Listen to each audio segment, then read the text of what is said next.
ACOM? Okay, we'll call that time. Okay, I want to go around the room and get everybody's status for where they are tonight in terms of what's happened previously that affects them and where they stand and what activity they're going to be engaged in tonight. And control and telecom flight, I want to spend a couple hours tonight going over that checklist with you for the surface and ascent phase. And Fido and guidance, I want to spend some time with you and the LEM folks going over the different mission roles we have for that phase tonight.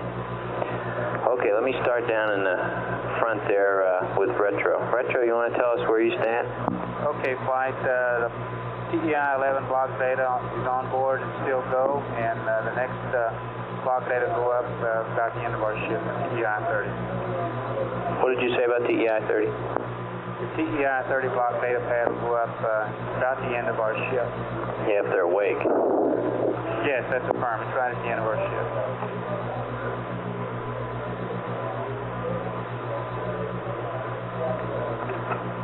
Okay. And that's about all I have. Okay. TEI-11, for everybody's benefit, is at about 98:05, which is essentially wake-up time, isn't it? So it's the first opportunity after plant wake-up. That is affirmative. Okay. Okay, Fido, how about you? Okay, we're getting all our good tracking data in here, trying to predict where we're going to be in Ref 14. We're going to be checking abort constants, a bunch of other stuff for the white team, I guess it is coming on to relieve us. Have some biases ready for them. Biases to what? T2 times. Say again? And the abort constants. T2 times. How about the out of plane and how our line up for the targets for the landing site? I think it's a little early to tell yet. We're a little higher than what we predicted. Higher in altitude? Higher in latitude in crossing the longitude of the landing site. So we're running a little north, huh? That's right. We're about a little over 1/10 of a degree higher than. How much is that in miles? Oh, I don't need. 1/10 of a degree is 10,000 feet. That's almost a mile and 8/10 or something like that, I guess. That's your current prediction, huh? At landing? No, that's where we are locally above what we predicted we would be locally each rail. And right now, locally, that's right. what you're running, huh? And if that keeps up per rev as we get out there, that's no big problem. In fact, that makes it pretty good for ascent. Well, how about descent? Start there. That's no problem. Okay. There's no possibility of a plane change or anything here, is there? If it keeps up the way it's going now, that's right. Then we expect it to do that.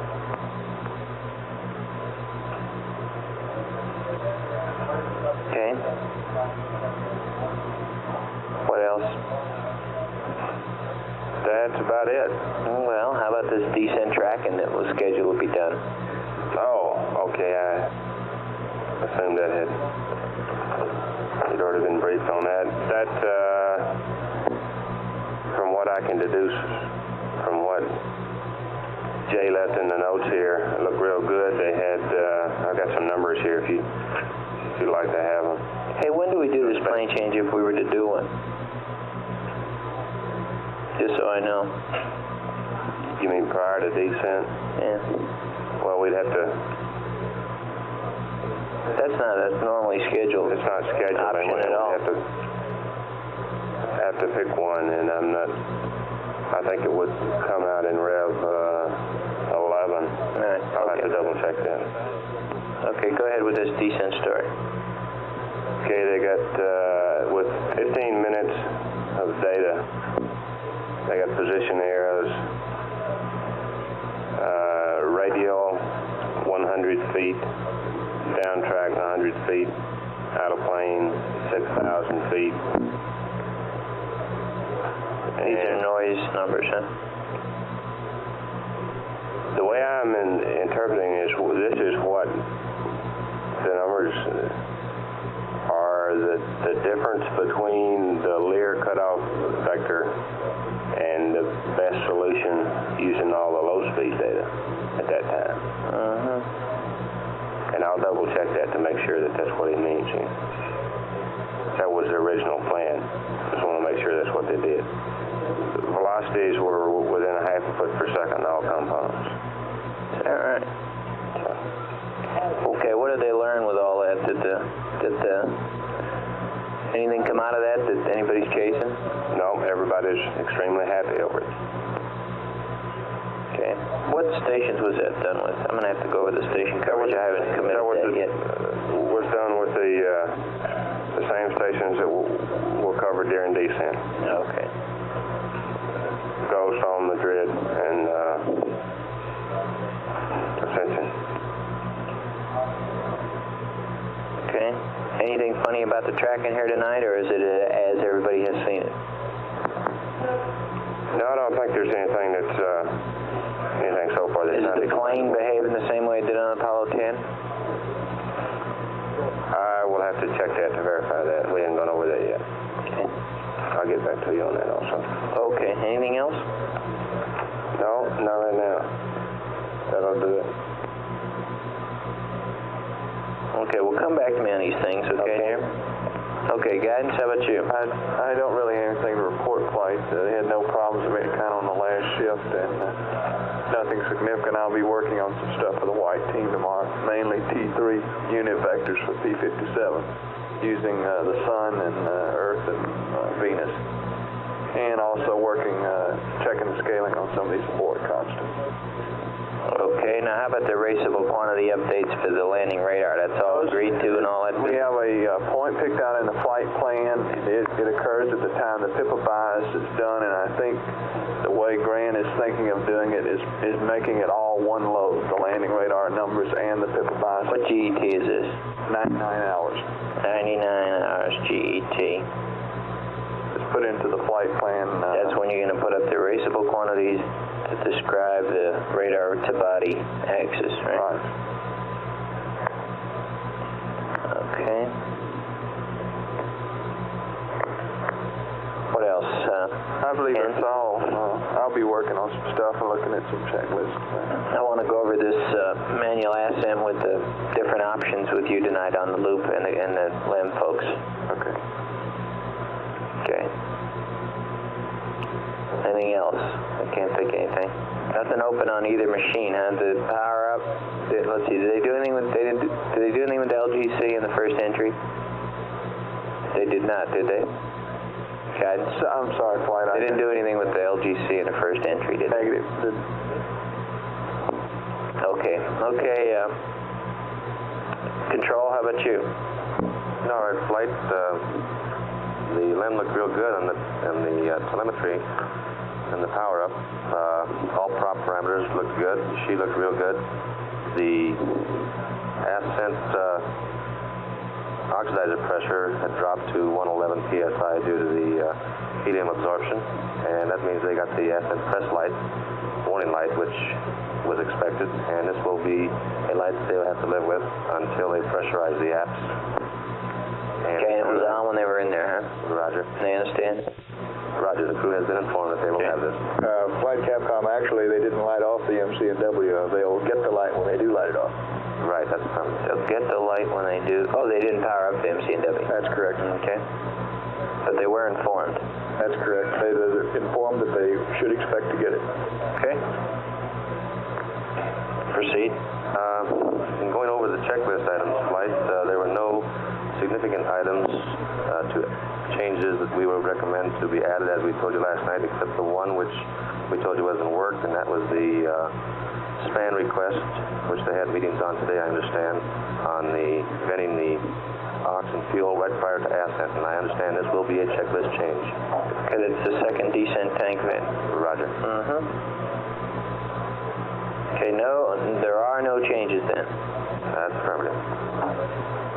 As opposed to no significant changes. No changes except for the one noted.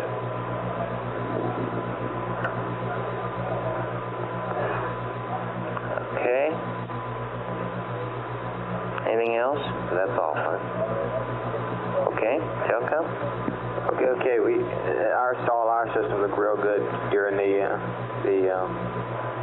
data dump there, and the primary purpose we were after was the voice and TM compatibility between the 210 and the 85-foot dish and the antennas. And it went pretty much as we expected. The normal voice and high bit rate was acceptable on the 210. The normal voice was better than the down voice backup. The normal voice and the high bit rate TM was not compatible on the 85-foot dish. It dropped. The high bit rate TM did not come through at all. We did get low bit rate and the normal voice. Okay. And in general, it looked pretty good all the way through. You run the Coldstone 210 there? That's the wireless dish? That's right. Okay. Hal, do you have that summary of the tracking dishes that are available for each phase? You know that? You talking to me? No, I was talking to Hal down here. You mean the station contact? Yeah. Yeah. Yeah, that picture that, yeah. Okay, let's get that out, Lee, please. Okay, Jack, go ahead. Anything else? No, we looked real good. Just about as we expected. Okay. No, Stayed on low taps all the time on the batteries, never did go to high taps. and no coolant power, no coolant. No, we've had it flowing, but it didn't have water to the boiler, and it stayed down real low. We were only on about 30 minutes, and I guess we got a 1 degree rise, so everything was real fine. Okay. That's about what you expect, is that right? That's permanent. That's okay.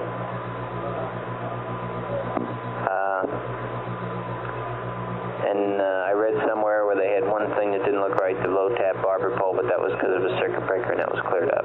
Hey, Raj. Okay.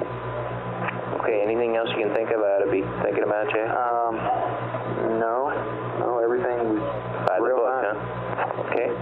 GNC, how about you? Flight I'd like to pass right now. We're in the middle of the playback for that PTC, and we're almost there. Fair enough. Econ? Flight Econ, okay. Let me see. Cover what happened in the last 24. Near ABCS, we went into the Umbra of the Moon post-shift yesterday. Finally got to see the primary rad heaters come on for the first time. They did? You bet. Minus 15 degrees, as advertised. Primary, that's a first, isn't it? That's a first. And within 1/10 of an amp of the predicted current. So, looking pretty good. Prior to that, we did something that's not usual to do, but certainly within the checklist. The primary coolant loop got pretty cold, of course, and went in the Umbra, and the accumulator quantity dropped pretty seriously, severely rather, not seriously. It got pretty low, and the decision was made to tweak it up, give it a little fill, and that worked out rather well. We didn't fill it by the checklist, which said, 40 to 55%, because we were worried about when we did heat up that the stuff would expand too much. So that all worked out rather well. Okay. Let's see what else I got here. Primary rad out temps look like they're peaking at 66 degrees Fahrenheit. Now, is somebody plotting those per rev? That's right. I'd like to see a rad out plot, a cycle over the whole time, okay? We can do that for you. We're doing that. Okay. What was the peak there? 66.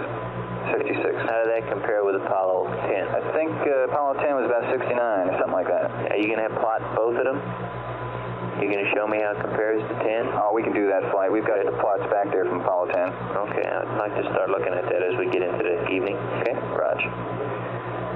Let me see. One thing I haven't done yet, and I need to go back and see how our old O2 flow meter is working on those accumulator cycles to see if it's still consistent. And Chris, I'm kind of alluding to the crew procedures that were worked out. Yeah. Crew procedure changes. Now, the net impression I got from Milt's notes is that's going to be discussed with them, but quite a bit later. And all it amounts to is when they need the flow to crack the direct O2. Yeah, that's basically what it is. It's just a matter of knowing what you can expect out of that meter is all. Okay. Well, they're certainly well prepped for that, I would think. Yeah. Now, the impression that I've been left with is that we did get all the procedures worked out post our shift yesterday. They were all agreed to, and there were minor changes. And I understand that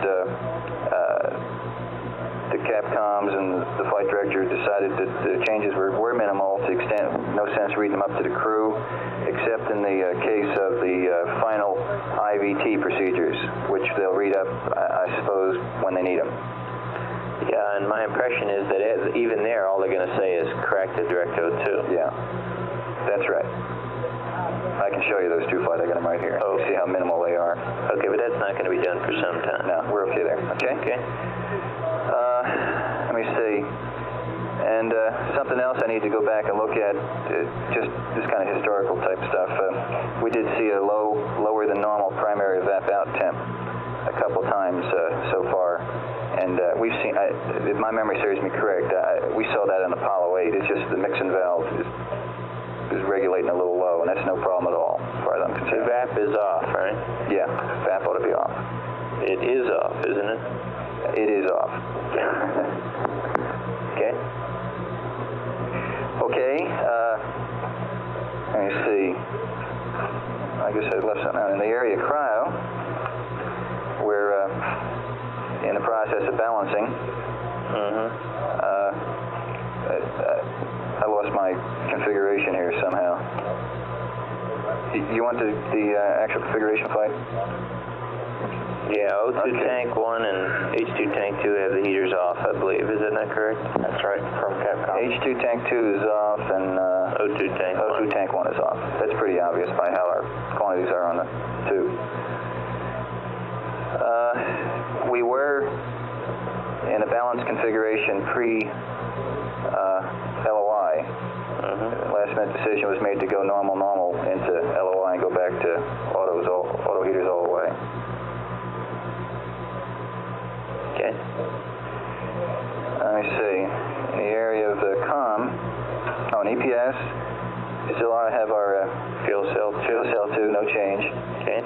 And we finished the BAT A charge before. We finished a little early because of the crew rest cycle, but we got most of it back in. We've got a good BAT charger and we got a good battery. And BAT B is due to be charged about 107, so that's way down the line. Okay.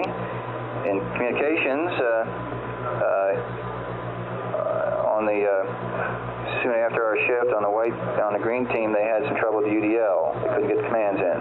Recycle the switch and got in. Yeah, and it appears the same identical problem, ostensibly the same identical problem we had on Apollo 9, where the relay latched up. And it appears we had that at another time tonight, maybe. Okay. Presently, we're on the high gain antenna in REAC. High gain antenna all the way during AOS. I haven't got the whole story put together to my satisfaction on what happened with Goldstone. The best Bad receiver. preliminary was a bad receiver. I need to get clear in my mind just why the reports were so erroneous, because boy, it sure left my impression is there was a lot of confusion in here. Network flight. Go ahead. Were you here for that problem? Apparently they lost the high gain and it was confusing. It ended up being because of a Goldstone receiver going bad or something. I wasn't here, Flight, but I was briefed that the cause of the problem was on the ground. Yeah, okay, but the point is that I was going to get at is, in troubleshooting the comm, you sure got to start finding the right things to say very quickly, or you get into a big ball of mess. FlightEcon. Go ahead. I guess my only concern, I need to get clear in my mind, I think Wait a minute, let me finish my I'm point. sorry. Do you understand what I'm saying, Dick? Everybody's got to be on their toes tomorrow making the reports properly. If somebody's got something wrong and not saying it, we're going to be chasing problems. Understand. You got to be sure that everybody that's dealing in that area understands that very well, especially tomorrow. Raj and the people I relieved had a long talk with Goldstone about that particular point. Okay? It wouldn't hurt to pass it on to the other sites as you deal with them tonight. Raj, Flight, will do. Because there's no room to be fumbling around tomorrow. Roger. Okay, ECOM. Flight, that was my point. All right. It took about an hour, Tom tells me, to All right, away. okay, we got that. Okay. All right. Apparently the high gain and react were last AOS seemed to take about a minute longer than we thought it would take. Okay. I'm glad to understand to get it. Okay. That's all I got. Pretty happy the way things are right now. Okay. Capcom, how about you? Just have one thing we didn't get passed up to the crew. They wanted to take their monocular into the limb with them. We told them we'd check that out, and I guess we have completed that. Just have We to agreed to do that, yeah. We haven't said that. We haven't told it to them. That's the only other thing that hasn't been mentioned. Okay. Would you write that in your notes for the next shift? Raj. They may ask about in the morning. Okay, on. Sergeant? He stepped out of the room and back to talk to his people back behind. On pay? No problem. Flight AFD? Just one question for Telcom, I guess, flight. My notes indicate that they had doing this comm check on the normal voice with the 85. Telcom, are you on? He's right. Okay. Yeah. They had normal voice on the 85 and the high bit rate was in and out. I just wondered how good was the high bit rate during that check? How'd you fly with it? Is this addressed to Telcom? Yes. Okay, you're in on the 210 and the high bit rate. When in normal voice, it was the high bit rate was pretty good all the time on the 210. In down voice backup, it would drop out when they talked. On normal voice, it was pretty solid. Okay. But on the 85, it was not very good in either one. Contact It was unacceptable in either one. Okay. Thank you. if you got the coverage, you got it there. I see it. I want to look at that. Okay. Anything else, Harold? No, that's all fine. FAO? Well, we don't have anything different. The altitude of the A1 was 500 feet. Wait a minute. The altitude of what? The A1 sighting. Honeysuckle, Houston, contact Met 1. 500 feet above the land. Roger, read you loud and clear. Guam, Houston, contact Net 1. Guam on Net 1, read you loud and clear. Roger, stand by for a quick Would you show me a map as to where that is? That was P-22 they did on test 1. Yeah, 22 they did. 2. All right, I'll give it to you. 3. A1 is what? Is it? 4. 5. What? The launch of A1 is? No. What 4. the physical significance of 3. A1? That's the area where they're taking their altitude. 1, 2, 3, 4, 5, 5, 4, 3, 2, 1, test out. So we wanted a baseline altitude for that area. Honeysuckle, Houston, contact. Honeysuckle was 100% okay. That's the altitude check. Roger.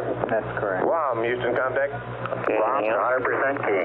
It's supposed to wake up at 94 hours. 94. We may hear him this morning, huh? Roger. But I'm sure we'll get quickly bumped. Roger, Guam. Okay. Would like to know for a Boga configuration, do you want them in or out? Anything else? Negative. Network? The Voga in line, please. Do you have anything for us? Not at the moment, Flight.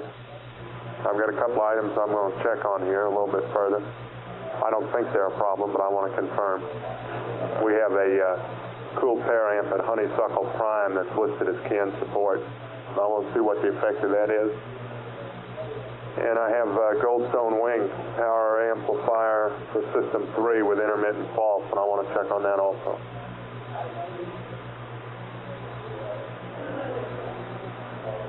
It happens to be a fault that's protected by interlock override, saddle short. But I want to get some more data on it.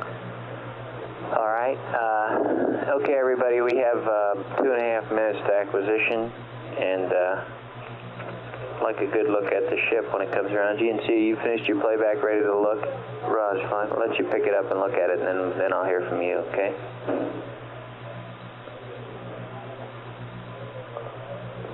Hey.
Okay, Ecom, keep me advised here as how this reacquisition goes. Network flight, you standing by to Roger? Roger, flight.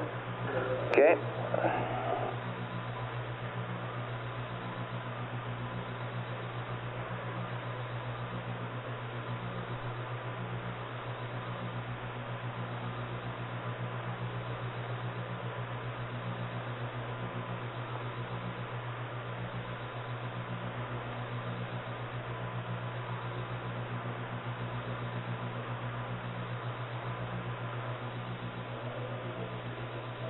AOS flight. Right on the money, flight. Okay. We haven't got data in here yet. Now we got it.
Got it there, Econ?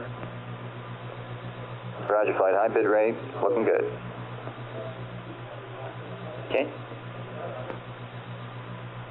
Flight Econ. Go. Did you copy that was right on the money, that acquisition? Yeah, it was right on time. Roger. Okay. How's it looking, T? It's looking good, flight. We're go. GNC? We're looking good here, flight. Okay. What's our configuration tonight, GNC? 10-degree dead bands. 10-degree dead bands. Single jet authority. 2 quads in, huh? Which 1.5. Which quads are on? Quad A is on entirely and yaw out of Delta. Quad A and what? The yaw authority out of Delta. Is what, on or off? On. On.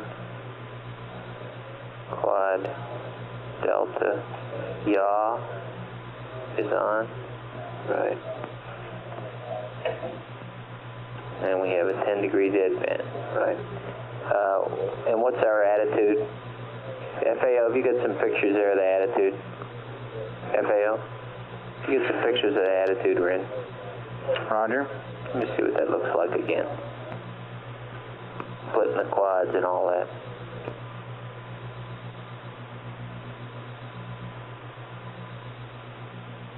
Flight surgeon. Go ahead. They're all asleep. Okay.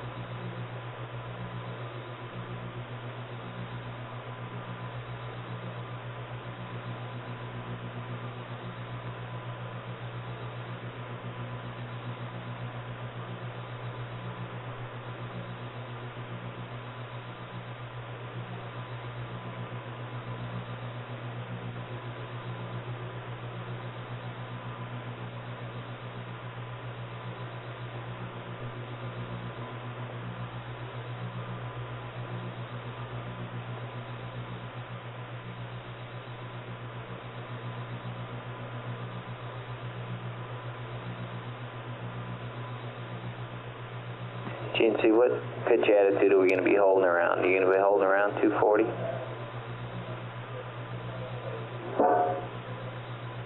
GNC, flight. Go ahead, flight. What pitch on roll are you trying to hold here? Pitch 229, yaw 0, roll 82. 229, 0, and 82. Right.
Capcom flight.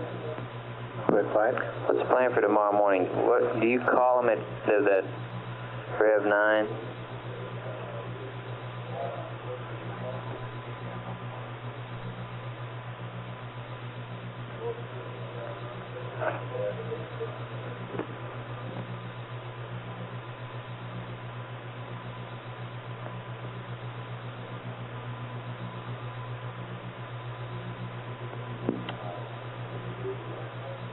Well, looks like it might be delayed a bit, but got a P-22 for observational landing site in there at 9430.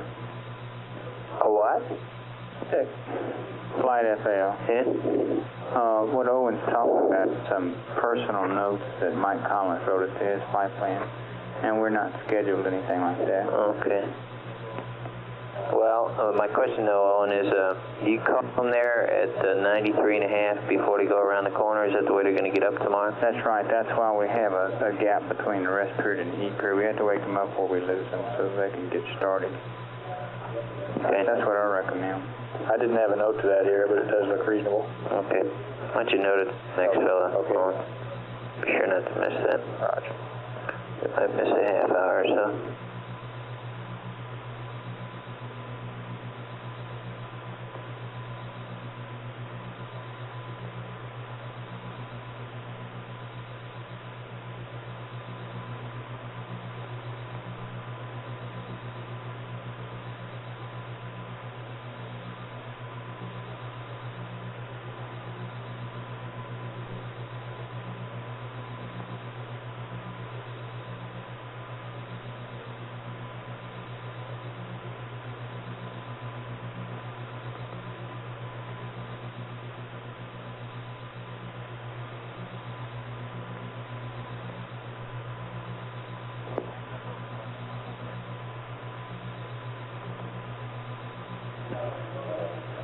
GNC flight.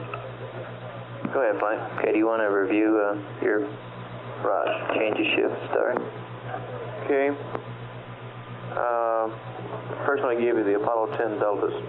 Okay. It's about minus 25 pounds total. For down, right? Down, right. And how much is that below flight plan? I don't have the number off the top of my head. Flight. I'll get it for you in a second. Okay. Anything else? Okay, the only open item that I know I'm carrying is the PTC, and I think we're about ready to close that one. Okay. Looks like we fired a jet right at startup, which gave us a yaw jet? No, roll jet. We routed a roll deadband, and it cross-coupled in and gave us some problems, probably. We're still looking, and... You mean you fired an extra roll jet? You're right. Right. Okay.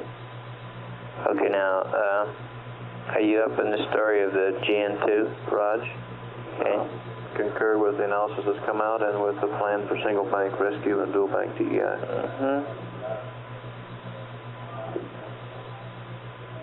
And I've also heard about the P-22 flurries, and we'll be running a flight plan prediction program tonight, and we'll allot some extra propellant for it tomorrow morning. Okay. Anything else in your area, Bill? No, I don't believe so. That's just about it. Yeah, I don't have anything here, especially. Okay. Okay, now tonight though we have a different configuration in your area than we have had at the previous nights. We've had the jets off electrically all previous nights. So you best be sure that everybody in the back room is paying that additional amount of respect to that system, okay? Roger that. You got event or warning lights set on the quads, pressures? Yep. Okay, and in high bit rate you'll have the jet firings all night, won't you? That's right. And they're in the back room also? Roger. Okay. Okay, I missed when I went around asking Span if they had any comments for us that they have not heard us discuss that they think we might know about or something we missed or whatever. Span, you have any comment on that? Flight Span, negative. Everything okay back there with you, TR? Everything looking good, Flight. Okay. Do we know everything, what it is you're working on? such as it might be? I think so, Flight. I think we're all tagged up. Okay, thank you.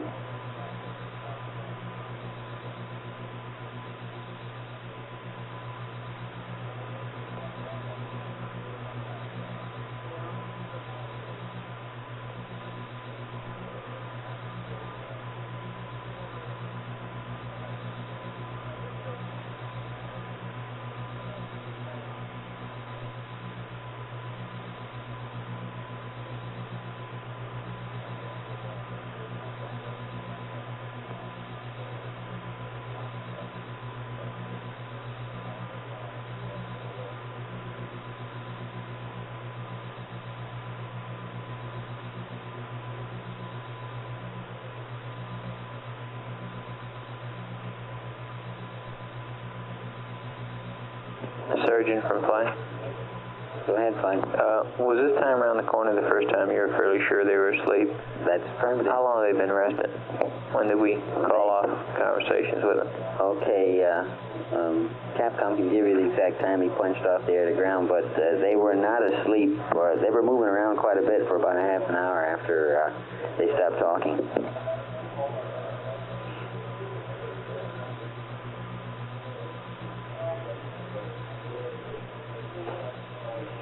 Okay, let me put the question to you in different terms. Assuming we wake them up at 93.5, how many hours sleep do you think they'll have?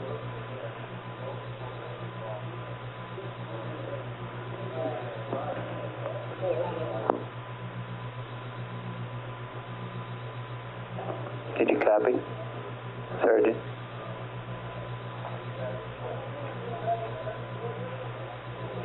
Surgeon, Flight.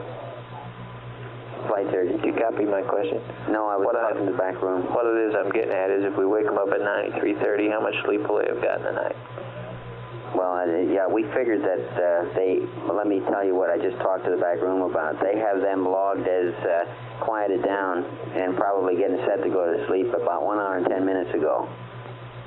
So I'll do some figuring for you. That was 87:20. Roger. Okay.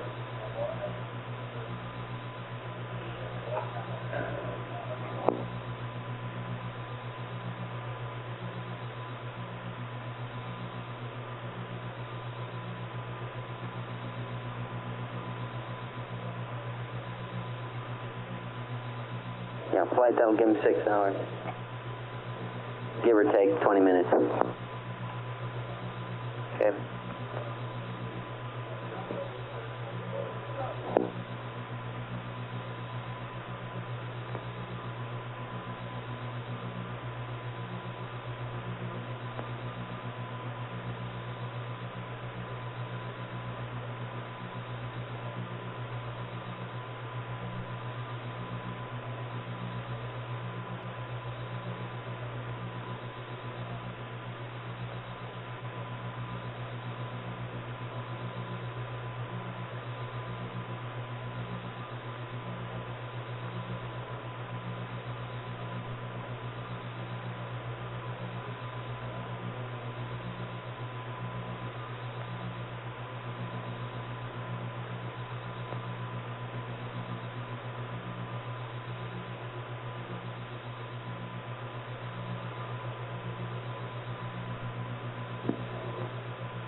Okay, FAO Flight. Go, Flight. Ted, I assume that I'm going to be working with these checklists. Would you look at this before I go into it? For not the EVA, but the prep for tech.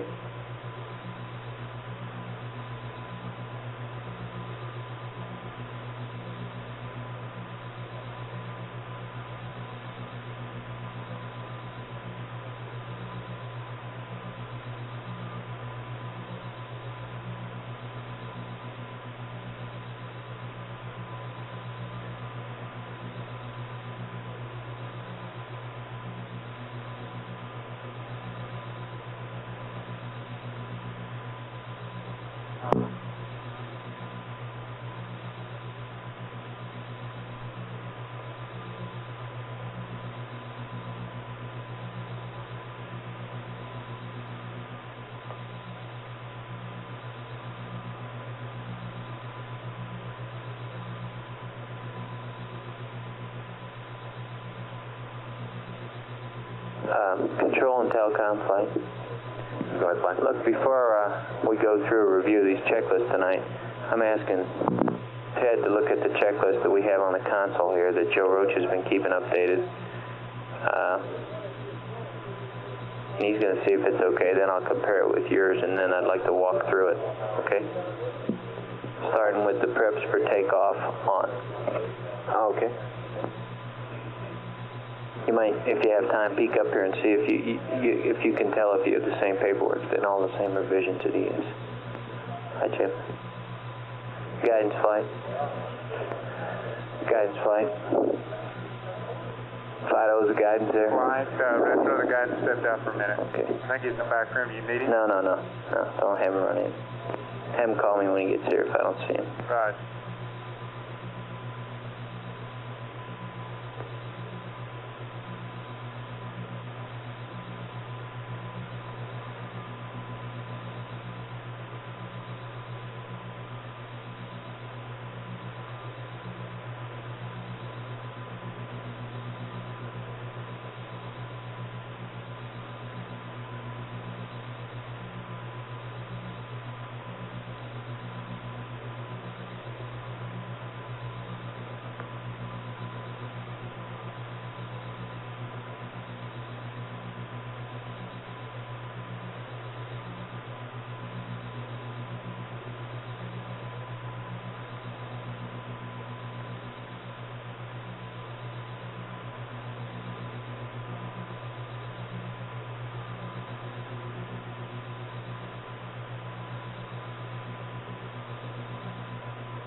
Comtech ASC.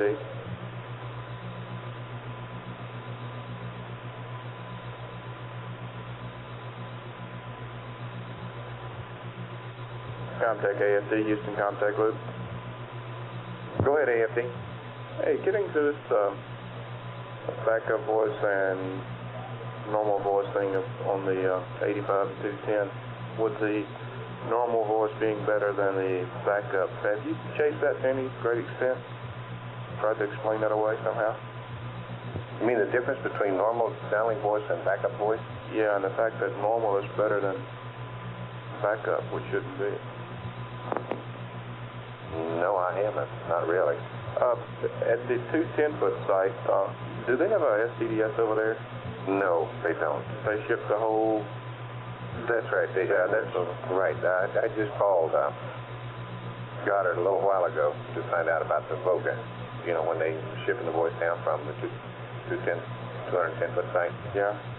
Okay, and they told me that if the voice came in by microwave, which is their normal mode, then everything would be put through the prime site's SCDS.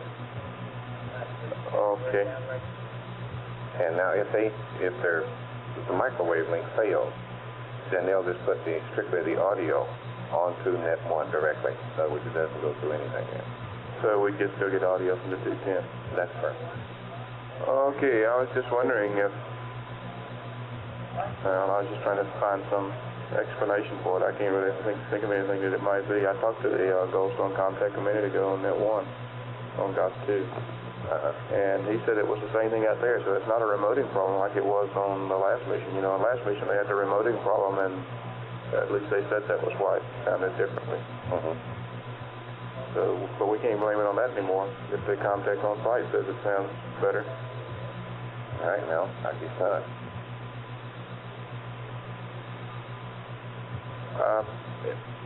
The fact that they had that receiver go out couldn't, well, I guess it could. I wonder what effect that might have on the quality of the two voice modes. No, now that was Goldstone, I believe, earlier, wasn't it, that had that, had the receiver failure? Yeah, but that was Goldstone I was talking to.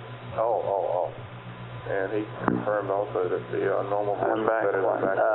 Can I ask Ted to look at the checklist that I have here on the console with what is flying Anything, let me know.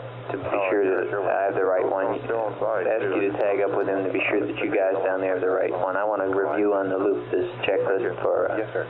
ascent preparations, ascent rendezvous tonight. Okay, the lunar surface, Yeah. etc. Yeah, okay. Yeah, lunar surface starting with getting ready to take off. I have the one which we think is the one, and Okay, let's be sure that you check with him because when tonight's over, we all will be dealing with the same paperwork. Right?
Fido flight. Go flight. Thinking of myself here, and I can't imagine it makes any difference, but do you Fidos understand that if we do any rescue burns with the CSM, we will be doing them on one bank? That's affirmed. Okay, does that make any difference to you? You do a little It makes a difference, but we've already done, we've already accounted for the difference, right? Okay. It's thrust and flow rates. Yeah.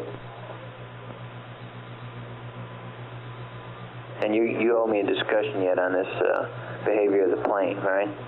That's affirmed. Yeah.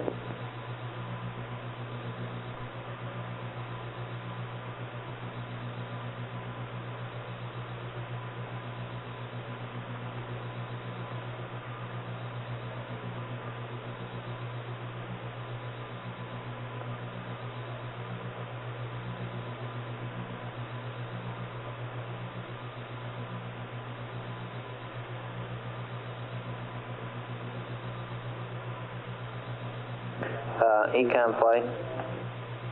Flight Econ. What's the waste dump schedule we're dealing with here? It looks like we might be able to get it into an LOS period at 104-ish. I've alerted FAO to that to make sure the crew activities aren't going to interfere. Yeah, but the Fido, does he care about that? As long as it's behind the moon. That was the agreement. All dumps behind the moon. Okay. Fido flight. Okay. Do you understand that the projection is that there may be a water dump about 104 behind the moon? I will have to check my little agreement to see if that's right, but that sounds okay. It's on the backside. That's right. That, which is a funny attitude, and it's all right as long as we can't see it. Yeah. But you know, what you don't know won't hurt you. Like catching my kids doing something. Right.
contact ASD on contact list. Go ahead, sir. I'm reading one of these span reports, and it says here that during the 83-hour comp checks that the voice was not remoted from the 85-foot site. Is that right? The 83-hour checks? Yeah, 84 hours, somewhere along in there. It was not remoted from the 85-foot site. Well, that's what this thing says. Okay, let me check back into the logs. I just came on duty. Let me check back in my log and see what the previous shift did on that. Okay, yeah, that's the checks that with a 2 10-foot site and Goldstone, where they were going to check low bit, high bit, normal, and backup voice to the 210, and as a byproduct, we were supposed to be checking it to the 85. And I was under the impression that we had played the 85-foot voice back to us. Okay, stand by one. Let me get my logs out here and I'll take a quick look at it. Okay?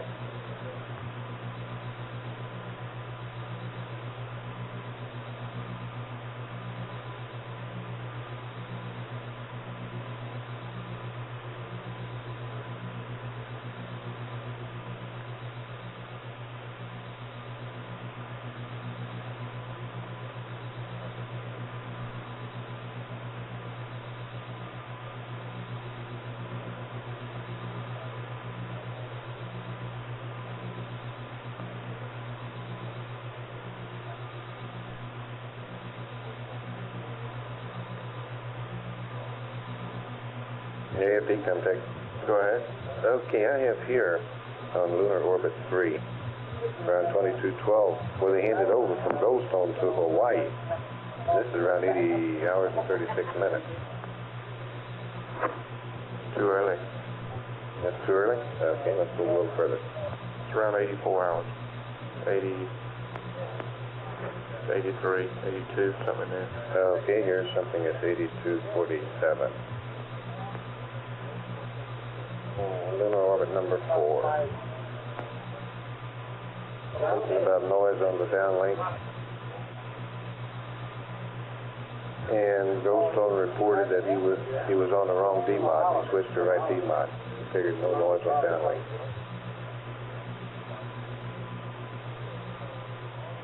And at 0041 he has here that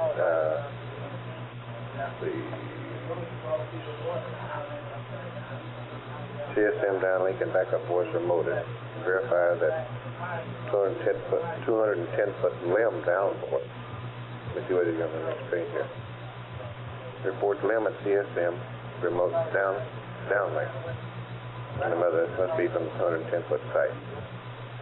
Yeah, I knew they did that. I thought that during one phase of that test they went to the 85-foot data. 85-foot voice data. I don't believe so. I don't see where he came. It might have been that they did. I know that they were doing this for the data, but I don't know whether they did this for the voice or not. How could we find out for sure what it was we were listening to here in Houston? I guess everybody really remote, all sites remoted their voice, didn't they? Who determines what gets to us here? Goddard? No, we do. In other words, we track configures the sites for the uplink and downlink modes, all right? Yeah. And we only bring back what is from the active site itself. In other words, if the Goldstone was active at that time, then we would be either bringing it back from the prime, wing, or the 210-foot data. Whichever one they... Yeah, but how do I determine which of those three I got my limb voice from? Okay, you'd have to go back through the SPMs here and see which one track had to be configured for the limb. Okay, and if they... Okay. Then I believe that 210-foot dish could remote either the CSM or limb voice down. Yeah, but it's the limb I'm interested in. I guess the only thing you could do would be go back to Goldstone and see from which the three that they were remoting the limb downlink voice. Yeah, if we were going to deviate from the published SCM and say we were remoting the 210 voice Who would direct the site to remote 85-foot voice, you or TRAC? We would do this if we were requested to do so by you or by network. But now, let's say that through the SBM, if let's say that TRAC had configured the prime site to downlink LIM voice. Right? If nobody went out and told Honeysuckle or Ghost Zone to change, then they would remote the downlink voice from the prime site. Okay, I'm sure that what the SCM is going to say is for to remote the 210, but I believe they told them during the third phase of that test to give them the 85-foot voice for a while. Okay, well, let me check around and up here somewhere. All right, sir. Thank you. Yes, sir.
Capcom EDCOM, Mocha 1.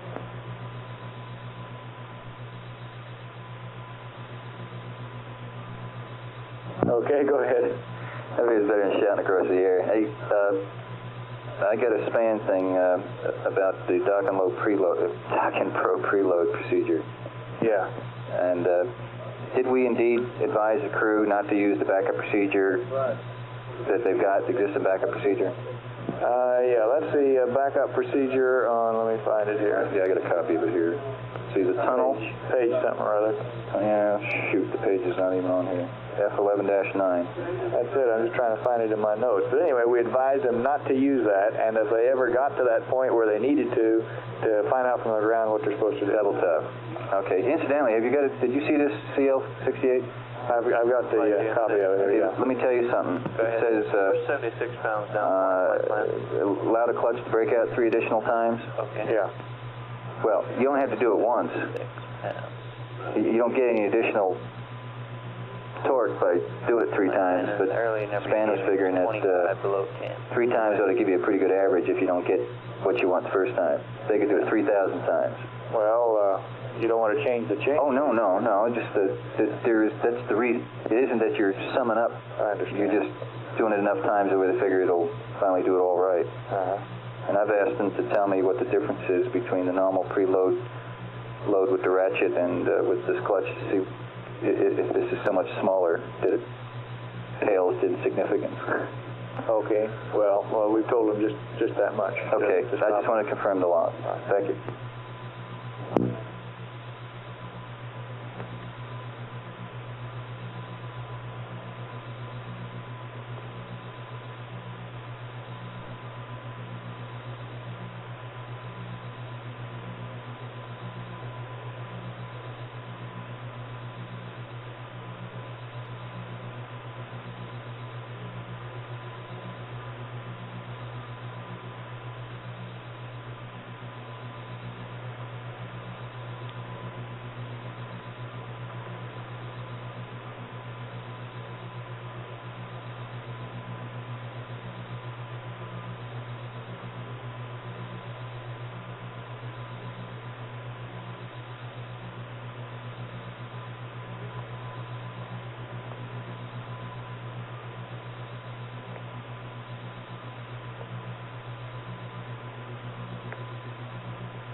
The current numbers you have are 25 pounds below the flight plan, below Apollo 10. When you and I were last on, we were almost at Apollo 10. We were within 4 pounds of it. Right. Where did extra fuel go in the interim compared to Apollo 10? Mostly P-22. And Apollo 10 did a P-22, did they not? I'm sure they did. This one just cost more? Right. We allotted 7 pounds, we used something like 20 some odd. Okay. Thank you.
Econ flight. Flight Econ. Can you get a plot going of that rad out temp compared to Apollo 10 or just rad out temp? Let me Yeah, Flight, we're going to probably do that LOS, okay? Yep. What we'll do is we'll just take the graphs from 11 and 10 and show them to you. Fine. Okay.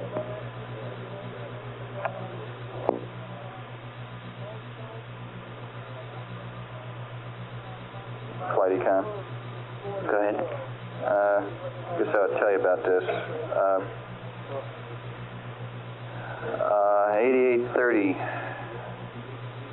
the accumulator cycle, O2 flow, and the accumulator cycle seemed to be peaking like it always had during the sleep period, about 8% at full scale. And that was the last time we saw the O2 flow come off the peg for an accumulator cycle. And it should be what, every 10 minutes. So so 8830 was the last time we come off the peg.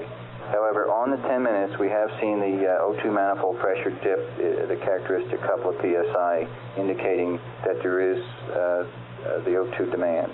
So going back in history, that hasn't changed. It looks like the same flow is being demanded at least. Okay. So we need to discuss this more in the back. It looks like it's degrading.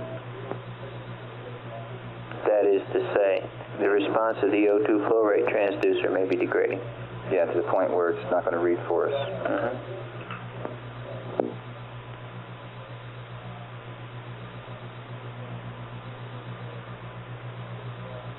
Of course, that gets into the procedures again.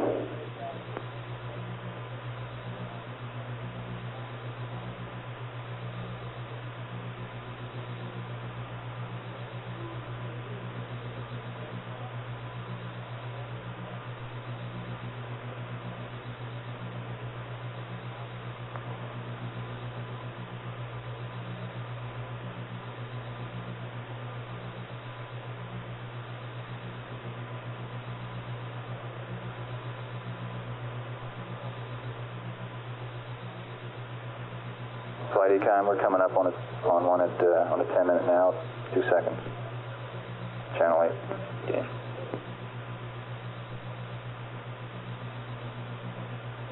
Okay. So the manifold dip down.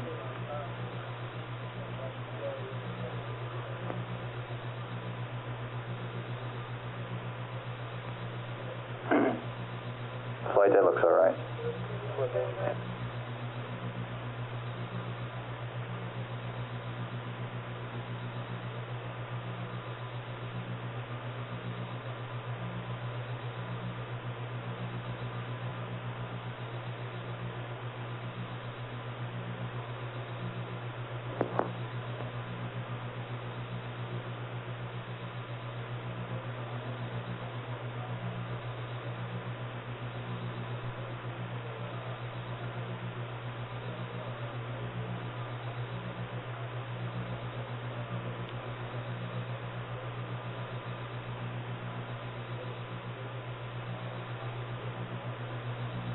Oh, okay. I'll just wait then.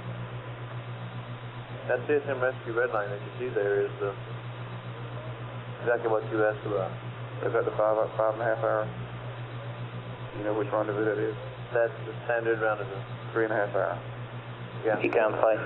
With no braking. Go Flight. You say you saw it all right at 89? Yeah, it was back to its normal about 0.23 pounds per hour flight on that last one. Okay. However, the significant thing is that we did miss several of them. Okay.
Capcom Flight Panel, Flight Director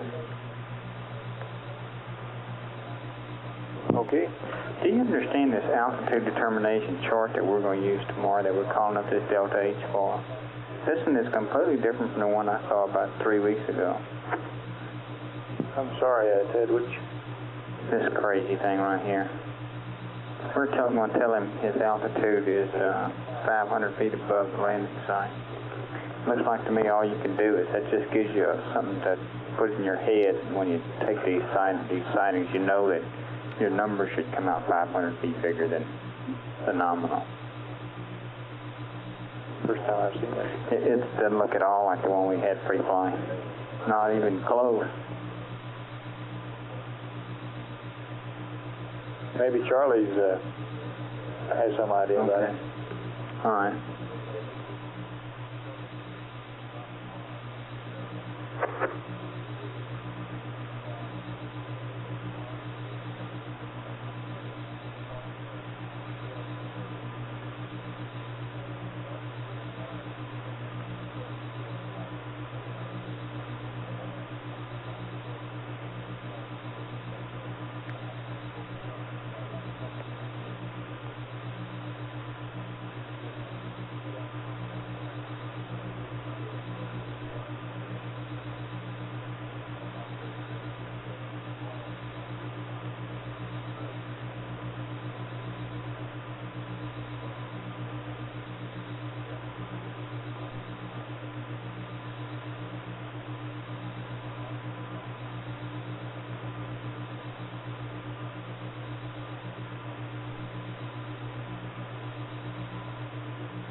Flight Plan 1, Flight Plan.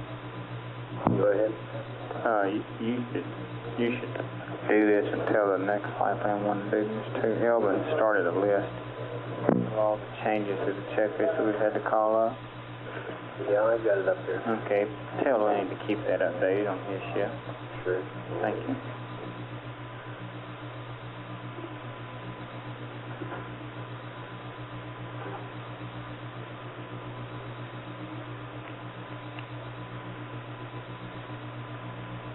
The keys.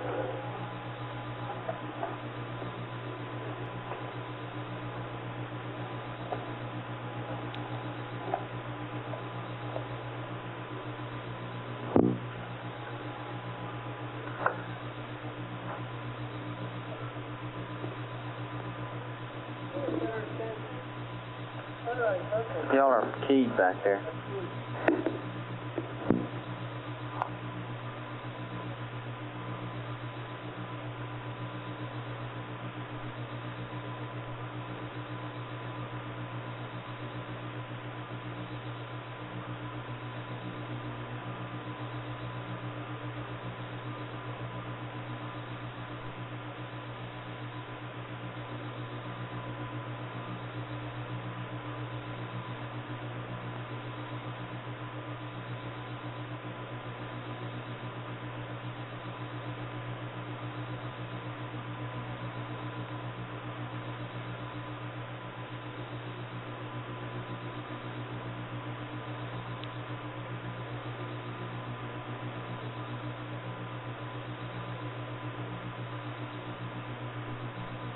Okay, Gene C, NECOM, you got about 5 minutes LOS. Copy, flight.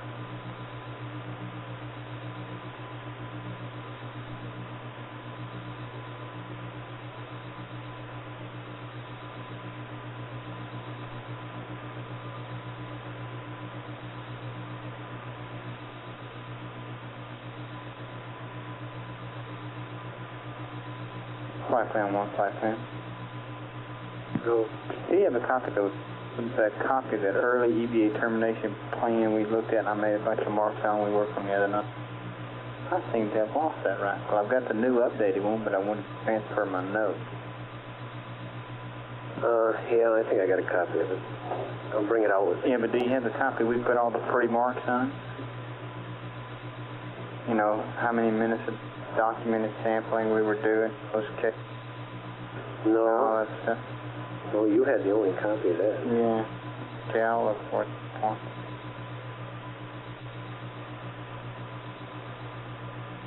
Spencer speaks again.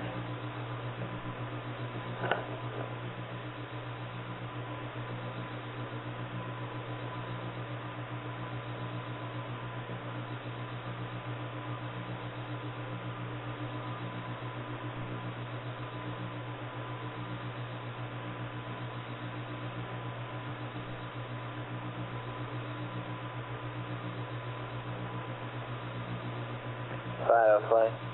Go fly. Terry, by the end of the shift, at that piece of paper you prepare for the end of the shift, I'd like to have a write up all the times we're going to be dealing with, okay? All right. Anything else you think appropriate, but especially those, including landing, okay? Okay.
Flight Telcom, the Alpha Loop for a minute.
This is Apollo Control, 89 hours, 38 minutes ground elapsed time. Coming down, actually we've had loss of signal on this, the 7th lunar revolution of Apollo 11. Should have acquisition again at 90 hours, 25 minutes through the Honeysuckle Creek, Australia station. The crew has been asleep about 2 hours, a little over 2 hours, when the third man finally went to sleep, Mike Collins, after a brief interchange with the ground. Okay. We're looking good. At 3 hours, 57 minutes remaining in the sleep period. Guidance, are you there? Guidance flight. Cabin pressure now holding at 4.7 pounds per square inch at a temperature of 69 degrees Fahrenheit. Crew heart rates are running in the 40s. He stepped out to Apollo 11 presently in a lunar orbit with a pericynthion of 55 nautical miles, apocynthion of 64.4 nautical miles. Velocity in lunar orbit, 5,363 feet per second. Some 44 minutes, 46 seconds until acquisition of signal as the spacecraft comes around from the far side of the moon on the 8th revolution. And at 89 hours, 40 minutes ground elapsed time, this is Apollo Control.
But you're going? Okay. I see him now.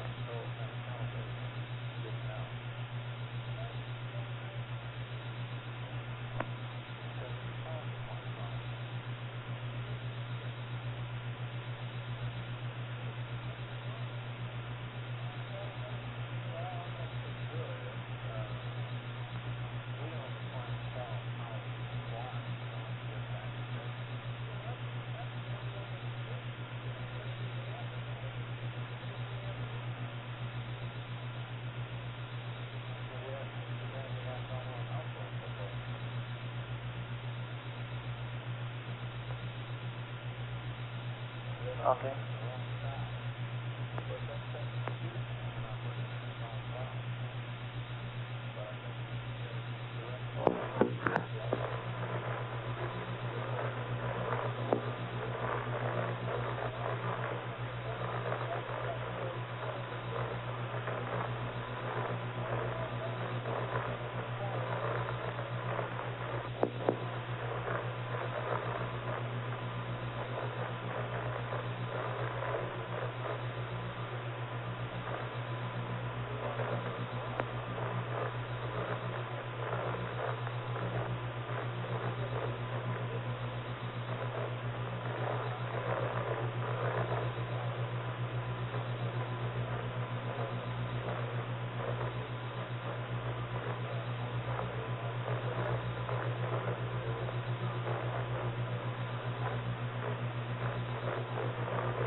Okay, can I get the people up on the loop involved in this checklist review? GNC and ECOM, we're going to go through this LEM checklist. If there's anything you want to break in on about, go ahead, but we ought to be able to get through this in the LOS pass here.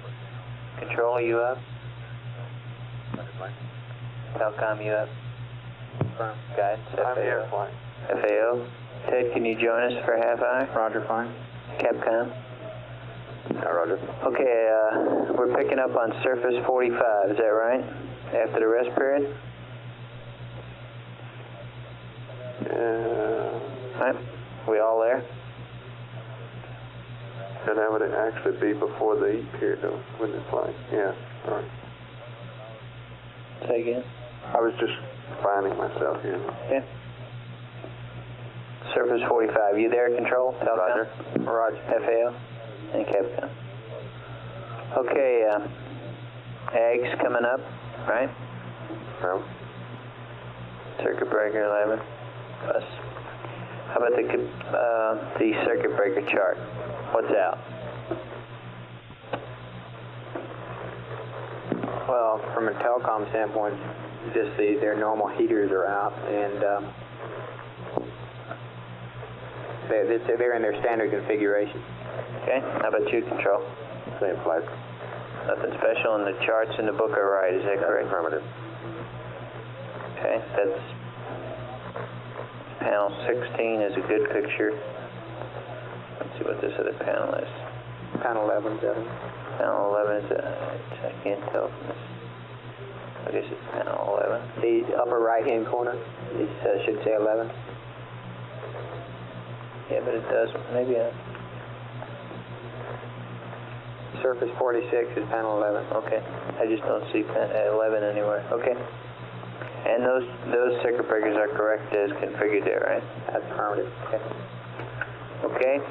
Then we pick up with program 00, and this is a self-test of the LGC, right, guys? He checks the disk-E lights, and then he starts the self-test. Okay. That starts Verb 25, right? Yeah, he just zeroes out the cells he's going to look at there for the self-test. And all the way down through here, not stage on the surface, at hold, at abort stage, all this stuff. These are the AGS quantities. Right. That's all looks all right to you? Update a link, telemetry to high? That's really this misspin uplink CSM state vector. This is the one that's optional with a CSM P22. This one at this point. Wait a minute. To the LEM. Okay, well, and are we going to do it?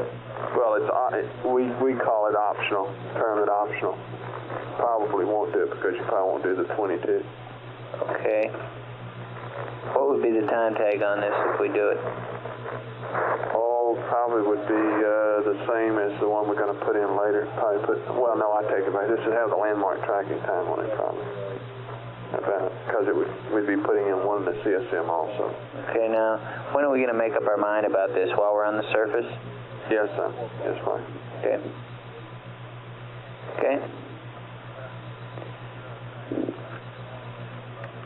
Verb 47, pings AGS time, and all that jazz. It right? uses 120 hours here also, flying for this K-factor.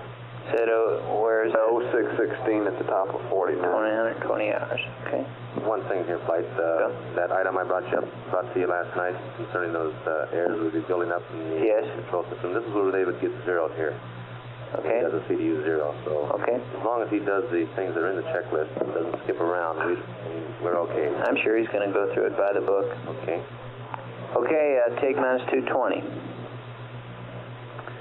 Come on down here.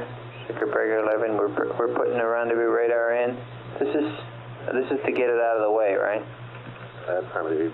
He's going to torque it to 283, or the AOT position, they call it. You'll notice if he's using the rear optics positions, he probably won't do it. He has a note to himself. Probably won't do what? He won't redesignate. You see the sentence up there says, if star and rear detent, no redesignation required. Mm-hmm. But this is how you do it if you were going to do it, right? Right.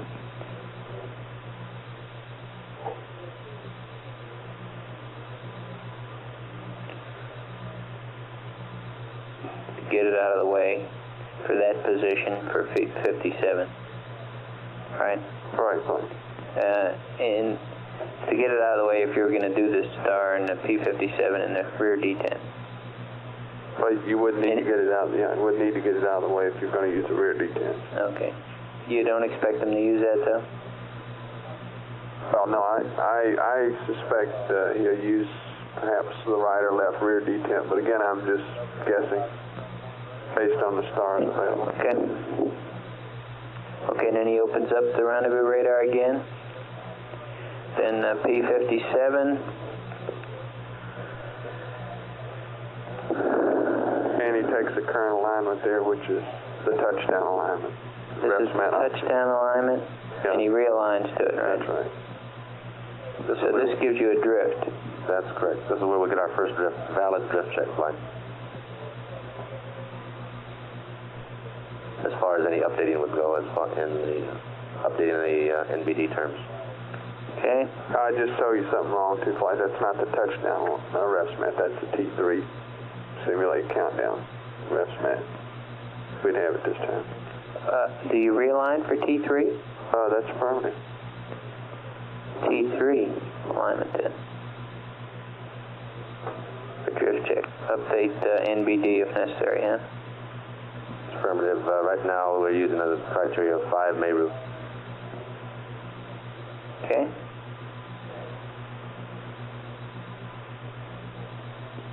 Okay, then the gravity and the star. Shade. Okay. CDU angles, no attitude, light. Yeah, that's flipping the platform there twice. You course align twice, so you no attitude light comes on while you course align both. Course align. And this flips the platform in order to average the gravity vector. Average the accelerometers out, right? Mm-hmm. Flight in respect to this PIPA bias, for example, here, we'll be attempting to compute the PIPA bias through the entire lunar stay, but it has been recommended that we do not update PIPA bias. However, we're intending to give guidance people a go or no go on the platform based on a certain bias that we may come up with, and it's pretty gross. The numbers are pretty large, and we can go into that if you wish. Well, we'll update if it comes to that, right? Well, it's been recommended not to update. If we do update, under any circumstances? Well, this is going to be a contingency. If we do update, what's going to happen here is we have to go through another procedure, which the crew is not aware of.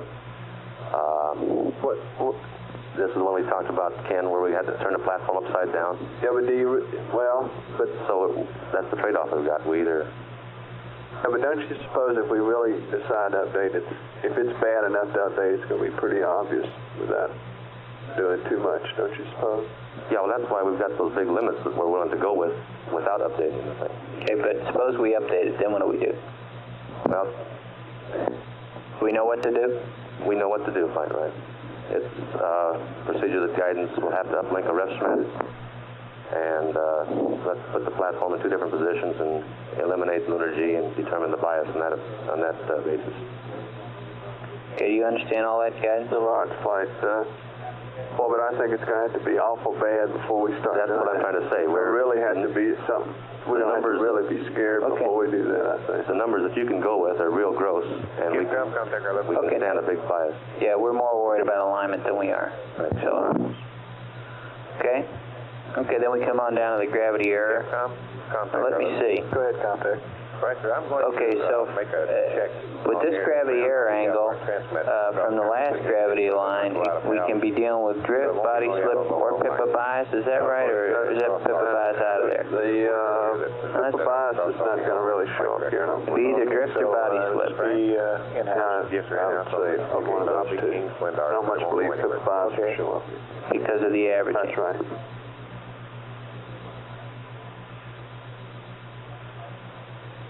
And you'll let me know how that compares, right, guys? Right. In this case, it'll be the 04 that comes up will be the difference between the gravity vector determined back at the T3 exercise and the current gravity vector. Right.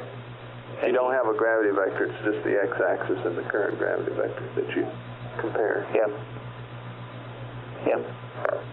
Okay. Then we clunk on. Testing 1, 2, Then we clunk on down 3, here, and what are we 4, doing here with these sightings? 5, This is getting an azimuth.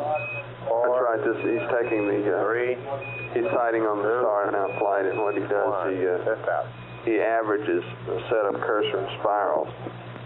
It'll first come up with a cursor and spiral and tell him where to look to see the star. Okay, then he will go. But stand by just a minute, I may have this thing.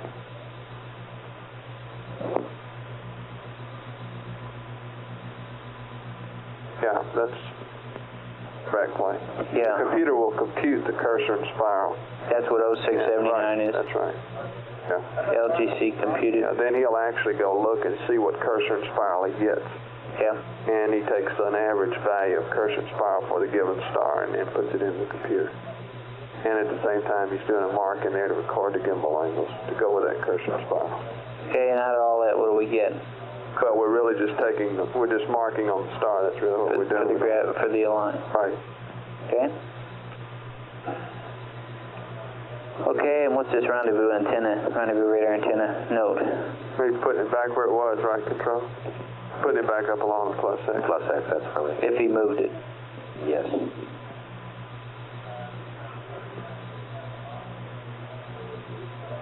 Along the +X, right?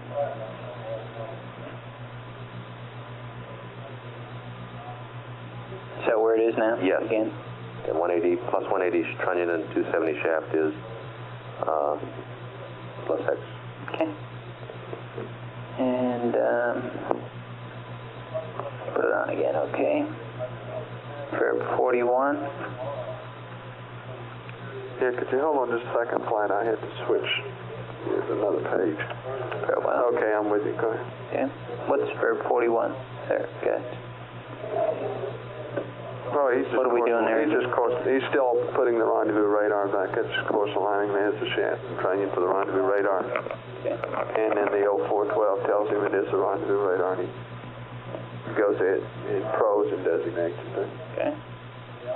And then 0605 is the angle difference, and 93 the torquing angles, right? Mm-hmm. And then proceeding is taking it, right?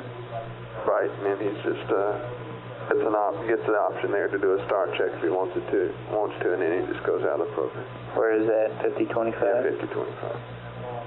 Start check option. Okay. Okay, then we do some configuration work. Go ahead through that. Will you control for us just quickly? Okay, he's configuring his monitors now for the rendezvous radar self-test. And he's first of all, he turns on the antenna. He's left it on from above, or the rendezvous radar. He's going to check his range rate drives, his cross pointers, and FDI enables, and his test monitor. Okay. He's then going to go into the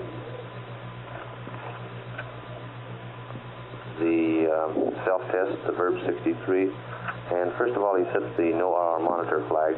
The reason he does this, Flights, is if he does not do this, the computer always monitors the position of the antenna, and if it should ever get outside the software limits, they call them, it will reposition the antenna on it. And to keep this from happening, they set this flag, which inhibits the computer from overriding the self-test in that fashion. So it slews through set. Yeah, it's possible that the self-test itself generates some error signals, which tends to drive the antenna. And in about a minute, approximately, it would drive into the soft stops, and then the software would reposition it. Okay. Keep that from happening, they do this. Okay. And this flag doesn't have to be reset. No, it's when he does the Verb 44 later, after he redesignates the final time, that'll reset the no RR monitor flag. Okay. Okay, and then, go ahead. Capcom here. in the event, the rendezvous radar is already along the plus X axis, and he says, okay, it's there, and I don't put the circuit breakers in. Can we tell him, or can we tell from the ground readouts when he gets down to food here that the rendezvous radar circuit breakers are not closed? You're asking if we can tell if he's got the radar on or off? Right. That's affirmative, we can. Okay, so that's something we might be standing by for at that point in time. Okay. Okay, 1678, the numbers it slews through. Then he goes off and calls it a day on that, huh? That's affirmative. Ken, just a minute here. What we said was correct, but I don't think he does a verb 44 here. Well, let's see. Look on down here. Oh, he's got the verb 40 noun 72. But he does another one later on because he redesignates Yeah, on over okay. here. So he does that'll one. catch it then, right?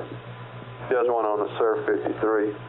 The next one I see right. Yeah, he does one at the 2/3 of the way down the page. Is that okay now? Yeah, that'll pick it up. Okay, now we're doing eggs to pings a line, right? Right. Okay. And we will do this one, right? Yes, that's right. This is one of those periodic ones we like to do. We do this one. This is the first of a pair, isn't it? We do another one later. Yes, we do another one later. This Then is we the go first into one eggs. after taking the drift out of the platform. Okay. This is the first of Hey, Ken, I think I see something that's strange there. That verb 40 noun 72. That's a zero rendezvous radar CD. Yeah, doesn't he want to do that to the platform rather than the egg? I don't know why would you want to do it to the platform? He's doing an egg pings a line there. No, but it's not necessary that he... No, but it's not necessary to zero the CDU radars either. Check with your people. Yeah, we'll flag it and see why. I don't see that we should have to do the platform, zero the platform CDUs. And this doesn't hurt anything. I'll check with him. Okay, but that's been in there for a long time. Sports, because one of my checklists dated 5/27. It's got that in. 5/27 is a long time ago. Okay, you'll check that though, right, guys? Yeah. Now we're doing our eggs to pings, right? Right. Okay, and then we come down to this verb 15 stuff. Yeah, we have a rate command at whole selection there with verb 77. Is this the hot fire? This is the hot fire, RCS hot fire. Okay. And this is where we requested that they put it in here flight so we could, what we wanted to do was get the drift out of the platform and get a good hack on body attitudes before they did the hot fire, so. Okay, but it's in the right place, right? Yeah, with it coming here, it allows us to do that. Okay, what sequence exactly does he go through? Roll, then pitch, then yaw? Right? Yes. Yeah. And will you see that on a pair control? Let's see, here he's doing the hot fire. SCS, quad, That's affirmative. TCA. We'll see these on the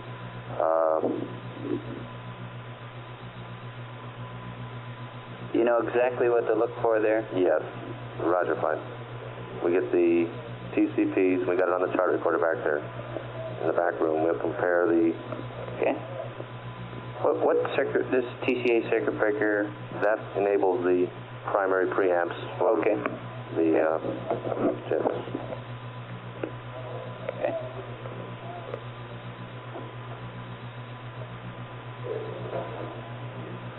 Okay. Verb 76, minimum impulse check. Is it cold fire? Is that what that is? Yes, and he does a hot fire in the secondary coils. And a hot fire in the secondary coils. Okay. Guidance, mode control, at hold, and hard over, and clunk, clunk, clunk. Pitch and yaw again, right? Roll, pitch, and Then he yaw. goes back to pings and auto. Roger. Okay. Okay, then we're down to 210. Let me see if I'm all with my old flight plan. Okay. Guidance, what are we doing here now? Here he goes, he's putting the radar to trunnion of 180 and 270 again. And I'm not sure what the reason is there. Do you know? Is it for some kind of problem with the sun or something like that? This puts it along the x-axis? No, it doesn't. No, this one doesn't. It might be to move it for is this This one is along the for plus temperature? X still. It's still along the plus x-axis here. Yeah. 180 trend. Yeah, this is all based on a constraint that it can't be pointed at the lunar surface. Okay. So we put it along the x-axis. I thought that's where it was, though. He actually moves it, though, doesn't he?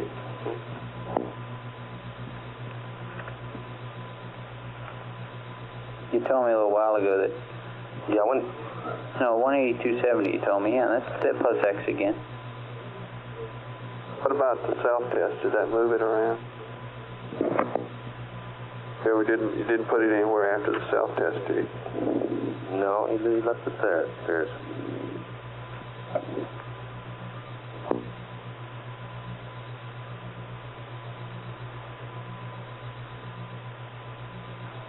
Are you guys all together there? He's just doing it again. Yeah, well, he's making sure it's out. Okay. He's running the self-test here, and that's probably the reason he zeroed the rendezvous radar CDUs, too. He did that right after the self-test. He's trying to get everything back in a good solid state, I guess. Okay, down here at 413. Store any azimuth? Right. Tell us about that, guys. Oh, you just take the AGS just reads the current pings azimuth and stores it. So it can be used as a reference for independent lunar line with the AGS at any time. It's essentially like doing a total AGS to pings alignment, except here you're just interested in storing the current pings azimuth for use in the future if you needed it. Okay. Again, it's a precautionary thing here. I have a note to myself that this takes into account lunar rotation. Oh, I think I'm talking about the gyro coefficient. Yes, I believe you are, yeah. Okay. Okay, then we do this calibration of the gyros where you just drift them for 5 minutes and 2 seconds, huh? And the machine takes care of that. Right? Control? That's affirmative. If they were drifted more than 2 hours, 2 degrees an hour, AGS fail, but what would the machine put out any indication of that? Well, with the machine, yeah, it would tell you what the actual drift was. Okay, but it doesn't light a light or anything. It just gives you the no light. No light. Okay. Capcom here, is that 2 degrees an hour? I thought that used to be 2.5 degrees an hour. It's been changed to 2 degrees. Oh, okay. It was 2.5. Okay. Yeah, that's right. It was 2.5 in my May checklist. Okay.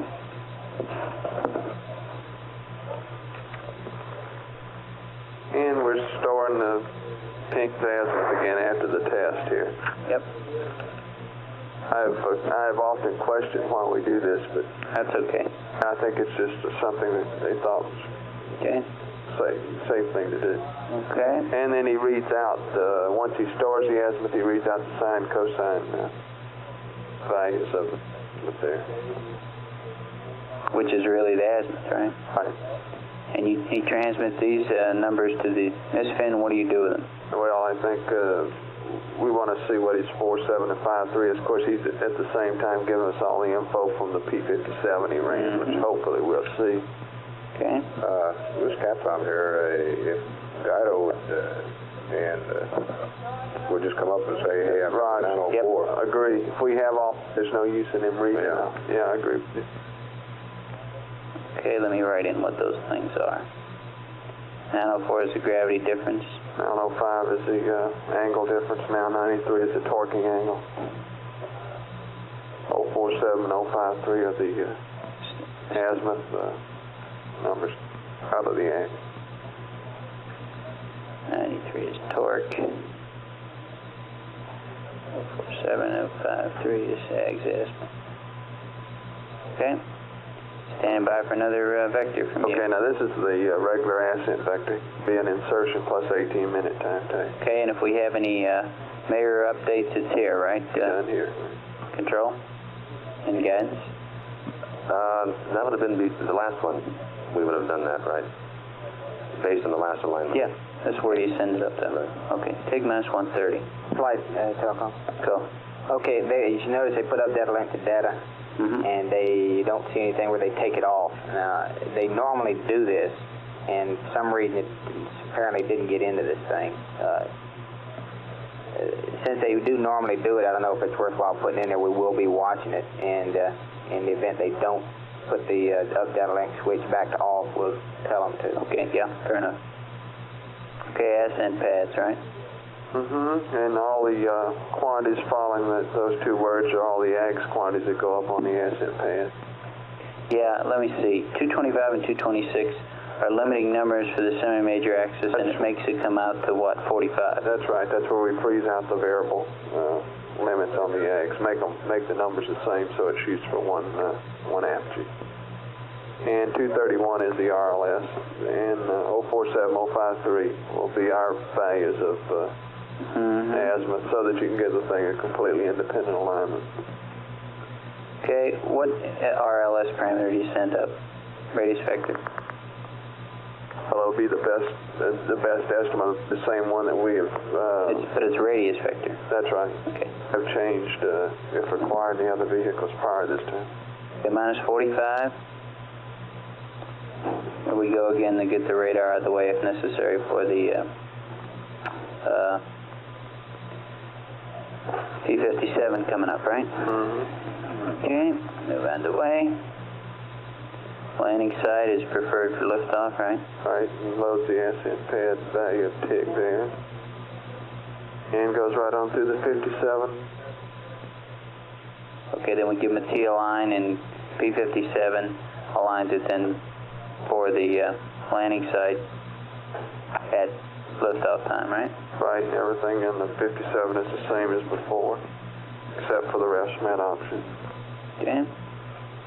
Gravity measurement, no outline. We're doing this whole thing again, all right? Okay. So 604 is the gravity error angle. Okay. Gyro torque angle is greater than 5. I have some notes here to myself that I don't understand. Okay, no display here. I have a note about 9 degrees. Gyro torque angle greater than 5 degrees. Oh, greater than 5 degrees. If it's less than 5, you don't course align, you go straight to gyro torquing, I think. That may be what you Oh, okay. If it's greater than 5, it course aligns and then gyro torques, to get out the course line error. That's just like a regular in-flight alignment. Ken, isn't that really just a computer question rather than to the crew? The crew doesn't really interface in that, does it? Yeah, that's right. Glenn has a note to himself there. I was trying to understand my own notes. Okay. That's confusing. It seems like it's a question to the crew. Okay. Then we go through the same business with the star again, right? You read it out, then you mark it, and proceed. Angle difference, star angle difference, torque and angles. Actually, if you're interested, when you take this angle difference,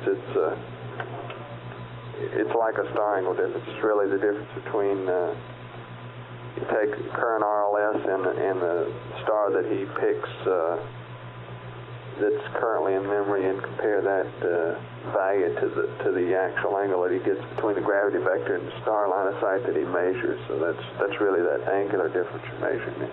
What is it, the difference between?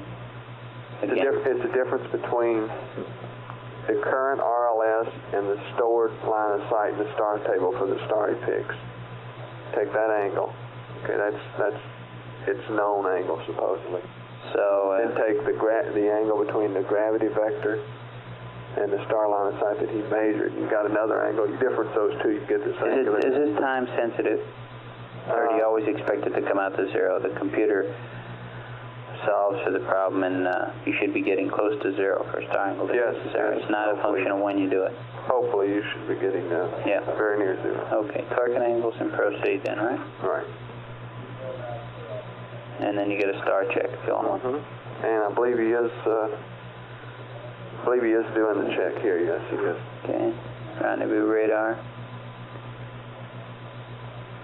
Okay, you can move that around again if you want. We're big on moving that around. Okay, LT lamp open. Okay, set a camera for ascent. All right. Consumables update goes in about here. Is that right? That's firm. Okay. TIG minus 35, helmets and gloves, restraints. Tap configuration. 12012, is that right? That's affirmative. Okay, yeah, I have that corrected in my old checklist. Weights. And verb 77 goes in here. Yes, there it is. Pings and auto, right? And verb 77. TIG ascent. Program 12. Then we check the VH and H dot. So he'll have to load the flight. Loaded from the pad. The first two are loaded from the pad, and the third one he compares, That's right? right. All right. Pad. And this is a X range is a cross range, and he compares this with the pad. Right. And he loads a number no larger than 8 miles That's right. in either case. Compares with the pad. Load no larger than 8 miles. Okay. ECOM, let me know when we're getting within a minute of ACK, okay? That's Roger. Okay, TFI, pitch, and then you load the AGS quantities, right? Right. Okay. What's 410? Well, that's altitude and the ATAC. orbit insertion guidance mode he's selected. Okay, good. Guidance mode. Flight computer suit. Go ahead. The machine we're on is the Mach right now. It's scheduled to go into preventive maintenance in about an hour and a half. We'd like to select over and make it our DSC. Okay, fair enough. Okay, we selected over. Okay, lunar line as correction. 547 and 623. Is that all compute for you guys? Oh, that's fine. Yeah, what you do with 547, two ways of keeping azimuth in the AGS. One is with the sine cosine numbers, and the other one's with just a delta value. And since we use the sine cosine values, we zero out the delta one. Okay. TIG minus 30. Start the lunar line with the AGS, right? You start configuring the cockpit. RCS, right? Yeah, you've got the 2 proposed changes in there, Mike. No. We should have wrote them in. Well, Okay. oh, excuse me. The next page, the fuel vent and oxidizer vent. I guess that one got in. There was back on 59. 59. I don't Right. have anything written in here. Go ahead. Okay, we updated everybody with yours, I guess. RCS system A right underneath that. Right underneath RCS system A. Right, propulsion, colon, descent, helium reg, / vent, dash, close. Okay, here's where you want to do the vent. That's where we put in the circuit breaker. We open the vents on the next page, which you have. Okay. And then under circuit breaker 16, RCS, Yep. propulsion, colon, display / engine override logic, dash, close. This is something, what has this got to do with? That's your monitor flight. On what? On your manifold oxygen fuel pressures. Okay, why wasn't that in? How was that over? This is part of the venting now prior to the next Oh, you're putting second this, vent. okay, you're putting in the display now for the venting. Right. Okay. Okay, so all these changes have to do with the second vent? Yes, fine. Okay, with you. Okay. X pointer, radar, attitude, guidance control, AGS. 25, enable, engine arm is off, 4 jets, balance couple on. Ascent helium reg 1 and 2, gray, which is gray. I could look it up, but That's open, fine. Open. Board reset, board stages reset, engine stop reset, monitor ascent. Talkback's gray on system A being quad 1, 2, 3, 4. Gray is what? Open. Wait a minute. What are these? System A and B quads, 1, 2, 3, 4. That's Yeah. your shut-off valves, flight. Okay.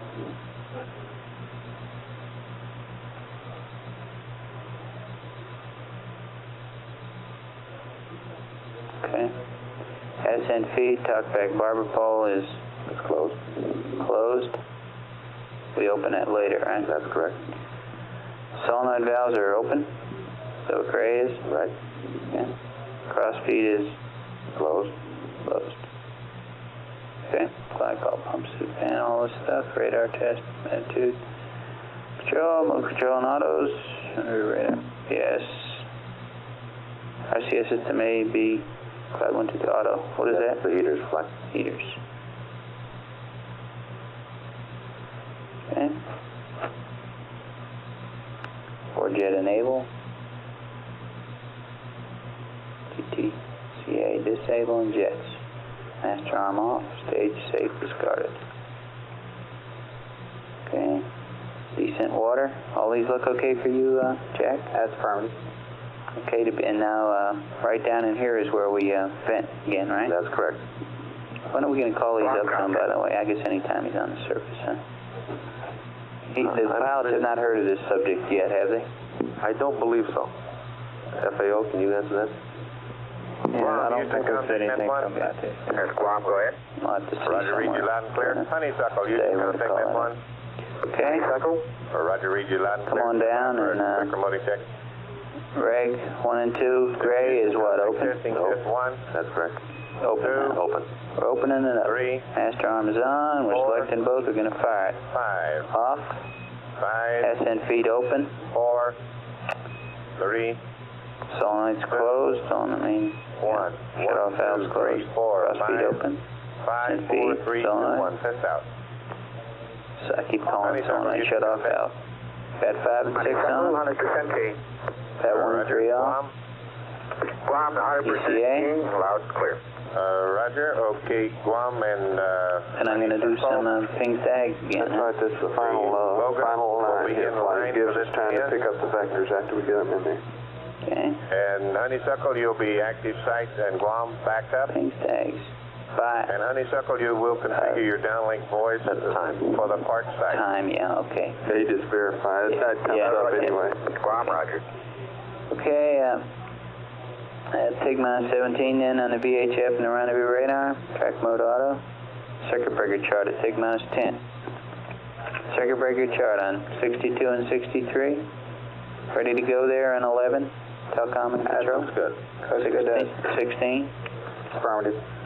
Okay, now we go into the TIG-5. We're going to get the rest of the batteries on and off. Sequence camera, apps configuration, guidance steering. TIG-1, master arm, 500R. What is that? What does that mean? That's the same as reading velocity gained in X flight. He just calls up the address on the X. Let's keep blanks at 35. Okay, time ignition, Yana pitch, port stage, and then engine arm, and a proceed. Okay, and we have discussed these no ignition, and Neil agrees to wait.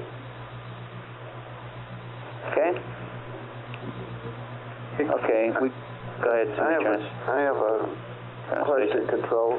The balance couple's on at liftoff, right? Yeah. Gets turned off, and that thing has to be on if we got on AGS and had it trimmed, right? That's correct. If you want to know with AGS, you got to balance couple on, right? Right? No, balance couples off for trimming with the AGS, you got to have it on, though, right? That's my question. Stand by just a minute. I get an input here. Okay.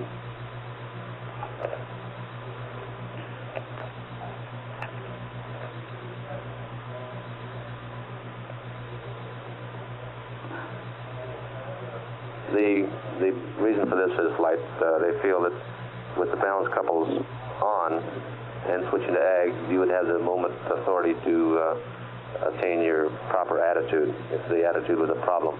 Then you would go to balance couples off so that you do not have upward firing jets. But then the null properly. Trimming post the cutoff, okay? You have the balance couple on, is that right? Yes, I believe it should be.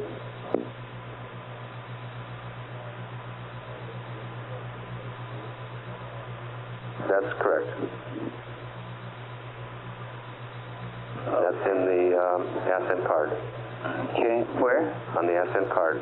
Where is that? I think I had it right and lost it. Fast ignition there. Fast ignition. The one that has your pitch angles, your... Yeah, I had it and I time lost it. ignition. I'm trying to find it again.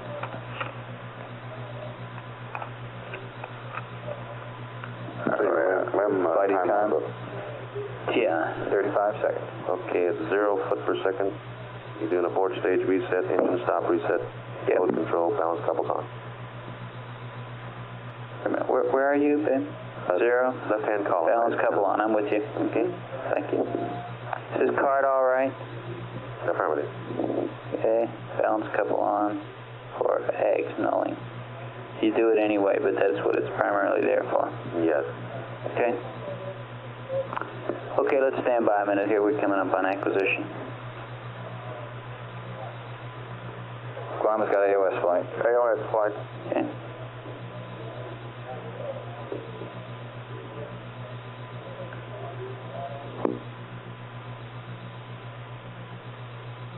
We've got data flight.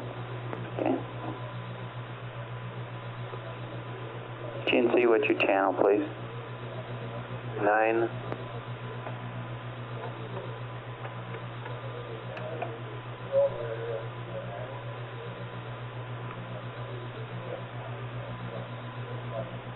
Quads all look like they did when they went behind there. GNC, 3,700 pounds. Very close, Mike. Okay. Attitude looks good. Rate's good. Raj. Okay. Ecom, how are you? Let me take a sec while we're getting high bit rate. I want to stand by for that. Looks okay in low bit rate.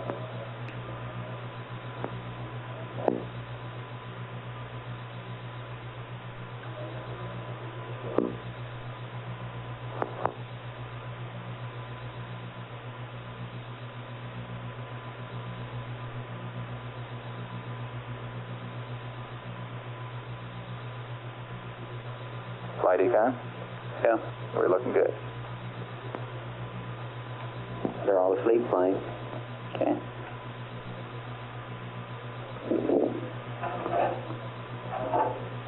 Fly GNC. Stand by. Go ahead. Looks like we used perhaps about a pound here on the backside. Very good. Okay.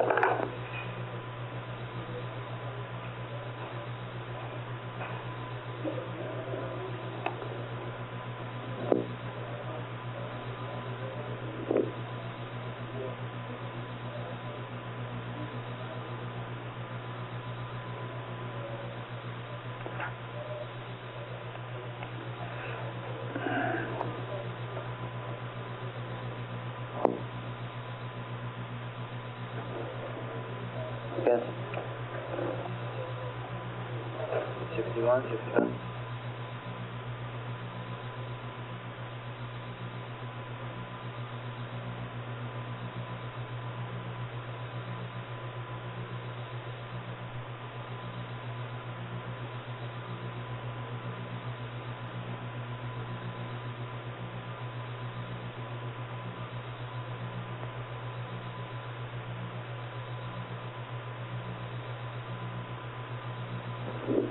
For everybody's benefit, Ecom just showed me the rad out temps, and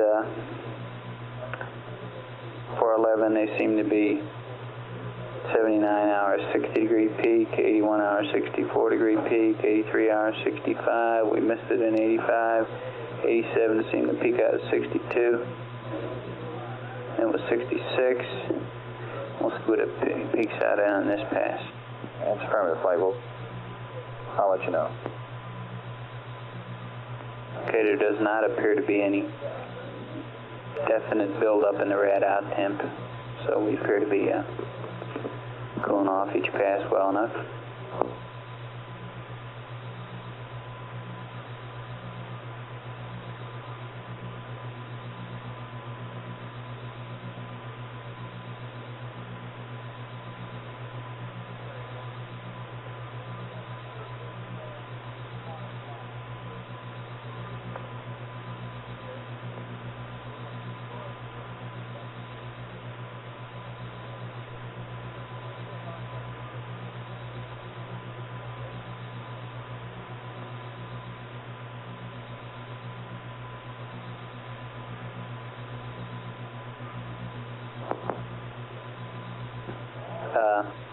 Control from flight.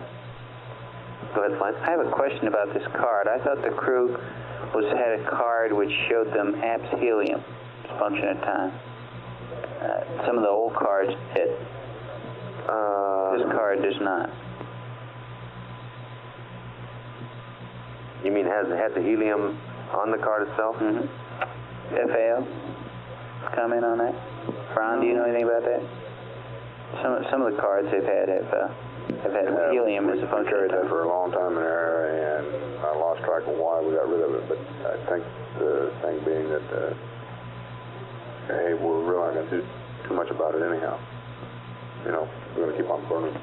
Oh yeah. The only thing that we've come up with is that if these guys on the ground detect that we're clearly running behind on apps helium, you take the same action as you do over here for an ascent quantity light. Right. Close this main shut-off valves and open them, and close the ascent feed. Okay? Right. And that's been discussed with Neil through Charlie Duke, and he agrees.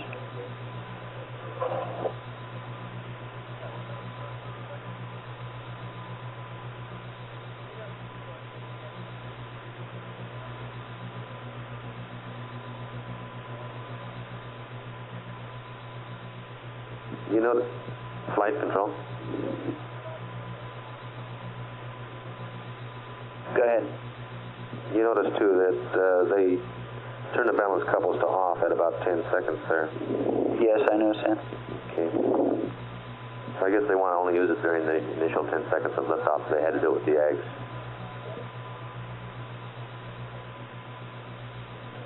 Flight, I've lost track of the review here. We held it up. We got acquisition there. Okay. Pick it up here in a minute. Okay. I'm just looking at this ascent card, which is on page 13 of another book. Right, I know the one you're talking about. Yeah. Okay. Has the card right in the center. Yeah. Would you have Fido look at that card? Show him those numbers when he gets a chance. The VAI and H.H. Well, let's see. He has the four-step manual profile over at the side. Is that the one you're... No, I was thinking of the normal numbers, but yeah, I see the profile there. Got both of them, the 8-ball and the overhead window. That 3732 is overhead window, those numbers, right?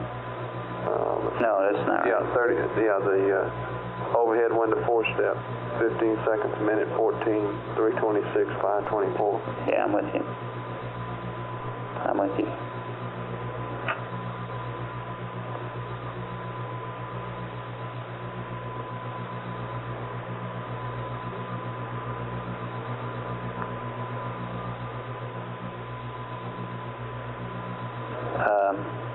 Guidance flight. Go ahead. And this is right also on the monitor for cutoff. The ping's 0663. It's VIH dot and right. H. That's right, flight. H dot is the middle. That's a normal P12 display. 1677 is T to go and VY. 1685 is to be gained. Yeah, those are just the same as post-burn trim numbers, but they can be called at any time in P12. Okay.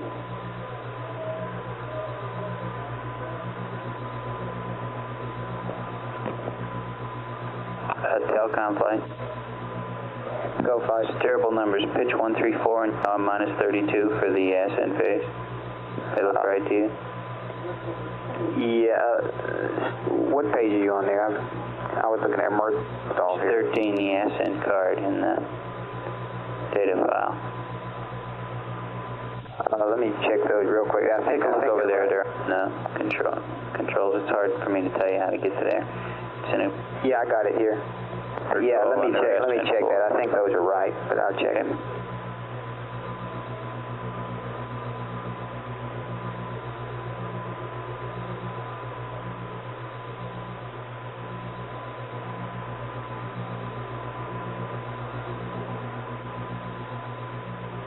Flight would check it. I don't have it right on the tip of my tongue.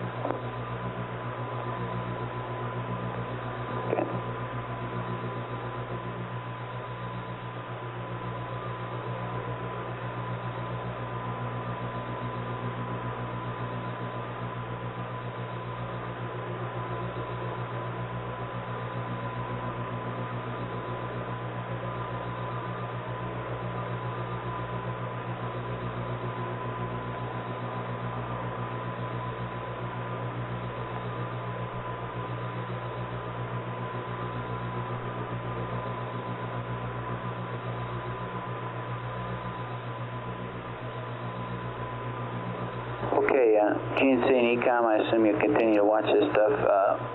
Control and telecom and guidance, can we pick up? This is the ascent chart, and that tells us what we're going to do here.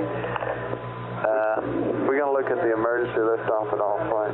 I don't want to do that right now. Okay. Milt, I know, was looking at that, his team. I have a question for Ken here. Yep. Ken, what's that noun 76? Where are you looking? In the middle of the left-hand column. Wait a minute. At what? Are you looking at the ascent card? Yes, that's on the ascent card. Oh, stand by just a second. Let me look at something. Noun 76. Oh, that's just the pre-launch P12 numbers again. Yeah, but they actually enter a noun 76 here? No. That's just information. Well, what's the enter before for that? ignition. Oh, he may be trying to monitor it here. That's cross range and... Yeah, normally it just comes up in the display, but you can call it. You can do a verb 06 noun 76 or verb 16 noun 76 in it, which may be what he's doing here. The reason I just call the noun. The reason I'm asking the question, I just happened to pick up an earlier copy of this thing, and it shows a verb 76. That was an error. Yeah, it must be, because we don't want him in a minute. Yeah, it was removed. I remember that one. The verb 76 was an error. It looks to me like the whole thing should be removed. No, it was intended to be a noun 76, and it got in as a verb 76 and was recorrected. I remember when it was a verb. Okay, but the VH, VV, and delta R are not noun 76. Yes, they are. He's just using different symbols for them. Okay. That's in-plane downrange velocity and the H dot and the cross range. Okay. He's just using those symbols.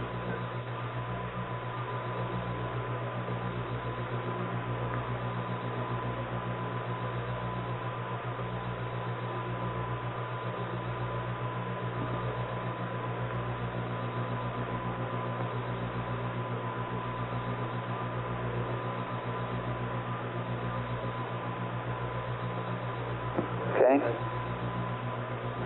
Where do we pick up here? The rendezvous timeline.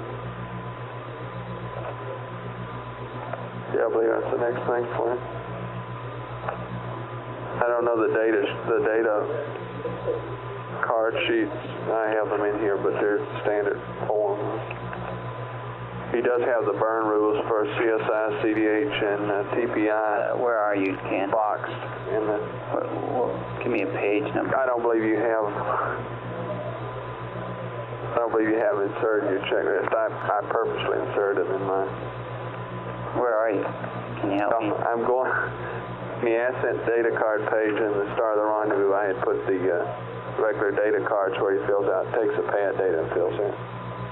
And he has the burn rules for the rendezvous on each one of the respective cards.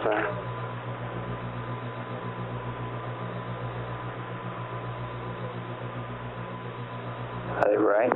Yes, they look okay. They're fine to me.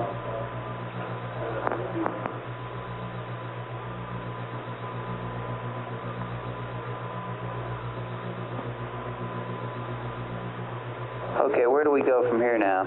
I guess the next thing is to start with the rendezvous checklist, which is starts at insertion. It's the next page. Mm-hmm. Okay.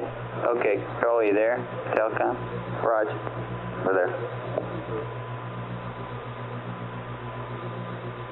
Mine sure is scribbled over an awful lot.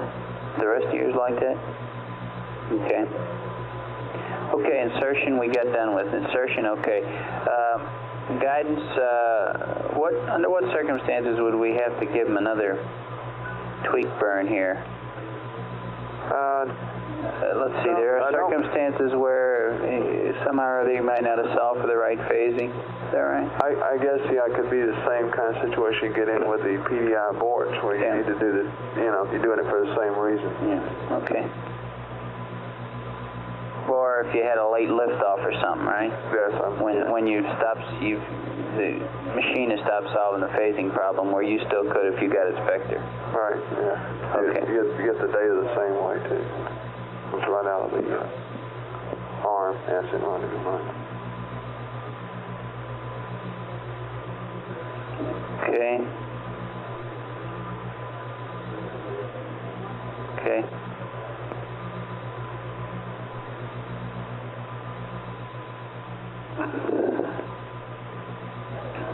Okay, we pick up there. Control, most of the stuff is yours after insertion. We go to program 00. Just a minute, stand by.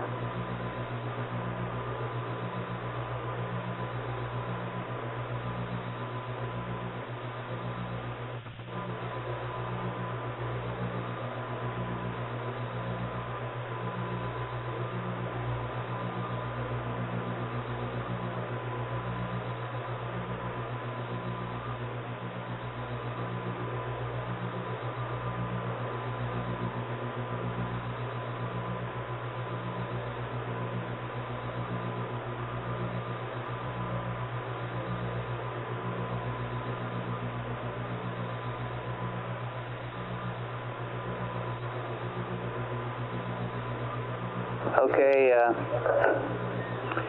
and off we go. Rendezvous radar circuit breaker open. Right? Roger. What are we doing there? Opening it up? You're right, turning it off. Verb 44? No, actually we aligned it to the AOT position flight for the AOT here. Okay. Verb 44, what does that do? That just terminates the designate. Right. Okay. Track the exterior light. Inverter 2, circuit breaker 1 open. What are we doing in there, Telcom? We normally launch with inverter 1 online, and as soon as you get back up, you reconfigure and put inverter 2, which is the way we normally fly. Okay. You like to save inverter 1, don't you? Roger, inverter 2 also makes your loads more evenly distributed. Okay. Okay, then we target CSI and TPI. And we've already given them the pads, have we not? Yeah, the only thing we owe them here is a uplink to the CMC, the LGC vector, the control center, right? We've already given the pads and the times and everything. And you get the CSI pad back with the if something strange happened that we had to change that, we would, but okay, then he puts the numbers in for that, does a program 57, and let me see, rendezvous radar track is more important than the program 57 if we have a trade-off. Right, you need at least 15 marks, which means 30 minutes before CSI. I must be on the wrong page. Are we doing? No, he's just asking. I was asking a question. If we either get behind or have a close, we can't have a close CSI, hardly. If we get behind, we're going to press on with the rendezvous radar as opposed to another 52. Right, that's right. Okay. Guidance, do you guys have some criteria down there in numbers, or how are you handling that down there? The NAM 49 stuff again? No. Don't speak to me in that stuff. What GET or time to go to CSI or whatever 30 time minutes. frame you want to put in? We're trying to use something like 30 minutes. We have to get into rendezvous track 30 minutes prior to CSI? Well, you need 15 marks, okay, and it's a minute a mark. Okay, plus he interrupts the mark sequence, does a final comp at least 10 to 12 minutes before the maneuver, so you add that to the 15 minutes, you're getting right at 30 minutes. Okay, therefore you need 30, 40, back around 124.50, you need to start getting into the rendezvous radar. Yeah, it doesn't give him a whole lot of time to do it, it's 52. All right.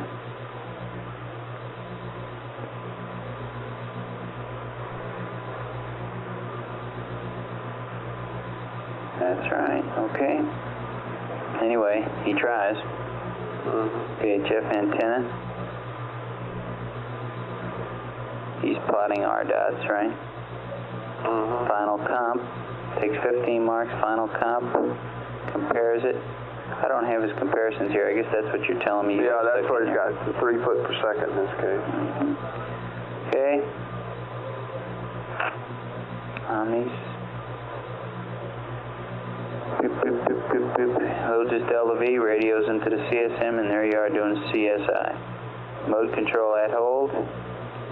Let me see what we're in here. Pings or hags? You're in pings, Mike. I don't see that. Where are we? No, I don't believe they really call it out. Okay. You're in pings doing a translation. CSI. This is done Plus C. plus C to maintain lock, right? Yeah. You can see him calling the 502 read there. That's the plus C out of the eggs.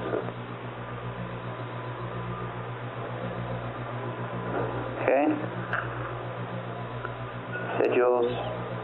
How about these control modes? Control, deadband, max, attitude, pulse, mode control, X, auto. After CSI, okay.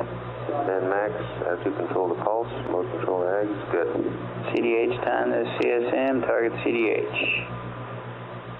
What are the M numbers, guys? They mark? That's marks. What he must do here is he must do 4 marks before he resets the matrix, and that's M equal 4 is a cue that as soon as he gets 4 marks, he resets the matrix to 2002 for the verb 67 there. Right, you are, and then we pick up again, taking some more marks, plotting R dot and R. And we get ready for the plane change, which we may or may not make, right? Mm-hmm. Same old story, reading them back and forth. Do it in pings. Okay, then we get ready for CDH. Do we reinitialize the W matrix anywhere in here for this? No, negative flights, you don't reinitialize again. Oh, well, I take that back. You see the verb 93's 25 minutes, and that's the only time. 1 at 25 minutes, M equal 4, the verb 93 resets the matrix. Reinitialize. What does it go to now? Back to 10,000, back to 2002.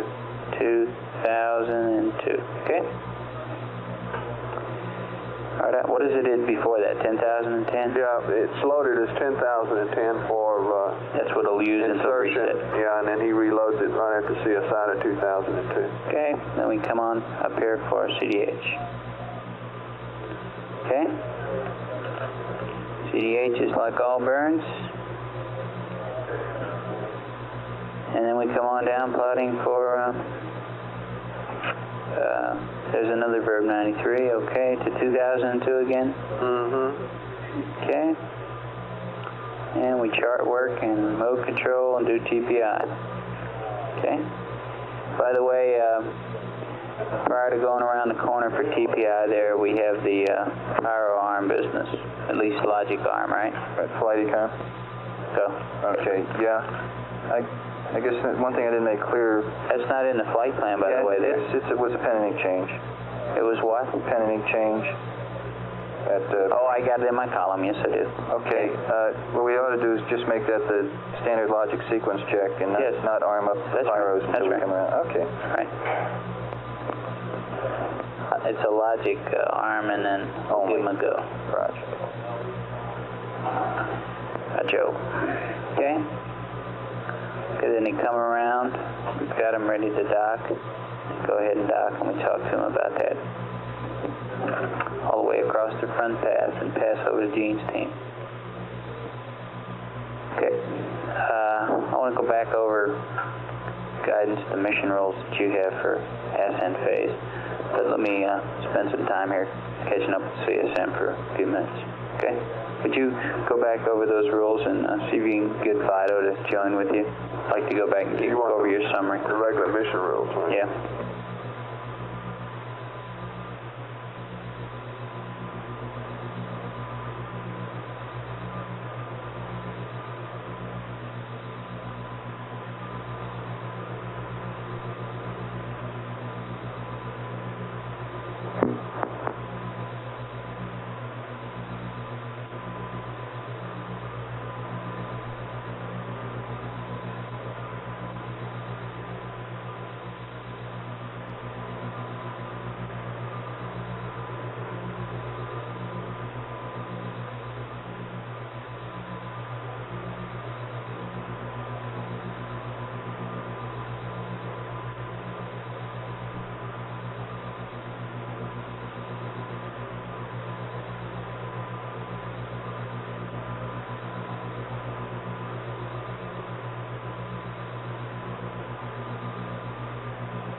Ecom, how you looking? Flight, we're looking good. Everything normal? That's Still? fine. Just still haranguing a little bit about the accumulator cycle flow, all that. Okay. GNC, attitude all looks good? Raj? Oh, flight econ? Go. Yeah, I guess I should tell you that we did peak out on the rad. Yeah. 66 degrees, same as the last one. Okay. Looks like we're getting there.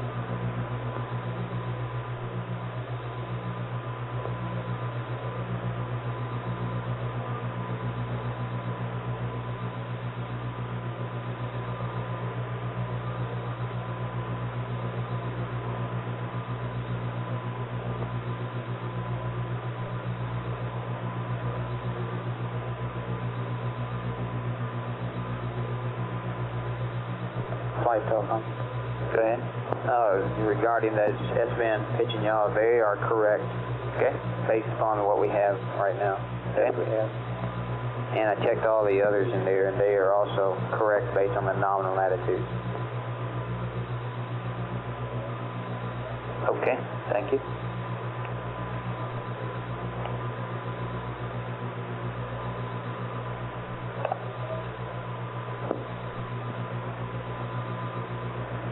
Flight surgeon. Go. LMP just unplugged. Okay. The other two are asleep. Okay. You think he's going down the bathroom? I'm watching the dump nozzle, no evidence yet. Okay.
Hello, flight.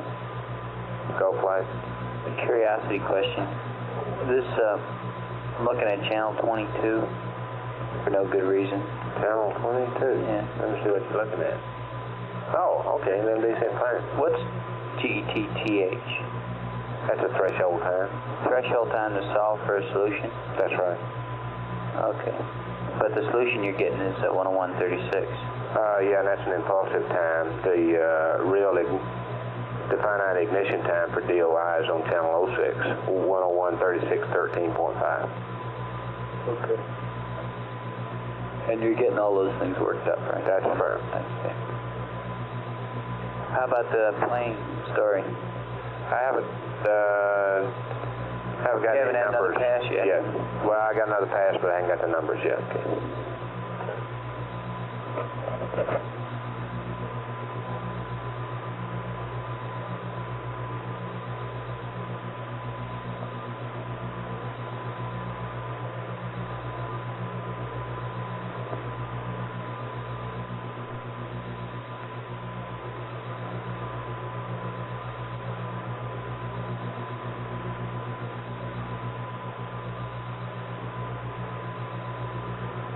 Control flight. Go ahead, fine. Nick, do you have this?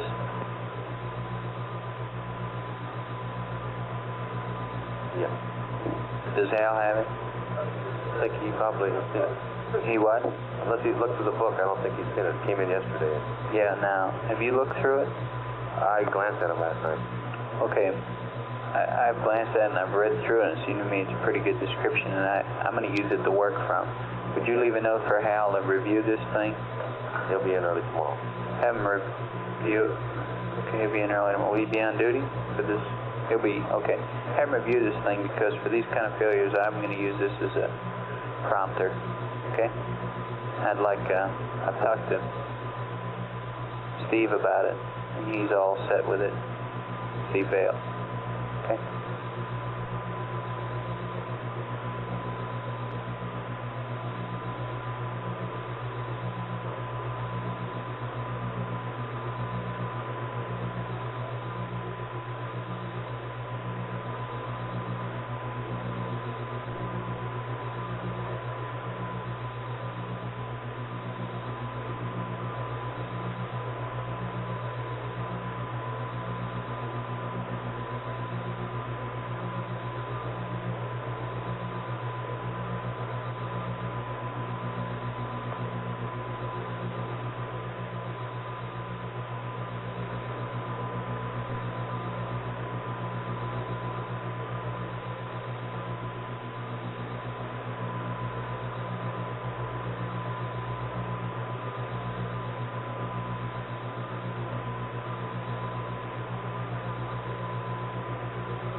flight surgeon. Okay. Alan P plugged back in at 9107, and it looks like he's back asleep again. Okay.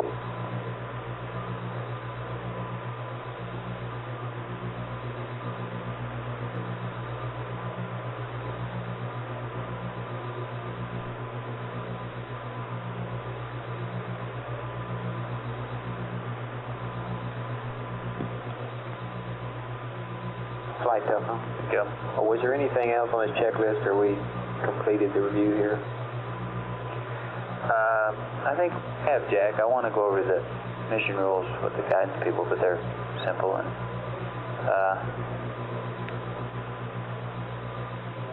I haven't gone over the post-docking checklist.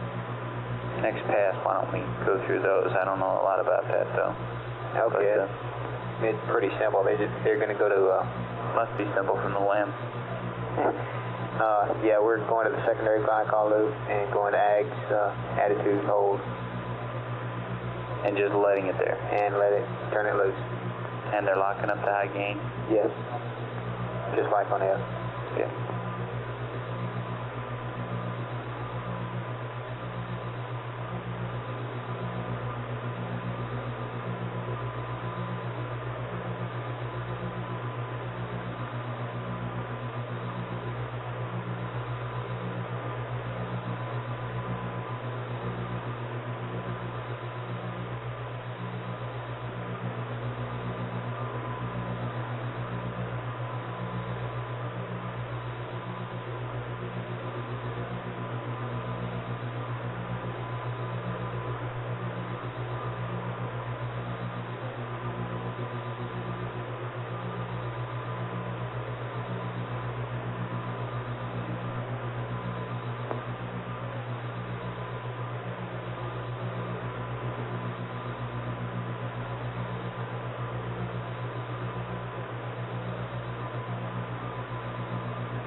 Flight Data. Okay. Okay, just general interest on Channel 11 now. You see a PDI second opportunity. I do. Channel 11, 104 at the bottom, 104.26, 36.1, with a landing time of 104.3835.19.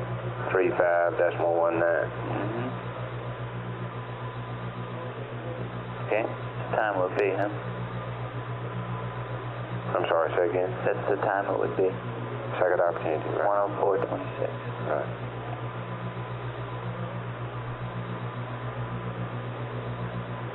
What's that 101.36 there? That's DOI. Okay. That's a nominal time. See? Yeah, I'm with.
Hey, Fido.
GNC and ECOM, it's less than 3 minutes now to LOS on your ships.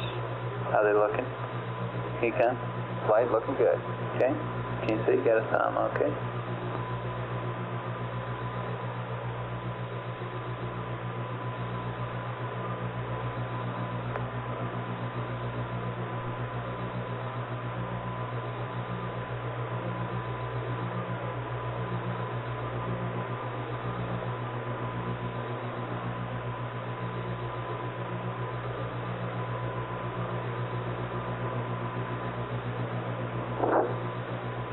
Flight surgeon. Go ahead. The crew seems to have settled down now and they're sleeping fairly soundly again. Okay. We're gonna call them in 2 hours, you know? Say again? We're gonna be calling them in 2 hours. Right, it's a shame they're sleeping so soundly now.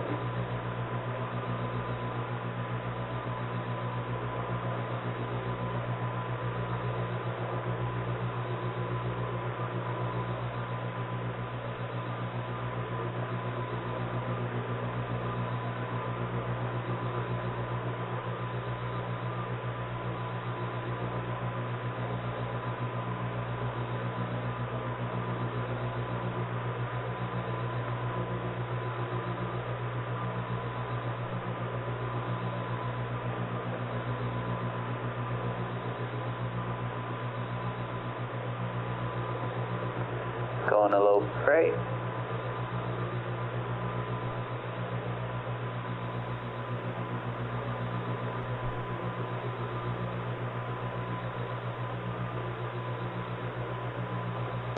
This is Apollo Control, 91 hours, 36 minutes, ground elapsed time.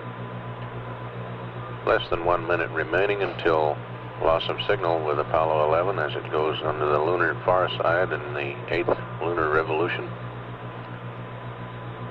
2 hours remaining in the crew rest period, which means that midway through the next front side pass, the crew will be wakened, if they're not indeed already awake. Flight Surgeon Ken Beers reported just prior to LOS in a brief exchange here in Mission Control that the crew apparently were all asleep soundly at this time. Flight Director Glenn Lunny asked the spacecraft systems engineers how the two spacecraft looked as they approached the LOS point.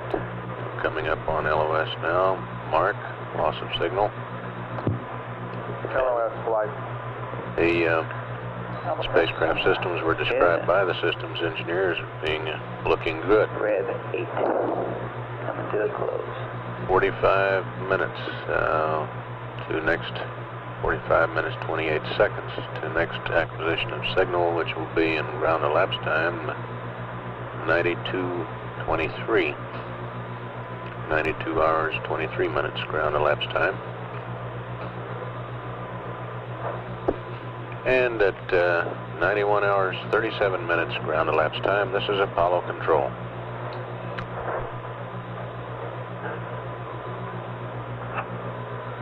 Okay, FAO, Control and Telecom, guidance flight. Why don't we take a quick look at this post-docking checklist, okay?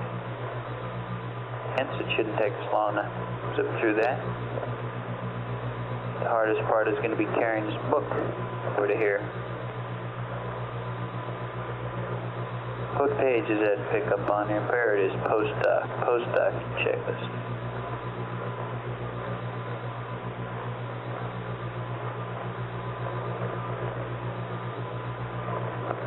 You with me, FAO? Roger. We're on page 19, are we, of the post-docking checklist part? Is that where you all are? All right. Telecom Control, you there? Yes, fine. Capcom? Okay, let's see. Sump valve auto, equipment prep for transfer. Stow to following. Prep for transfer. Tenant tunnel. Brakes A and B egress. Dump valve open.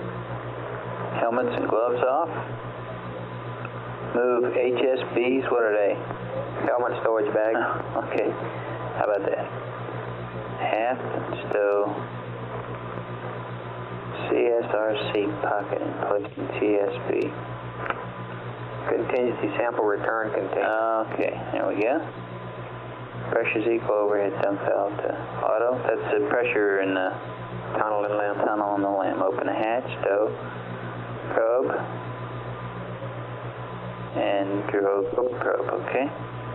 Stowing that stuff in the limb. Bags and vacuum brush. Cabin gas return, suit gas diverter. Suit circuit relief. Disconnect.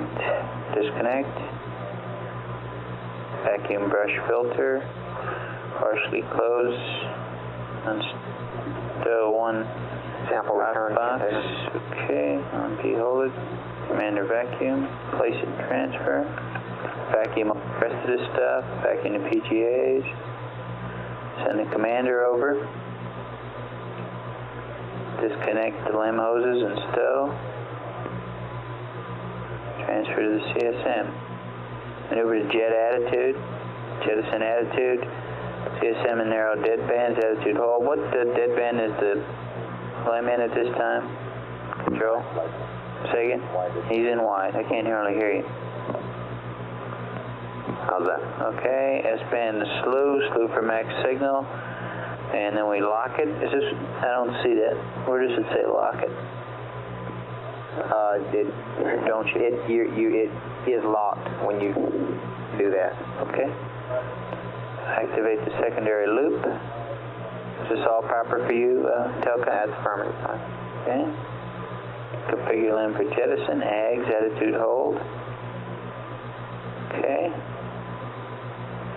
Radar test, rendezvous radar test, is that what that says? Yeah, what we want to do here, Flight, is the same thing as with the pings, where by going to the secondary glycol, we want to see the pings fail, and at the same time we want to see what these heating constraints will do on the radar. So we're going to leave it on in the self-test mode so we can see the angle. Okay.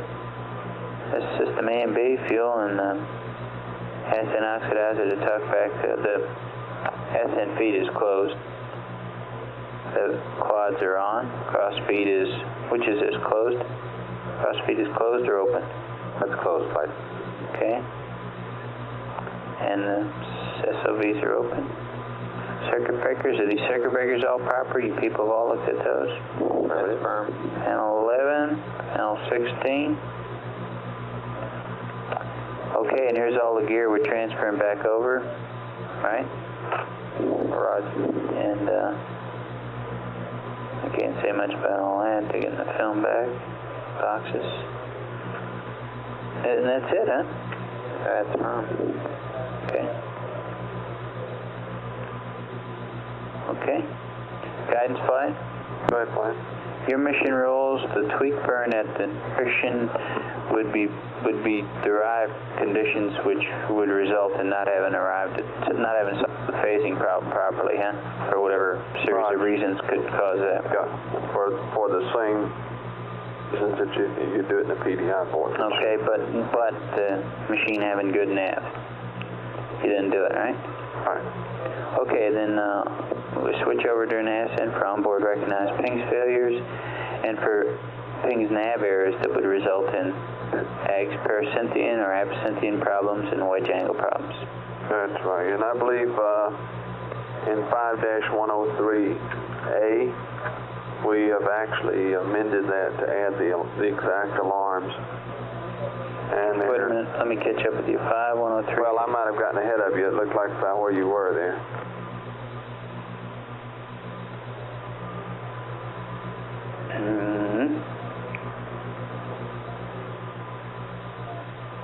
Item A under 5-103. Yeah. There's been a memo put out right before launch that specified the exact alarms for which we'd say it was no go. Okay. And there are 2, 4, 6, 8, 10, 11 of them, I believe. How many are there? 11 of them. 11 of them. And do you have Mary Ellen? Okay, I'll get them out of here.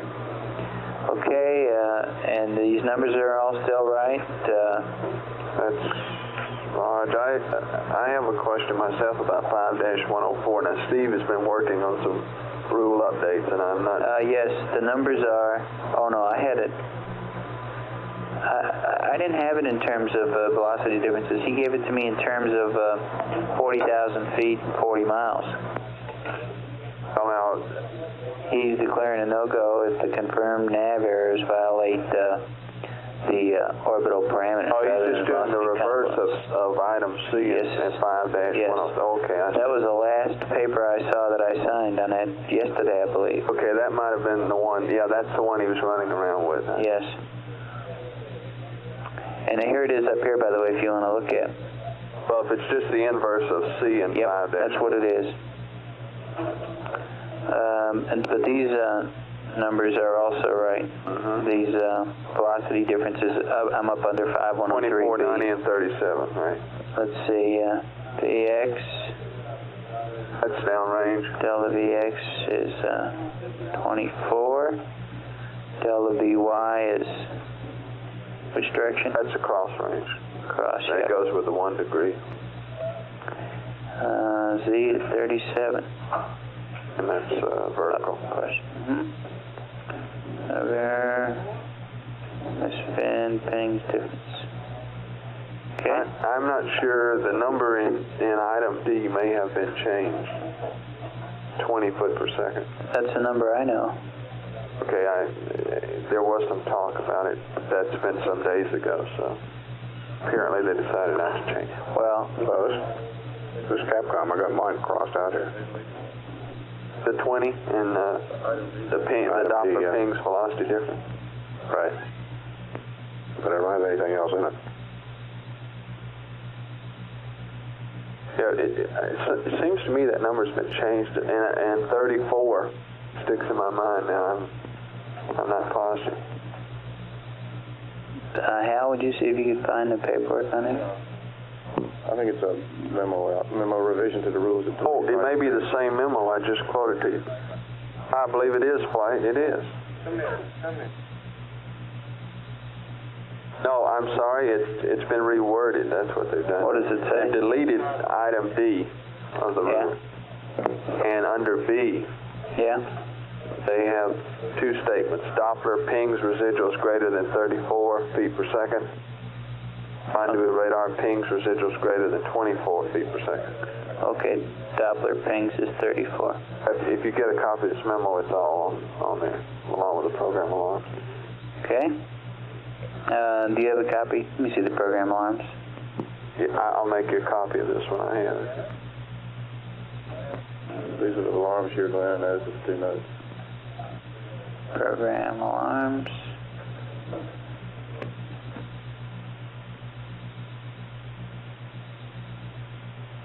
Do you have a copy of it, Fly? You bring it up, would you please, Ken? Okay, let me take it out of this book.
Okay, guide, flight. Go ahead. You got a little more time there. I'd like to run through just quickly the failures that are called out in the report, the data priority report. Okay, I've discussed these with Steve, and he concurs with all these. I'd like to go through them with you and Dick Thorson and on the loop. On the manual answer. Yeah. Now. Control, you there? Control flight, are you there?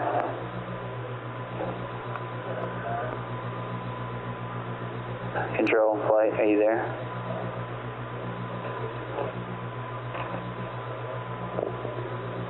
He's there, but he's not answering. Control flight. Go ahead, flight. Hi. Have you got about 5 minutes? I'd like to run through the data priority report on the different techniques for different failures.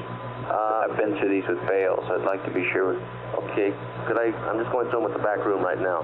Okay. Call me when you're ready. Right. Thank you.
Somebody sent my carrier back.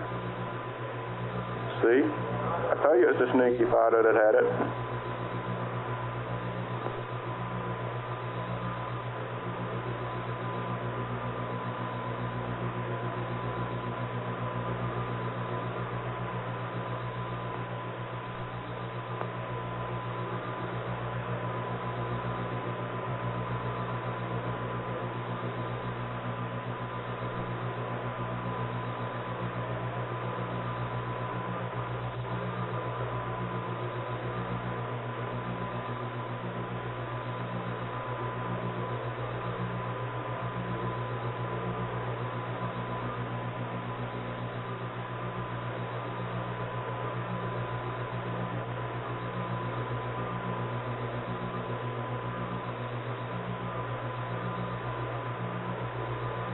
Control flight, I'm waiting for you to call me.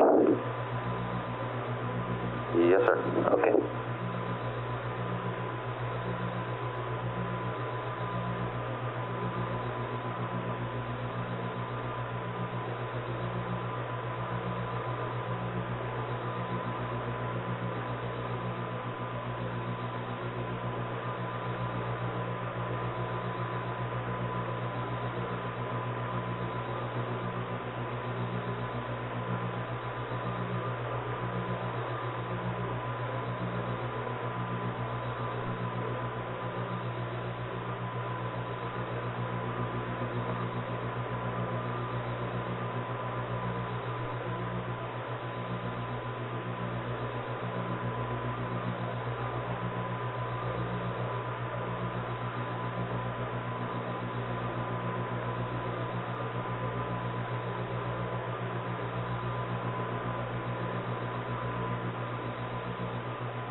Flight from control.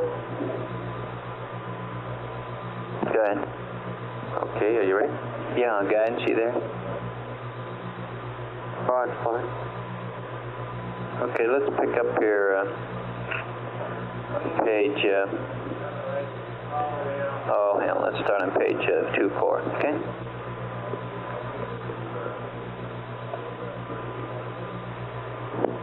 Everybody there?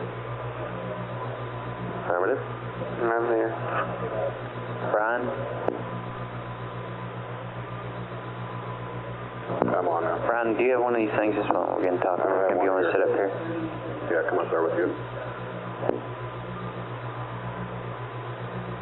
Okay, starting with ground monitoring during that manual ascent.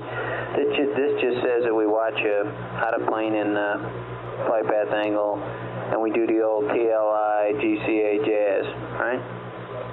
2-degree increments, left, right, up, down, right? And table 2 is just how they do the overhead window, business to 4-step pitch program. Apps cut off, delta V safe goes to 0, right? Guidance, that's what we're going to call that on, right? Mm-hmm. Manual aborts. Okay, we've got that horizon pitch angles out the window that's at table graph thing on the next page. Manual takeover. Okay, and they have the priority control modes in there, all straightforward. Okay, ascent with degraded. Ping's accelerometer fails. The display is alright, the attitude display alright, and Ping's rate command's alright, but you don't have auto. Right? Yeah, are you going through the A through F now, Flight? Yeah, I'm on page 3.1. Yeah, you wouldn't have steering there. Whoa. I'm over on page 3.1 now. Yeah. There's a good table here, 2-6.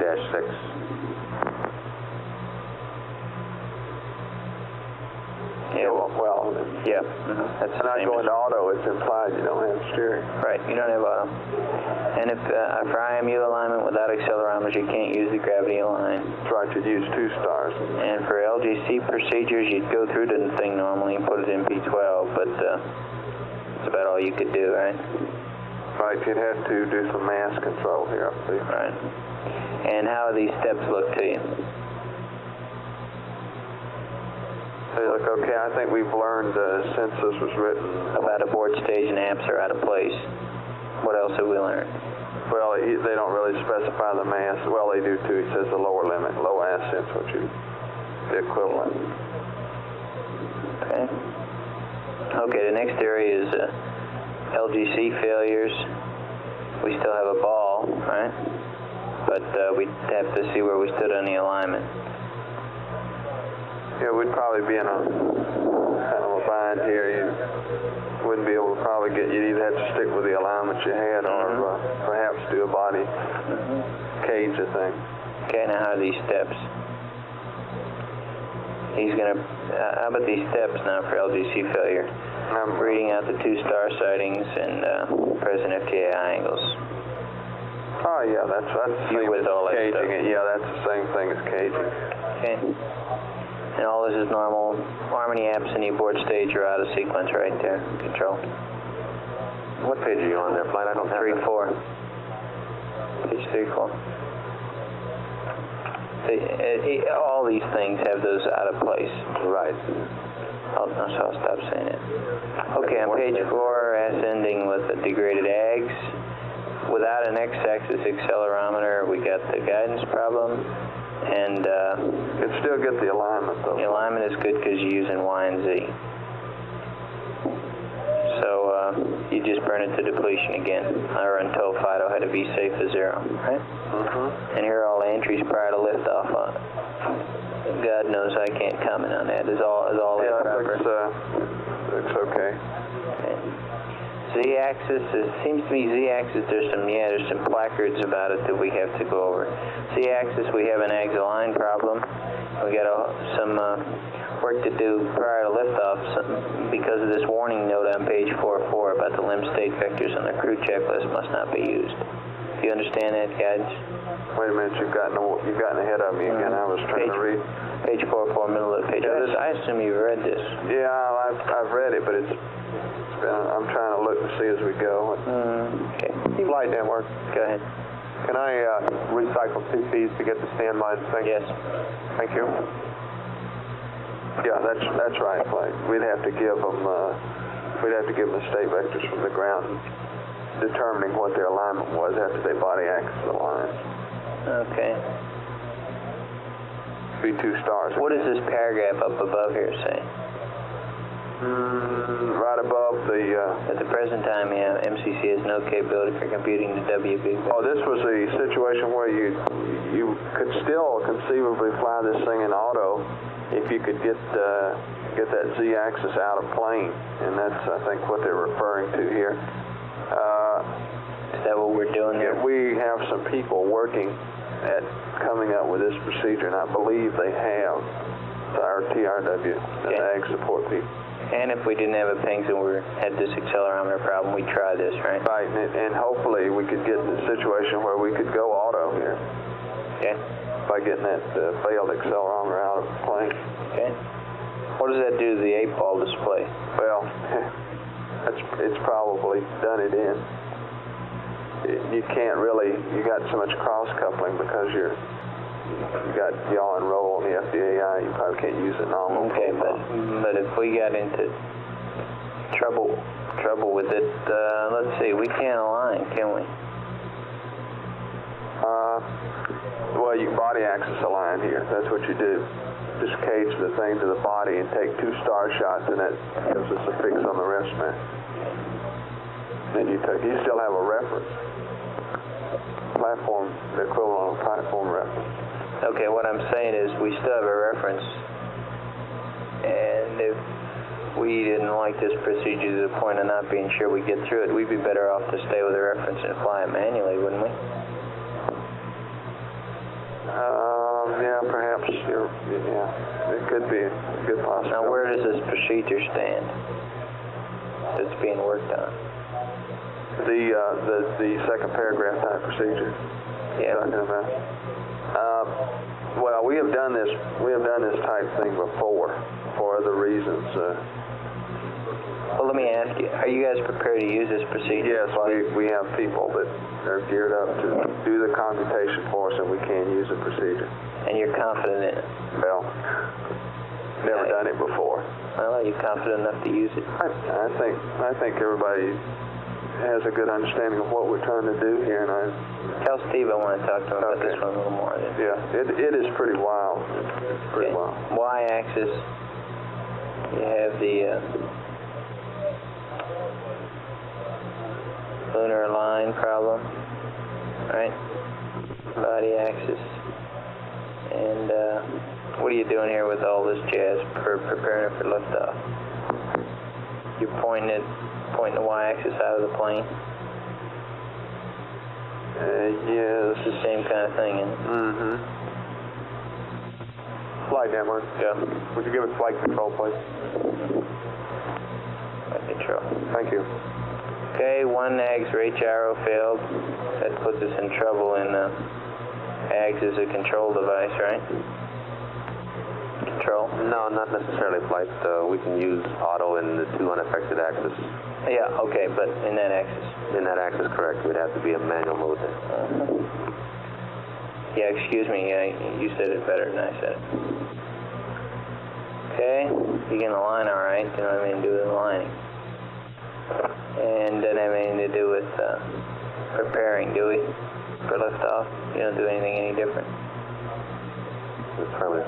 And we can set the alignment up the normal way here. No problem there. Okay, and guidance on section 5, the rendezvous maneuvers.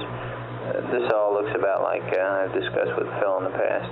It says get a good limb orbit, and then you got a DKI solution with 1/2 a rev or a rev and a half after NC1 prior to CSI. Yeah, I guess. And we can delay the liftoff time 9 minutes from nominal so as not to get into a hairy phasing situation if we cut off low and we're getting way ahead with the limb. Yeah, I think it'd be hard to predict in some cases if you're fuel depletion what your rendezvous is going to end up looking like. Yes. Okay. Note to yourself there, will you, that I want to talk to Steve some more about this arranging of the AGS gyro out of plane. These procedures are pretty as long as you are going to jeopardize the 8-ball display, I'd like to be sure that we know what we're doing and have confidence in it before we do that, or else we'd be as well out to fly with the ball. Okay, guidance and control. It seems to me we've been over all our subjects. Do you concur? Are there any others you can think of? We're having a discussion right now about this 8-ball. We'll get back with you in a minute. Okay.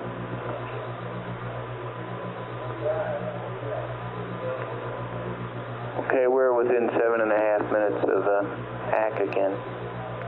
Coming around the corner, and at the end of this pass, we're going to into this front side pass, we'll be working the pilots up.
Okay, the other thing you operators can do is get whatever paperwork that the oncoming team, the white team, is going to use at your respective consoles. Those men are going to be pretty busy when they get in here, so why don't you do all that you can to set up the area for them. They'll be due here in a couple hours. Things are going to move fast from then on. GNC and Econ flight? Flight Econ. GNC? Go. I'd like to get a pretty complete summary of the consumables from you today, you know, per quad pounds in total, and then relative to the time. Yeah, I've been getting it from Econ. GNC, a little more from you today, okay, about how many pounds you got in each quad and what's... You want it from the red line also? Pardon? Would you want it from the red line? No, just then compared to flight plan nominal and Apollo 10. Okay? Okay.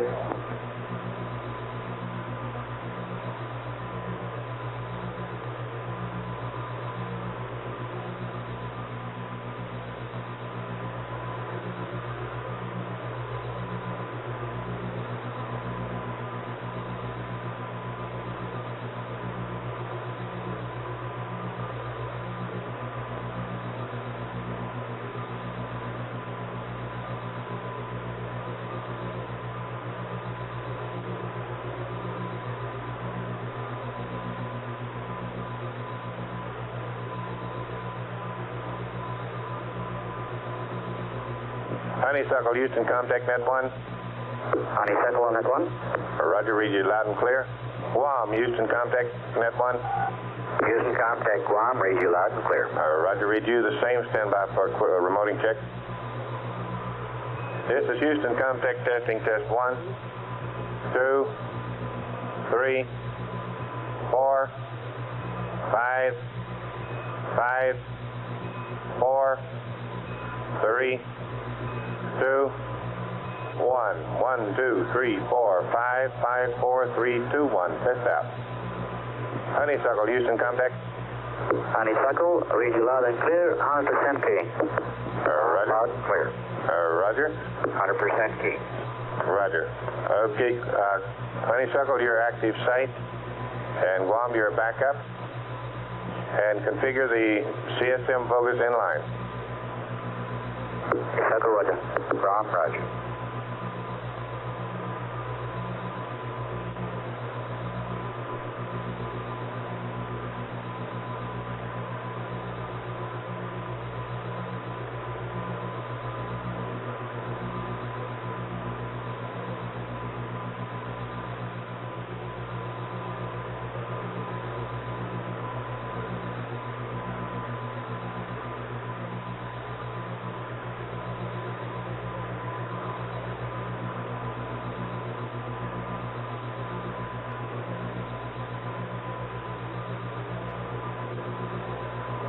Flight guide.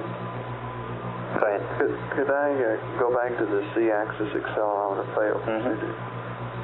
I didn't leave you with the impression that the FDAI ball was not a valid attitude reference, did I? It just may not work with the nominal pitch profile if you try to I understood. roll this thing out 90 degrees. Yeah. Your point was that you might be better off leaving, just going manual ascent with the thing in plane. Yeah. The alignment in plane, okay. That's my point.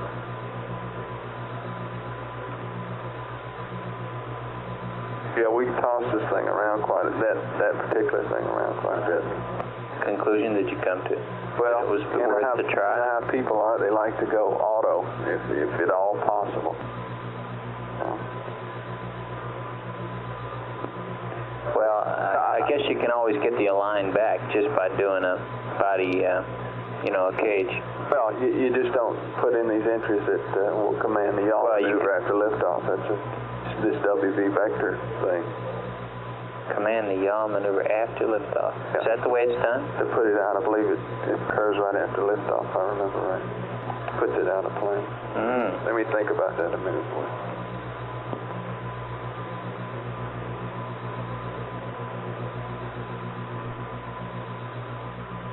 Yeah, I see your point.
Flight network, no AOS yet. I don't see it yet, Flight.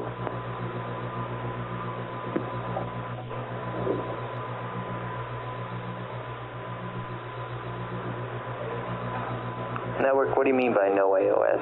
No signal at all? We have weak signal now, Flight. Okay.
network and ECOM, you get anything?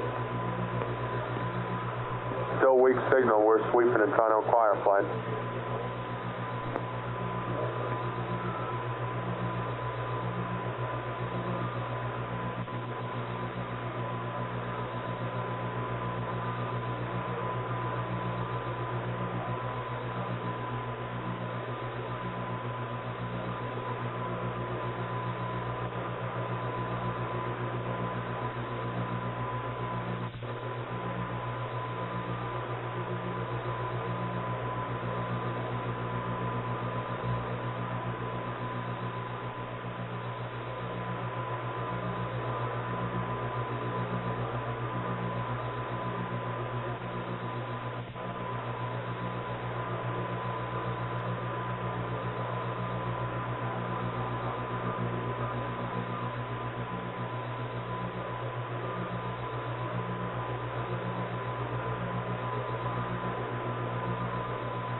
Any progress there, network?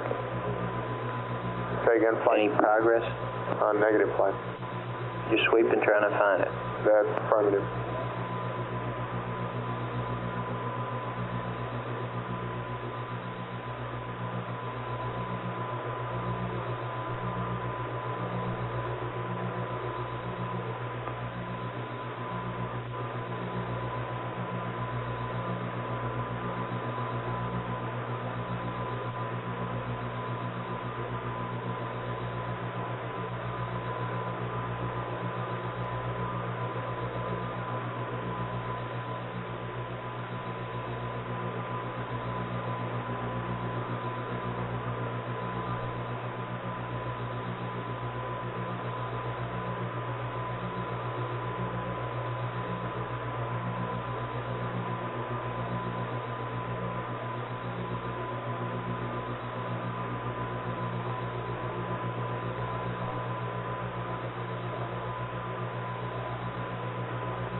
Econ flight.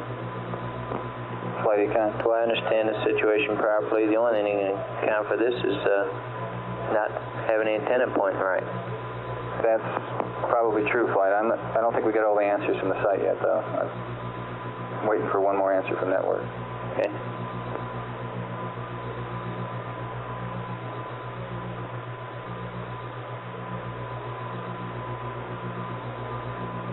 AOS flight. There we go. We've got data, Flight.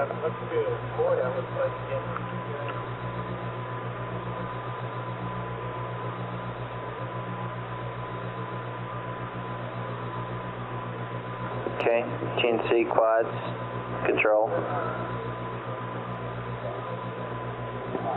Go ahead, flight. No, I mean GNC, you got the vehicle properly controlled and the quads are okay. Roger, flight looks good here. Okay.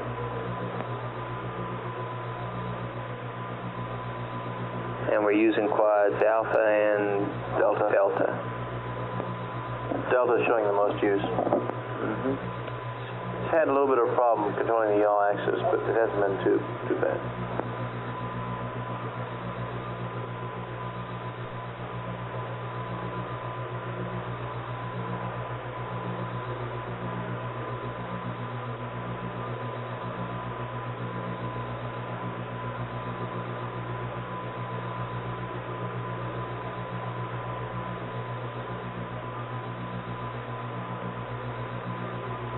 Okay, we got data. We on high bit right now, we are.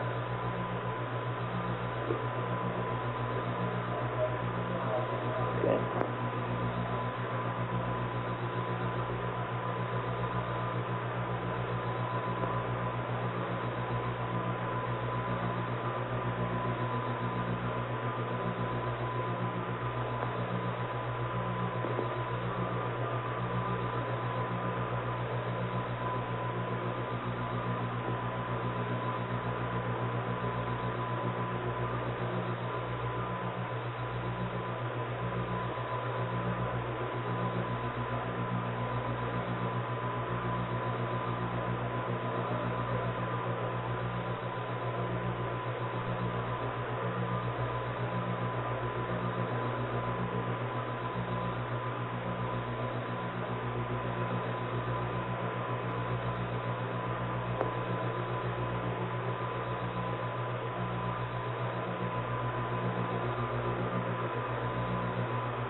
Flight Econ. Go. I have no explanation at this time for that late acquisition. Okay. We're looking good on data right now. Systems look good. Okay. It's about 7 or so minutes late, huh? Let me see. Just about. About 5 or, yeah, 5 to 7 minutes late, yeah. I got about 9230 required. Mm-hmm.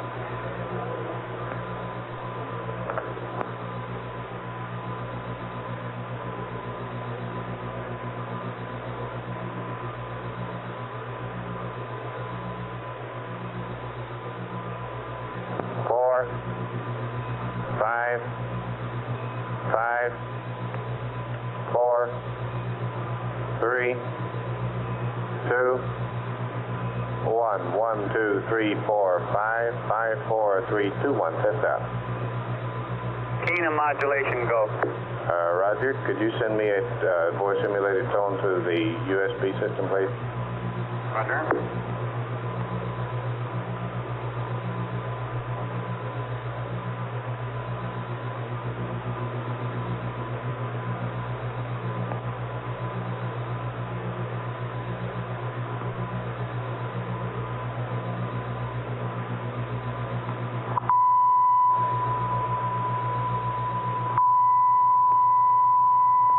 Houston, contact.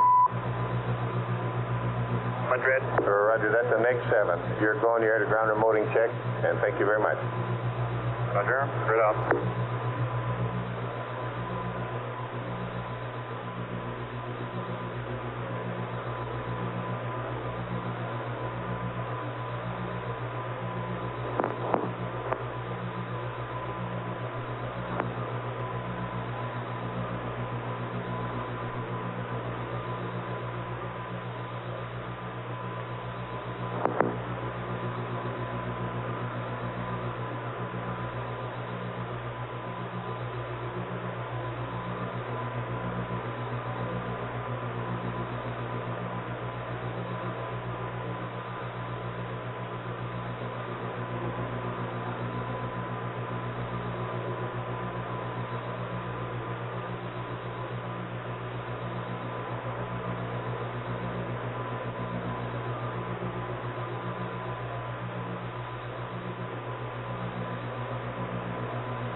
FAO flight. Go flight. Now, when they first get up, we owe them some block data that Retro's working on. We owe them this baseline altitude for descent altitude settings. Is that the number you're referring to, 500 feet high? Roger, flight. We don't owe them that until 95 hours, both of those. Yeah, I know. I was just looking ahead. That's what we owe them, right. And it's 500 feet high. Is that the correct way to say it? Roger, it's 500 feet above the landing site. Excuse me.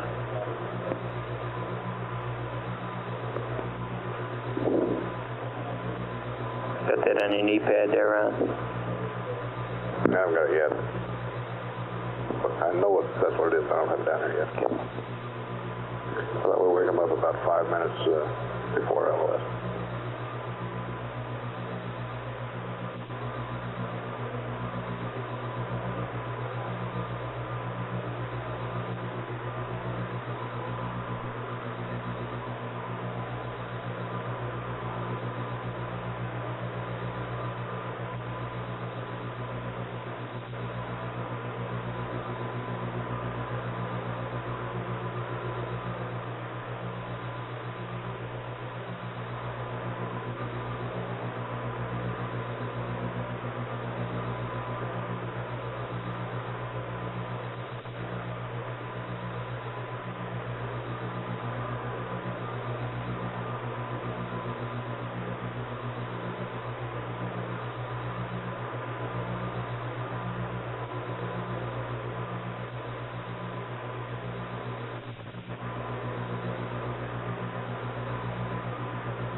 Econ flight.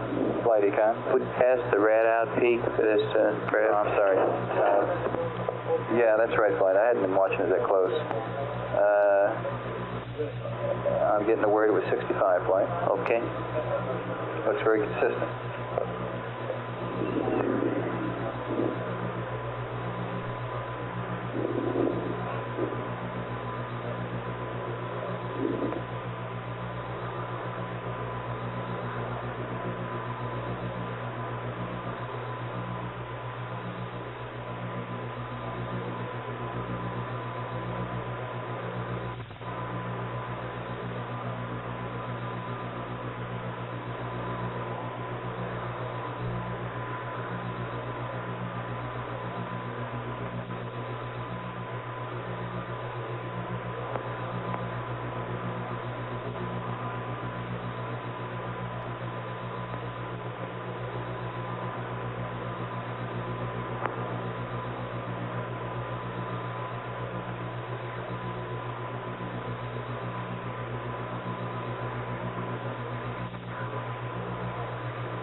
Flight. Yeah. Are you going to come tell me what it means in terms of yaw steering if this thing continues? That's what it means to me, I guess. Yeah, that's fair. Suppose you're off a tenth in latitude. What does that translate into in terms of yaw steering versus the budget? Okay, I'll have to get you some real good numbers on that. It's not of great it's not big. Okay.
Flight.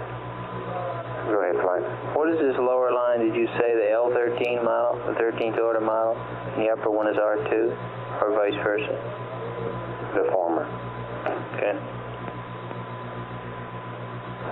Ignore that upper line there, though. It's not plotted Doesn't right. mean anything. Right.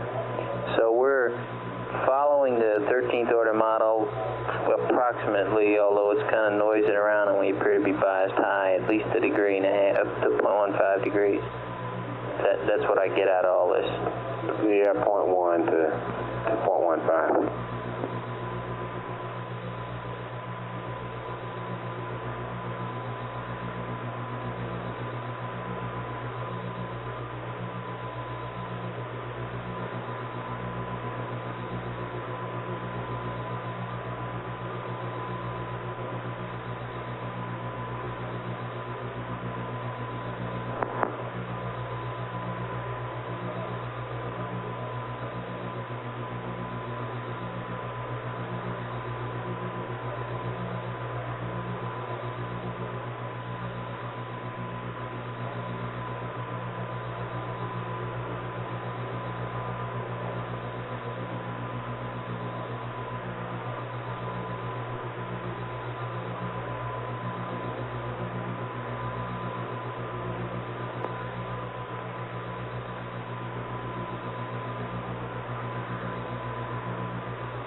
Charlie GNC.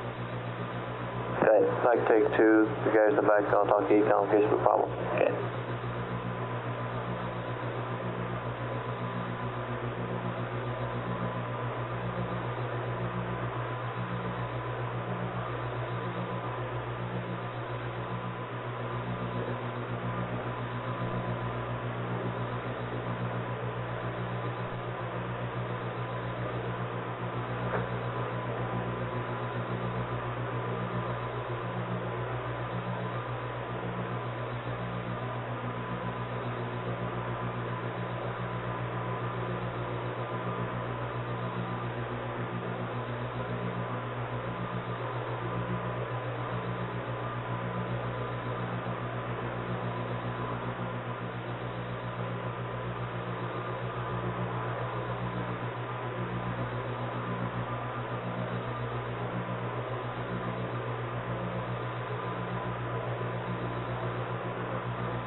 Procedures, Flight. Go ahead, Flight. Check that LOS clock one more time just to be sure it's right, because Capcom's going to use that first call, and we don't want to miss that. Roger, I will.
Surgeon Flight.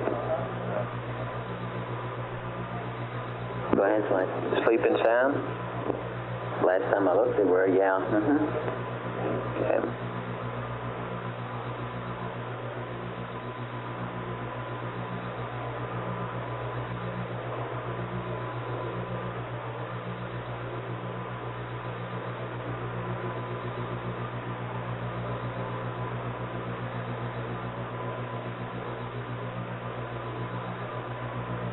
Flight surgeon. Go ahead. The back room confirms that they've been sound asleep since this acquisition.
C flight. Go front. Could you get for me the weight of SPS propellants that we lifted off with and how much we got left now? That's a boy.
ACOM, what are you talking about? 10A. Yeah. Okay. You know, we have no instrumentation on the high gain antenna, and we just don't know what it's doing. What do you mean you don't know what it's doing? It's giving you high bit rate. We're kind of at a loss right now with respect to that 7-minute late acquisition. Is that what you're talking about? Yes. The pilots were asleep. What are you proposing to ask them something?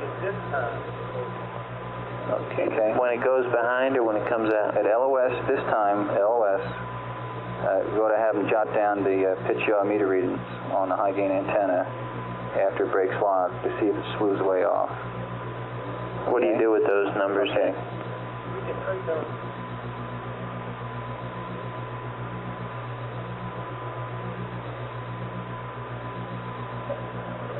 At AOS, it ought to go to the settings on board, and if it doesn't, I don't think we ought to mess with it. What are you gonna get out of that? One thing at AOS, at least, if it doesn't go to those settings, he can possibly anticipate the fact we're not going to get acquisition on time, and he can manually drive it there. Yeah, okay. My question is, should we have them do anything special? You know, they get to wake up and shower and shave and go to the bathroom and eat some breakfast, and they get a big day, and we got high gain and high bit rate. Okay, I'm just trying to anticipate if it is an antenna problem, we could alert them to it, and they could be ready. Yeah. Well, okay. But instead of jotting down a lot of numbers, et cetera, why didn't we just say it took us a little while to lock up the high gain? Next time it may take you may look at it when you should have ACK next time. May not lock it right up. Okay.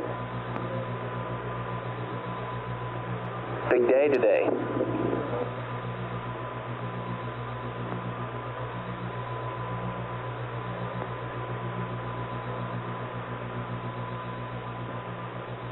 No, it's operational, leave it God.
This is Apollo Control, 93 hours, 29 minutes, ground elapsed time. Some 5 minutes away from loss of signal with Apollo 11 on this revolution.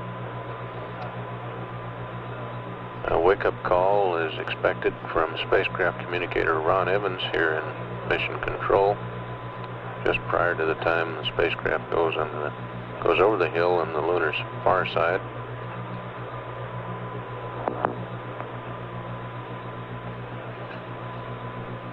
Standing by as we wait for him to make his call. Presently, Apollo 11 is in an orbit measuring 64 nautical miles at Apocynthion, 55.5 nautical miles at Pericynthion. Present orbital velocity around the moon, 5,370 feet per second. Spacecraft calculated now to weigh 70,321 pounds.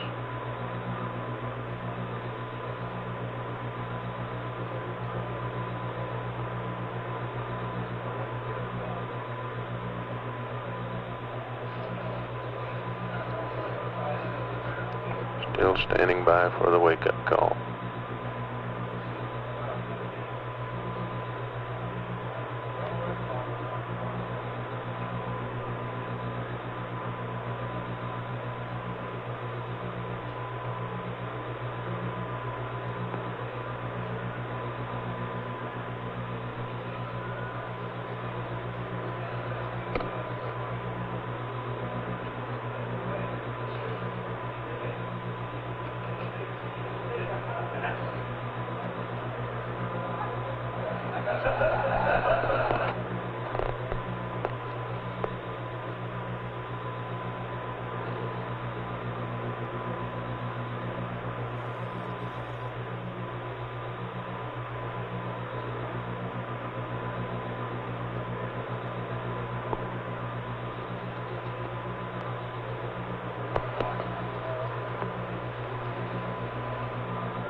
Standing by for Ron Evans' big moment as he makes his call to the spacecraft. This being the sleep watch, his job has been rather easy, or at least he hasn't had too much conversation with. Here we go. Apollo 11. Good morning from the Black Team. Ready to ground, Captain. Apollo 11, Apollo 11. Good morning from the Black Team.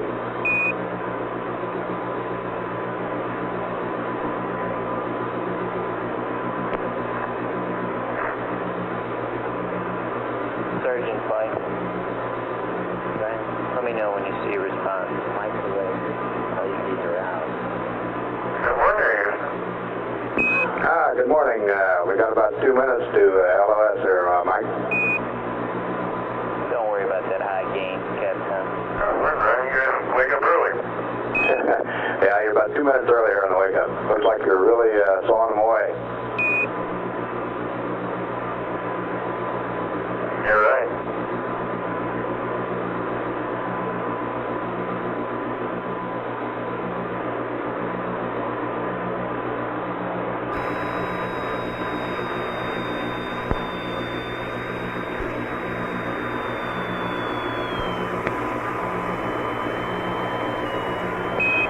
Houston, for planning purposes, you can go ahead and take the monocular into the LAM with you.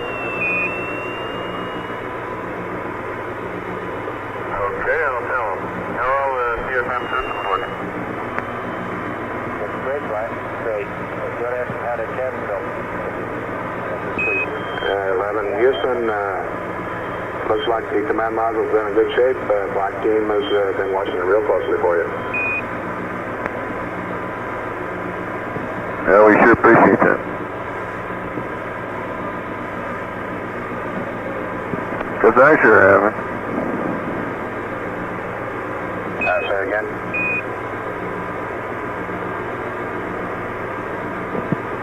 I say because I sure have not.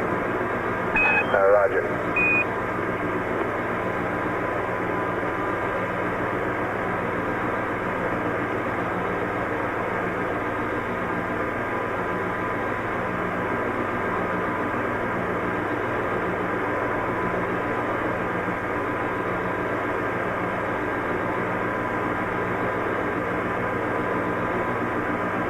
Apollo 11, 30 seconds.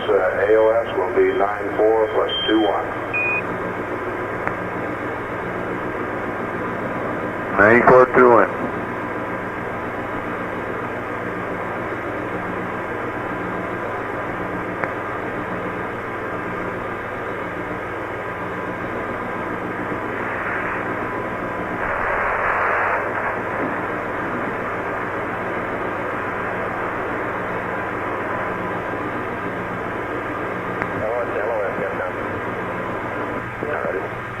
Okay. This is Apollo Control. We've had loss of signal from Apollo 11 as it went over the hill.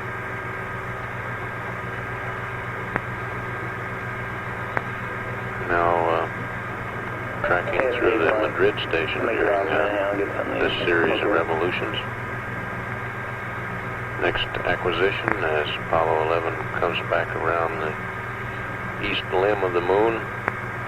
On the next revolution will be at 94 hours, 21 minutes ground elapsed time. Some 43 minutes from now. And at 93 hours, 36 minutes ground elapsed time, this is Apollo Control.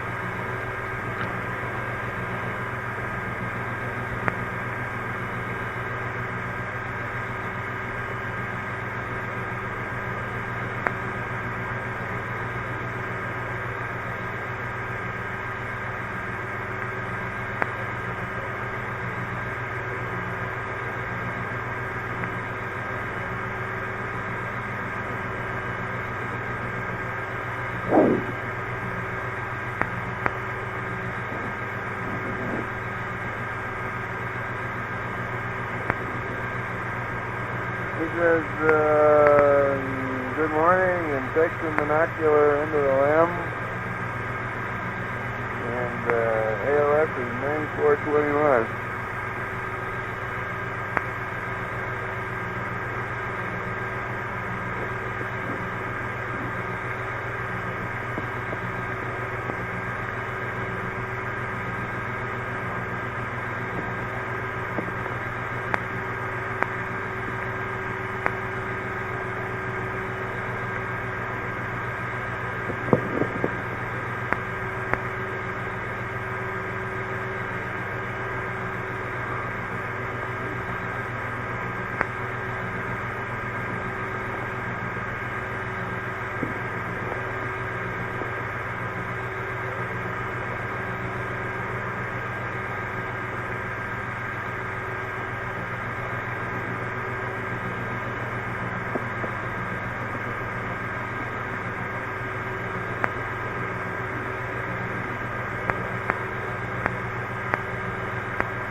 Huh? I'll fit it in.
Hey, Buzz, how about turning on the hot water switch?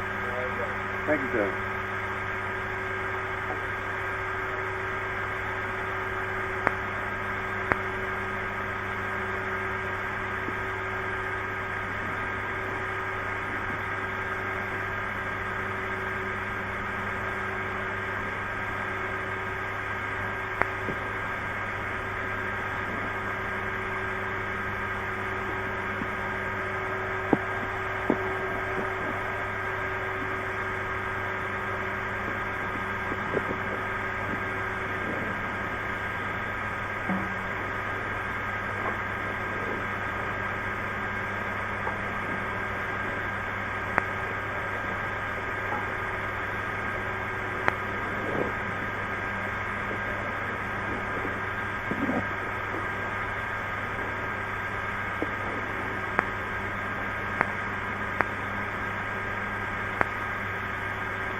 Morning.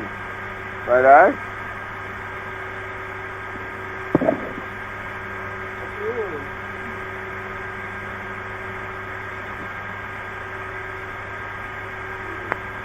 Gallon is probably the easiest way to go through the road and get out of everybody's way.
Where was it with your LCD?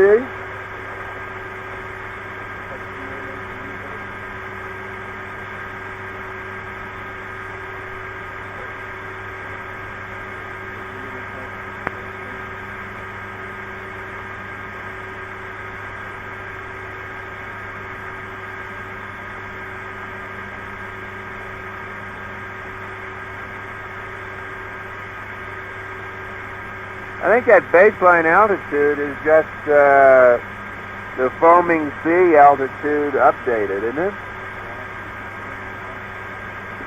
Huh? Yeah, well, I can tell you on a map what I marked on, but it's right in the foaming sea. I used zero, I input all zeros in altitude. It actually came out minus. It's below sea level.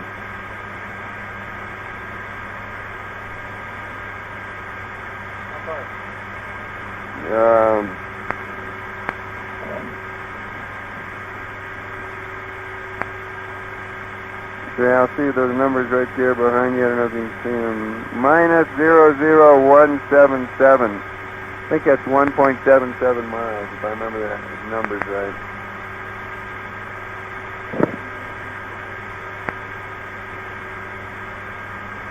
I can look it up. But they'll have some kind of correction to make to it, so there isn't much point.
How much sleep did everybody get?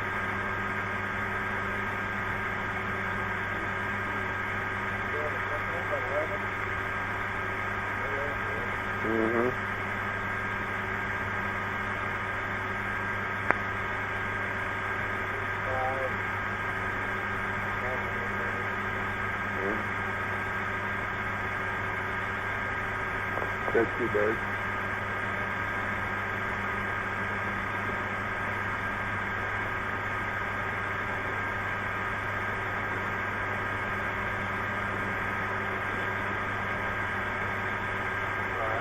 Okay.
A good place for it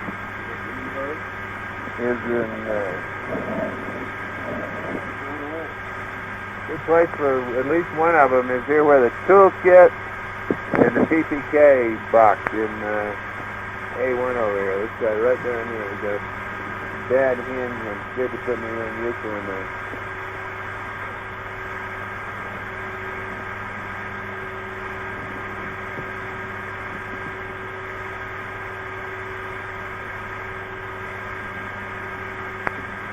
Buzz, I'll put your breakfast up in the elephant trunk, okay? Good. I can get to it. All right, we'll put it there.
This is Bud.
Adam. Right now we're predicting that DDI will be 2 minutes and 8 seconds early. That's earlier than the time in the flight.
Buzz, what is it we're looking for?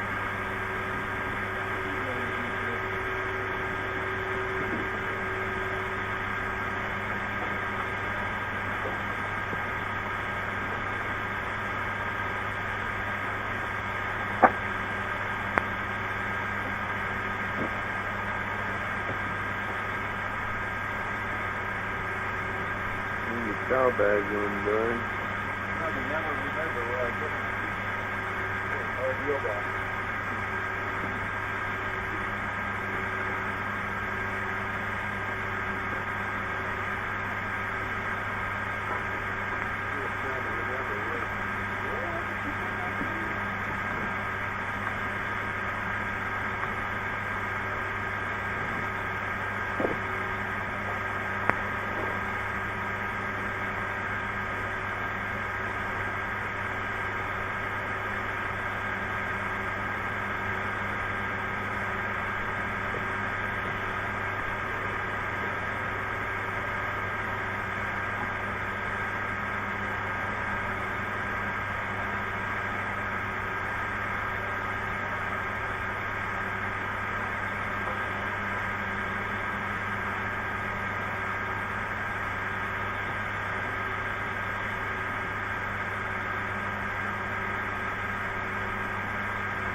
Kiss up that lady if she's up to this.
Metro flight. Madrid, Houston, contact net 1. Metro flight. Madrid. How does your weight compare with the pre-flight weight? Houston, contact net 1. Have you reached? Yeah. Houston, contact. I sent a contact with 9421. Stand by for it. No, you specifically. Is it 4 to 500 pounds lower than the pre-flight number? But I can take care of all that stuff on the flight plan. I'm trying to get breakfast out of the way for me. 5, 4, 3, sure that? 2, 1. 1, 2, 3, 4, 5, 5, 4, 3, 2, 1. Set that.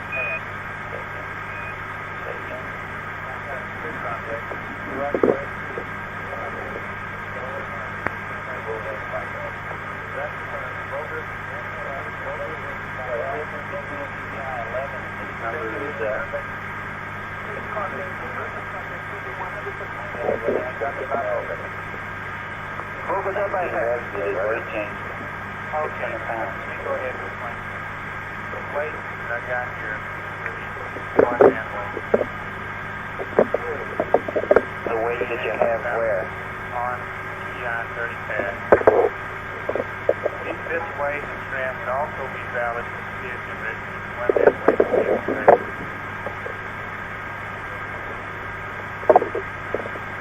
And you're telling me it's 500 pounds above the... I will check that. You're not saying anything about that. That's not our business.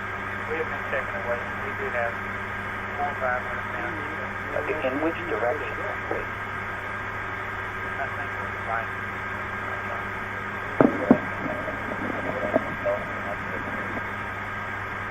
Okay.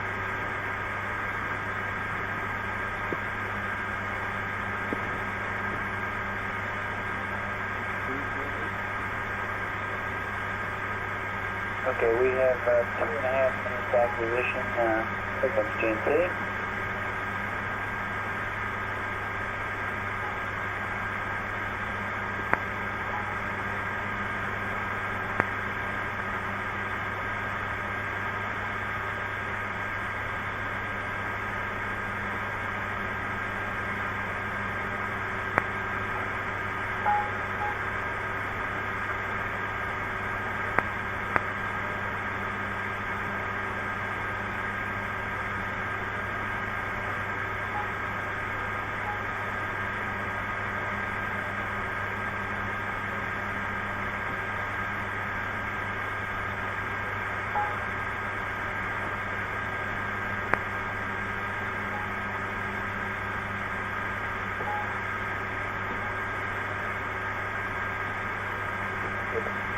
If I pick it up, they'd have the office.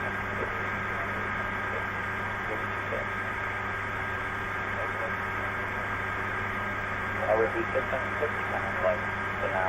150 pounds lighter than what we are now, which should be 650 pounds.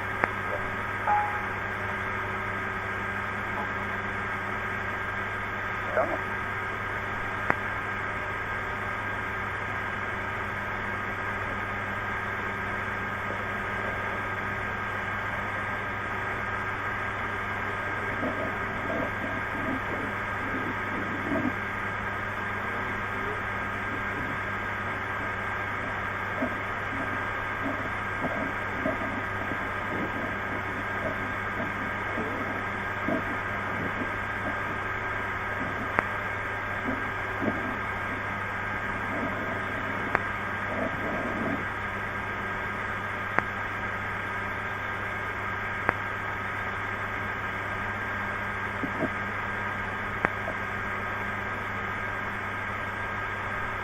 Everybody 30 seconds to acquisition, stand by.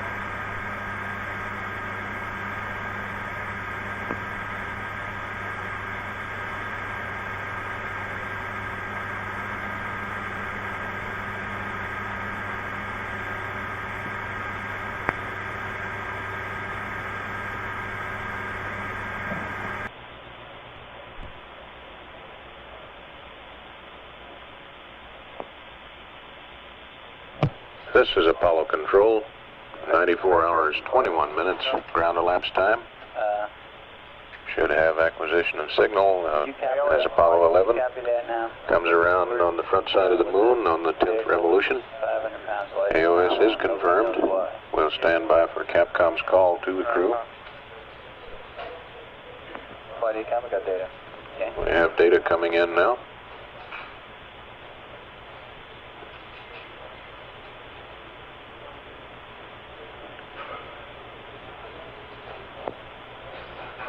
After having breakfast and getting all squared away after the night's rest period, the crew will have a rather busy day today, including the first manned landing on the moon. Some of the preliminary times being generated now for maneuvers of the day will include separation at the separation burn in 100 hours, 39 minutes, 50 seconds. Here goes the call. Houston, standing by.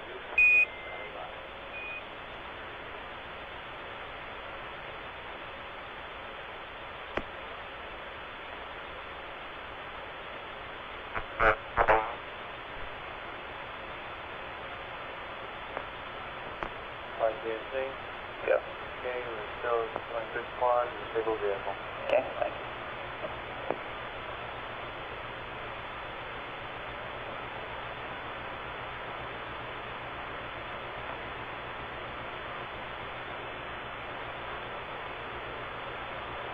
you. Way to come? Yeah, looking good. Yeah.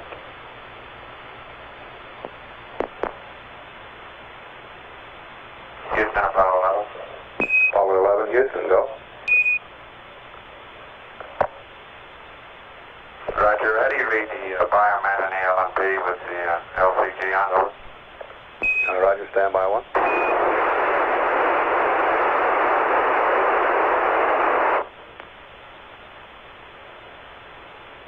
Search, I don't have anything right now. What did you tell me, lost data? Yeah, we had good EKGs on all but the commander at acquisition. And the rates were low. They might have gone back to sleep. I thought there for a minute. Yeah, there it comes back. Why we got data back? You got good data on the LMP. Roger. Captain. Apollo 11 Houston, we have good data on all 3 crewmen. No, play that on the commander we do not have yet.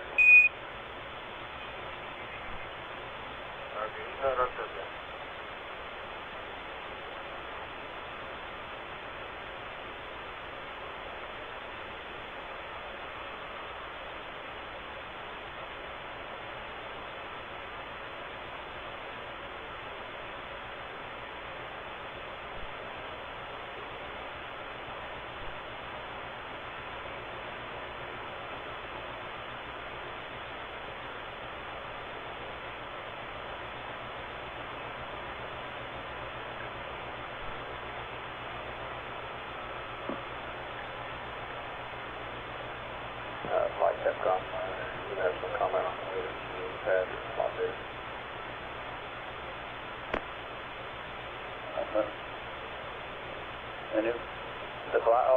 Yeah, why don't you give them a little bit, see if they come to you on the speed or something. Although it sounds like those are LCGs.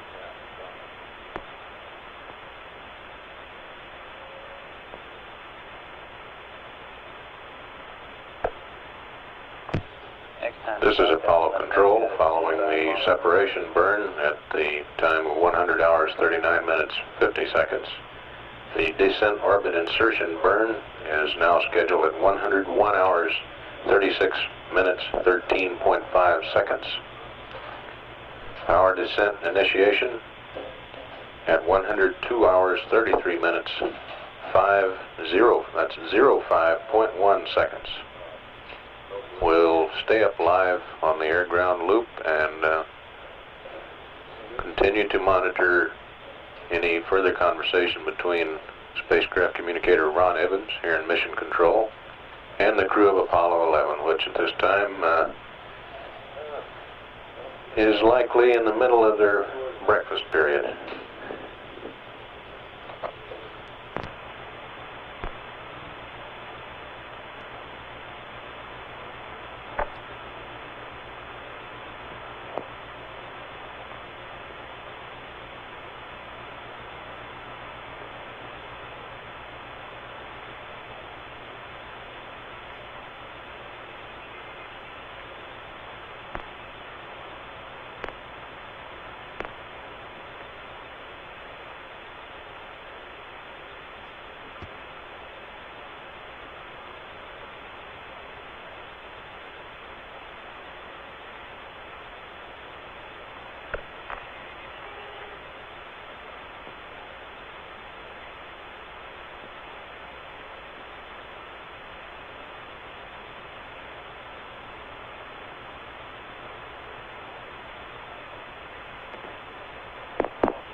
Oh, what? How you coming on those pads for the men? We will start filling out the pads. I mean, we've got the date.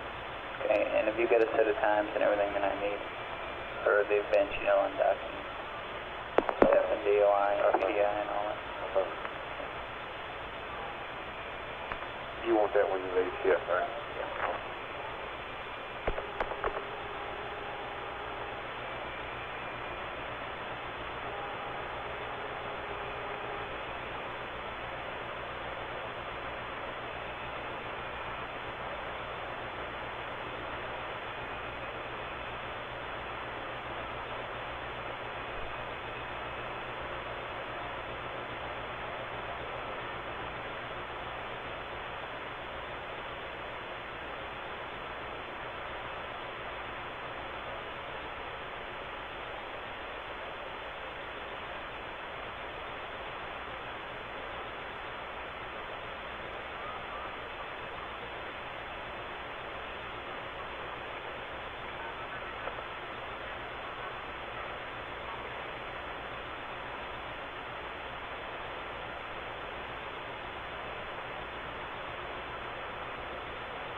Flight Econ. Got your single tank capability powered up on 02.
Okay. I think we've seen enough on the O2 flow that's carrying the motorcycles to say that it all looks very explainable, and that the shift on the transducer has not changed. And the procedure that was modified will change. Expected flow orientation.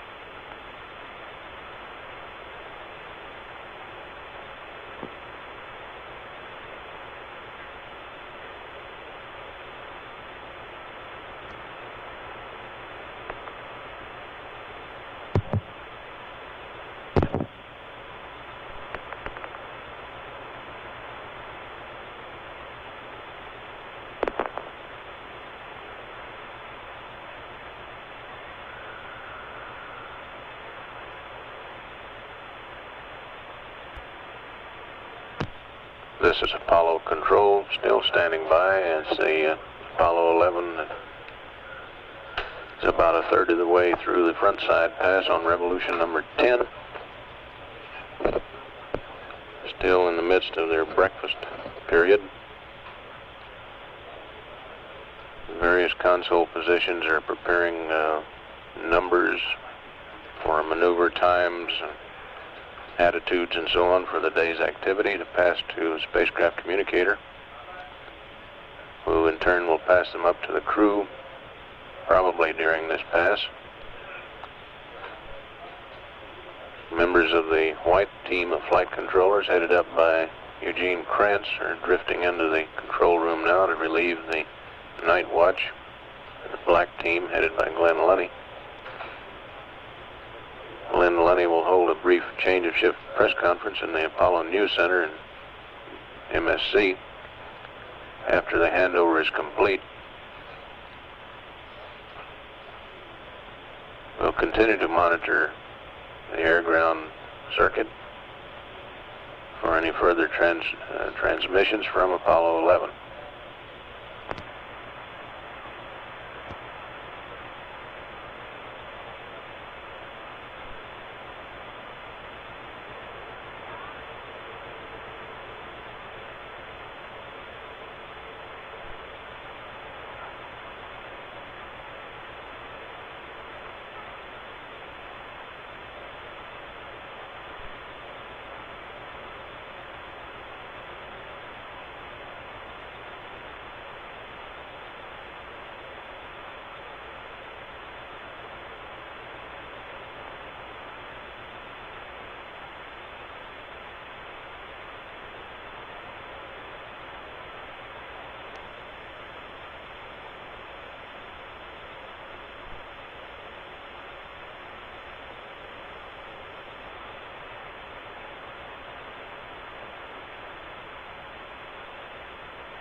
flight again.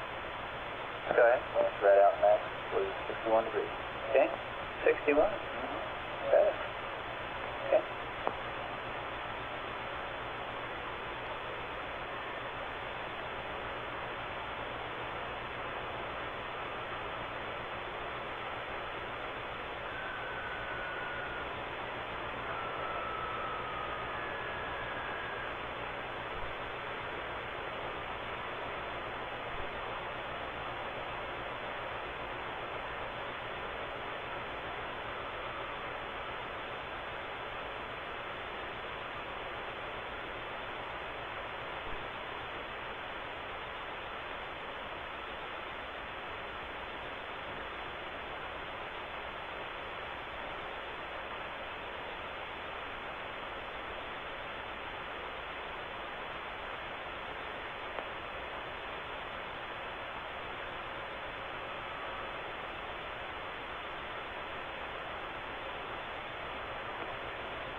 Flight GNC.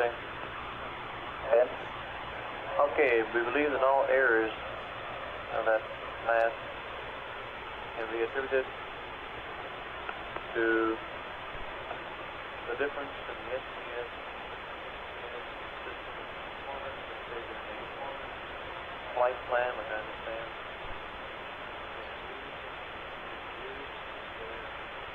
They are making all their maneuvers on the 56.47 flow rate for LOI 1. Our mass computations and interface rate is 67.4 flow rate. That's a pound per second of difference. That will account for 350 some odd pounds of the difference in the right direction. Also, the SPS predicted loaded and lifted off at 40,800. We lifted off with a loaded value of 40,600, which is another 200 pounds. I think we have all the errors we have. The weights we carry right now are correct. There is no problem internal here. Okay. Okay, good. Then we fully understand the situation in Roger. Flight Spence? Yeah. Hey, that particular question, you liable to get asked that over to your post-mission. I'm Yeah, sure, down at conferences. Okay. So they call back here just now and again. Who did? That's the PAO. Okay. Houston, Apollo 11, we just did a very good view of the landing site. We can pick out most all of the features we've identified previously. 11 Houston, roger, sounds real fine. And 11, have your maneuver pad and consumables update whenever you want them.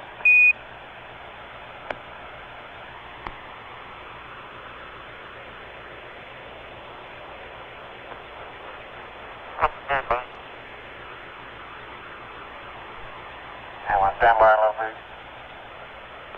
Roger, we're standing by. And that's the block data on the maneuver pad, by the way.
Houston, Apollo 11 is a couple minutes away from this rolling right 40 degrees to roll 122, pitch 229, yaw 0, over. Apollo 11 Houston, roger, we're standing by.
your computations. Houston, Apollo 11, ready to copy.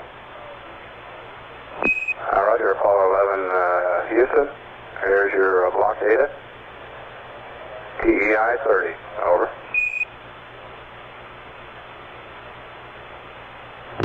Ready to copy. SPS, GNN, 36639. You're now in 48, minus 072, plus 051. You're now in 33, 135, 24, 4000. Now in 81, plus 32178, plus 06036, minus 01304. Your pitch, 064. The rest is NA. College. What this is the 2 jet. data that was recorded on the 1 DSC during the time that the flight was trying to apply. Okay. And it's based on LOI ResMat. Pin 5 Over. and Pin 6 are the only ones active, and then the timing pin's active also.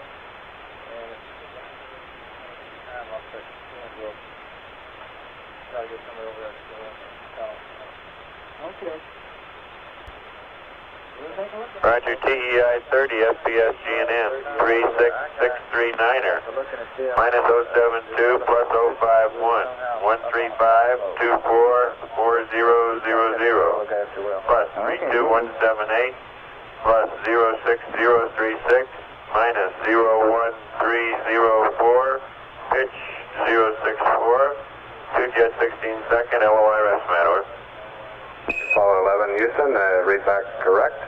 Your consumables update.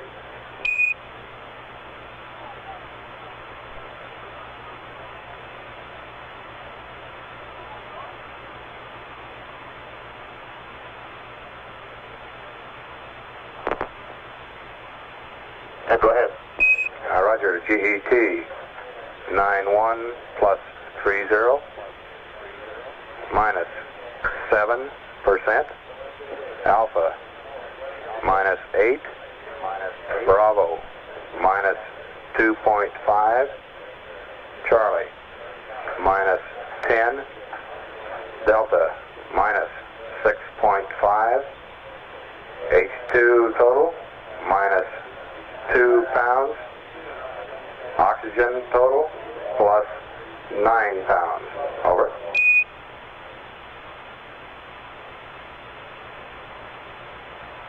Okay, thank you. And on board, we're reading for Quad Alpha 75%, Bravo 78, Charlie 78, and Delta 77%. 11 Houston, we copy.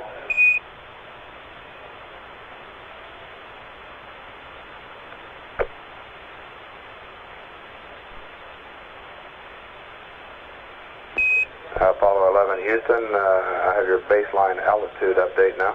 Buzz is ready to copy.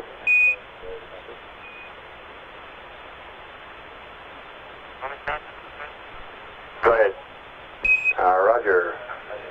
Alpha 1 is 500, that's 500 feet above the landing site. Over.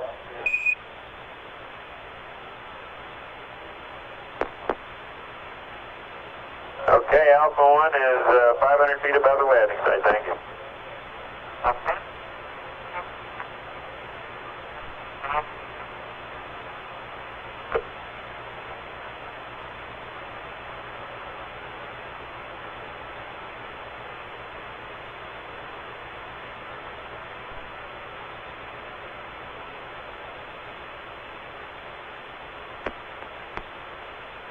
Houston, Apollo 11, our cruise status report for sleep, CDR 5.5, CMP 6.0, LMP 5.0, over.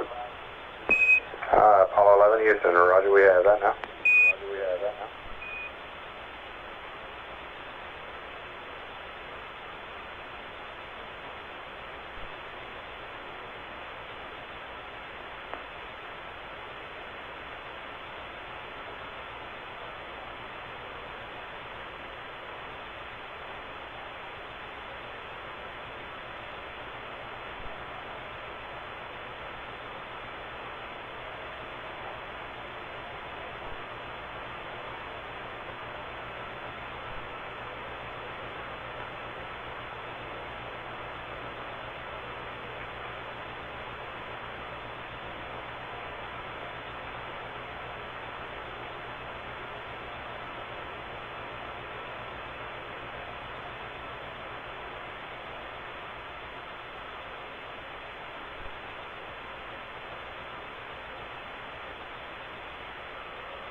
This is Apollo Control.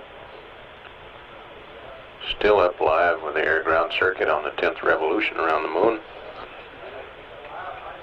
Crew reported that the commander had 5.5 hours of sleep during the night. Command module pilot 6 hours, lunar module pilot 5 hours.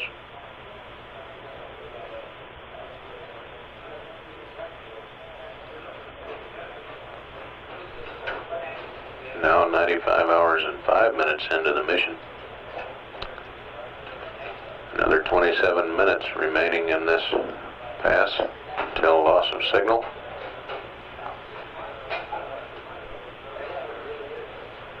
Continuing to monitor air-ground circuit. We'll leave it up live until loss of signal.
Jack Holcomb. Oh, hi, Jack. Harry Cramp here. Who's this, Harry? This is Harry. Go ahead, Harry. I was just wondering what happened to Turgeon's report this morning. Ought to be on the LDX to you. Well, I just checked, and they said no, they hadn't seen it, and they called Houston. Houston said they hadn't seen it. Turgeon's on his way. Oh, okay. Maybe I'm a little bit in a hurry here this morning, but it's normally been here before this, so I thought I'd better check to see if there's any breakdown any place. Okay. Everything going all right? Oh, yeah. Very good. No problems. All right. Thank you. Okay, Harry. Bye.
Rod Lowe from 45.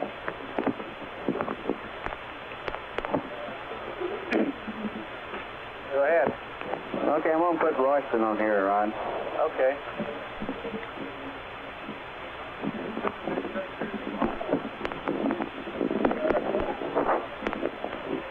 Hello, Rod. Hey, Chuck, how's it going? Oh, fair, I guess. Well, what is it that you got me here?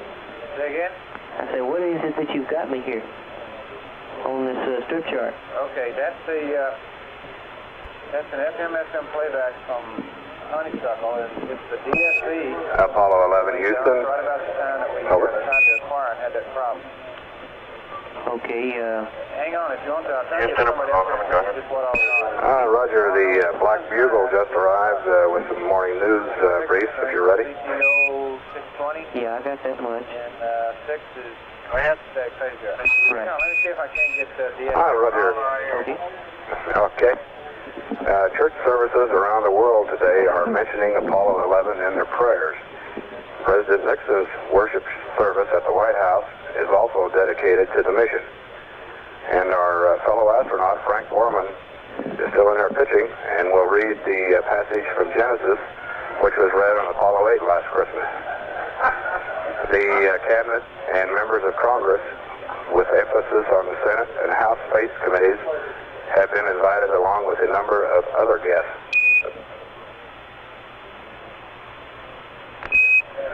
Buzz, your son Andy got a tour of MSC yesterday.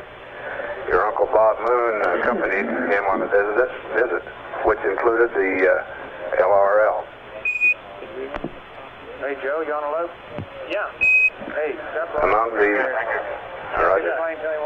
the large headlines concerning Apollo this morning is one asking that you watch for a lovely girl with a big rabbit. An ancient legend says a beautiful Chinese girl called Chang'o has been living there for 4,000 years. It seems she was banished to the moon because she stole the pill of immortality from her husband. You might also look for her companion, a large Chinese rabbit, who is easy to spot since he is always standing on his hind feet in the shade of a cinnamon tree. The name of the rabbit is not reported. Okay, we'll keep a close eye for the bunny girl. Roger. You residents of the spacecraft Columbia may be interested in knowing that today is Independence Day in the country of Colombia.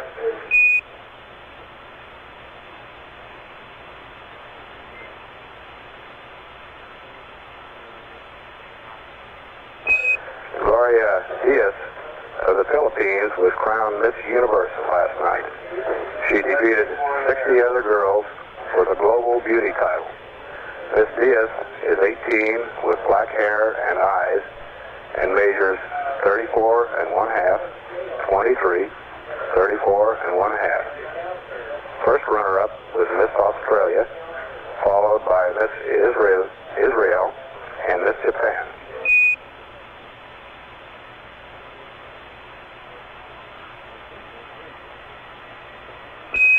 While you're on your way back Tuesday night, the American and National League All-Stars will be playing ball in Washington.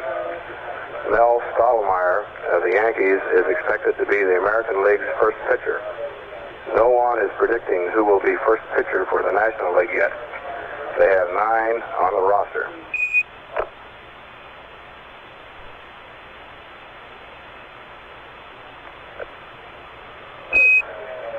Even though research has certainly paid off in the space program, research doesn't always pay off, it seems. The Woodstream Corporation, parent company of the Animal Trap Company of America, which has made more than 1 billion wooden spring mousetraps, reports that it's built a better mousetrap where the world didn't beat a path to its door.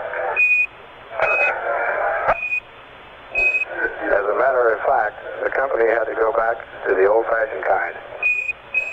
They said we should have spent more time researching housewives and less time researching mice.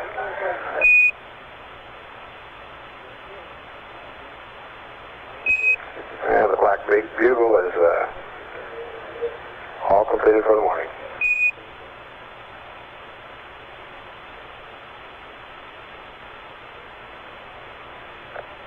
Flight Econ. Yep. Thank you very much. We appreciate the news. Crew's got a well-hit check in the flight plan. Looks like they're refreshing the land. From our point of view, gas pressure went down. Flow rate up. Okay. Cabin did not get below 4.5 flight.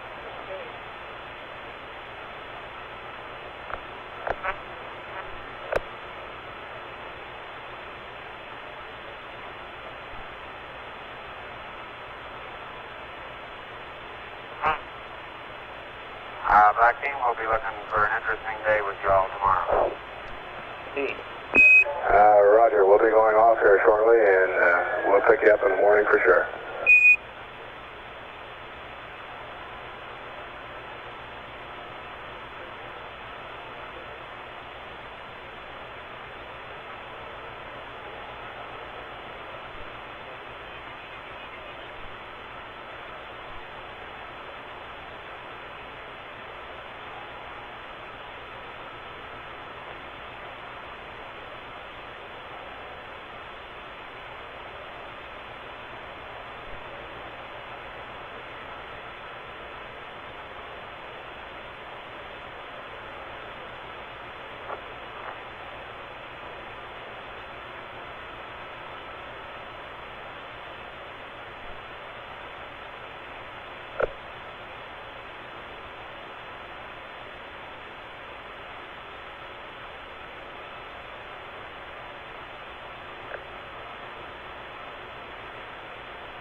This is Apollo Control. Some 9 minutes, 27 seconds remaining until loss of signal on this 10th revolution in lunar orbit.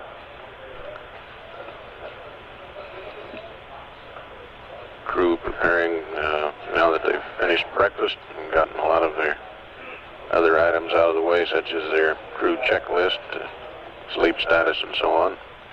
Preparing for manning the LEM for the second time and preparing for the day's activities, which will culminate in landing this afternoon.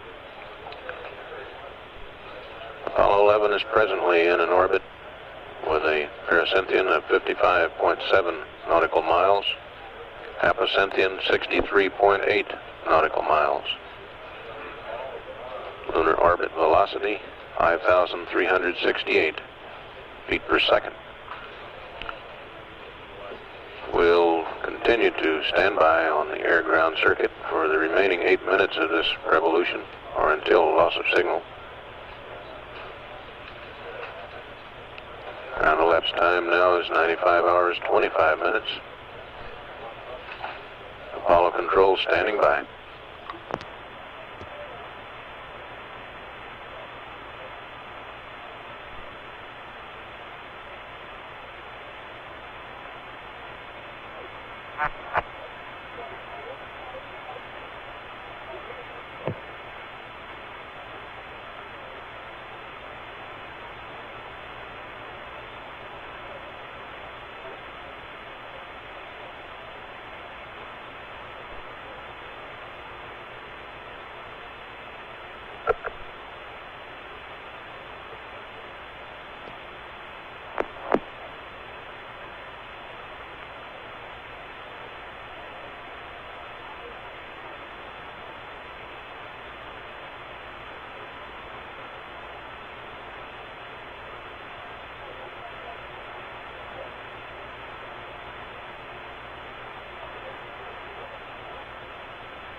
CNC and ECOM, be sure you get a good look at the ship now.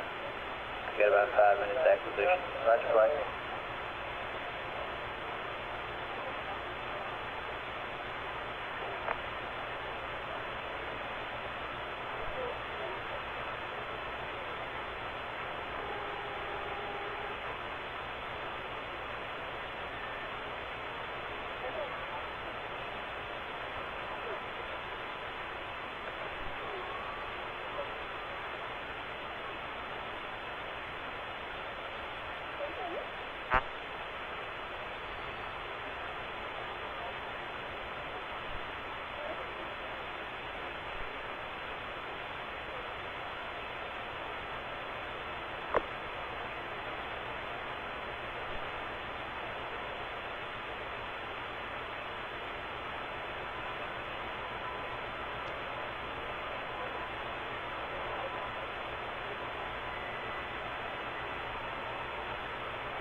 in Houston, 3 minutes to LOS, AOS at 96 plus 20.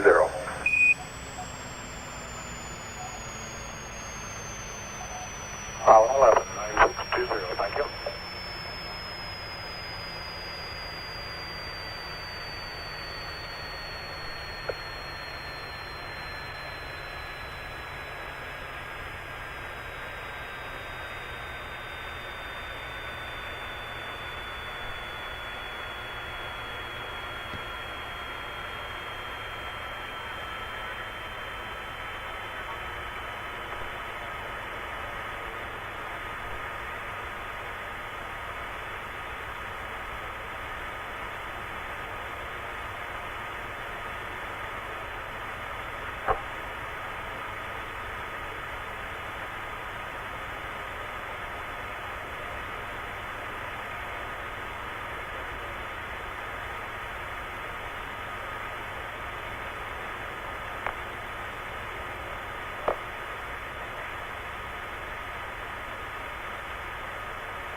I'll need to holler across to you to get the mission timer going. Do we want to check and get our 2 mission timers synced?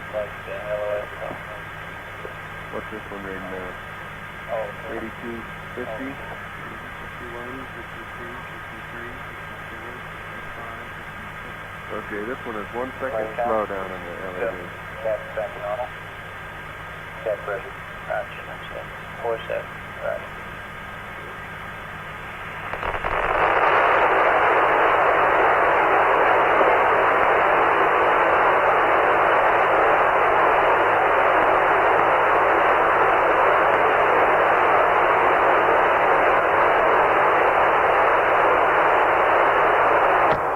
This is Apollo Control. We've apparently had loss of signal. Let's see, these things coming to command module, don't they, those umbilicals?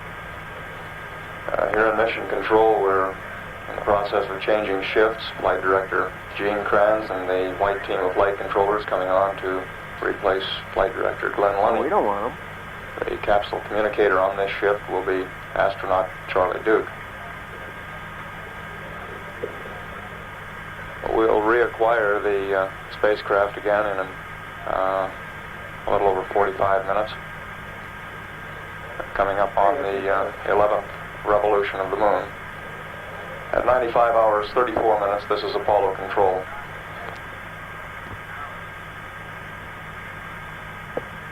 Well, we couldn't do that without switch. Well, but you're going to have them in here all the time.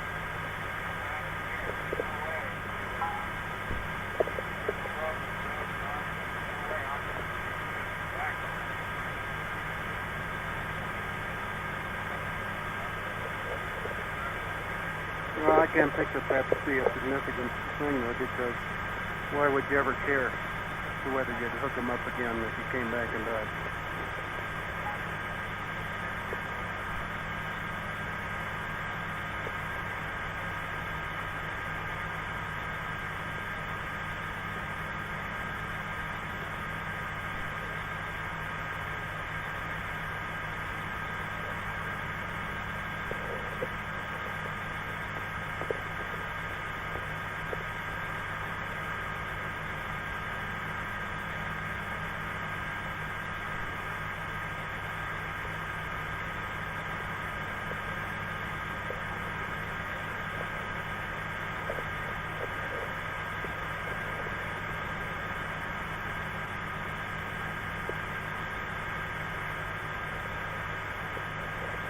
Here's this LCG check. Verify dipstick visible in red or green band. That's not very descriptive.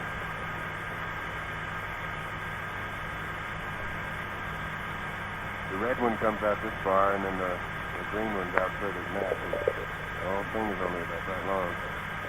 It's got to be in one or the other. You can't see it.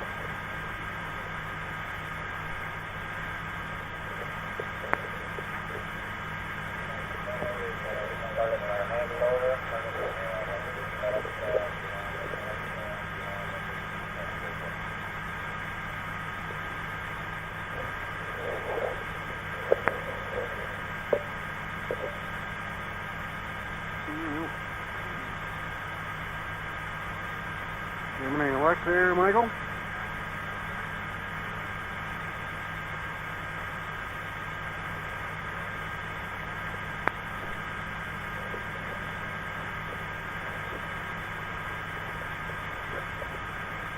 You don't need to take, you're not taking your scissors over, right? No.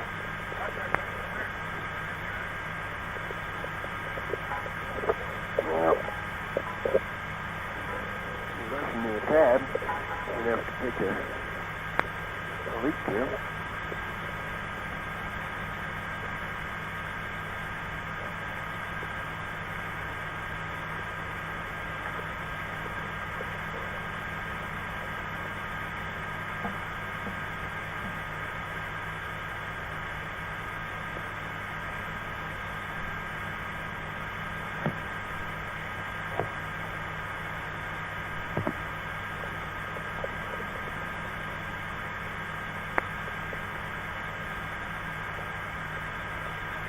This is Apollo Control at 95 hours, 38 minutes.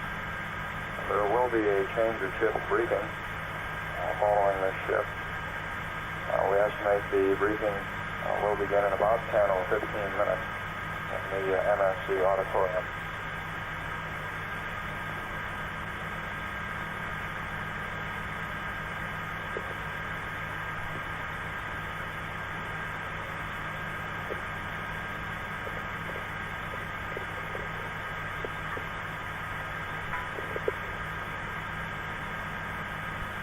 This is Apollo Control at 95 hours, 38 minutes.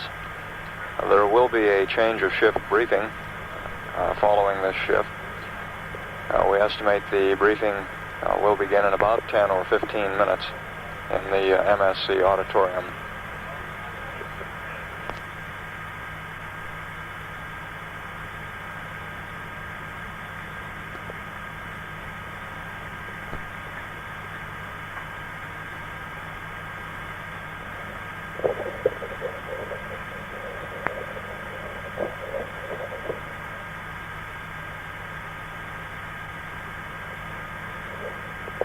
Yeah, I guess I better take that pocket. And the purse.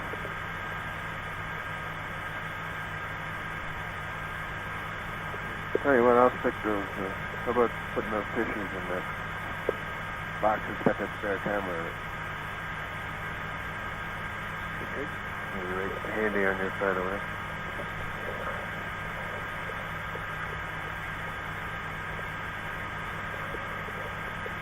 No, where'd the tissue box go? Oh, right there.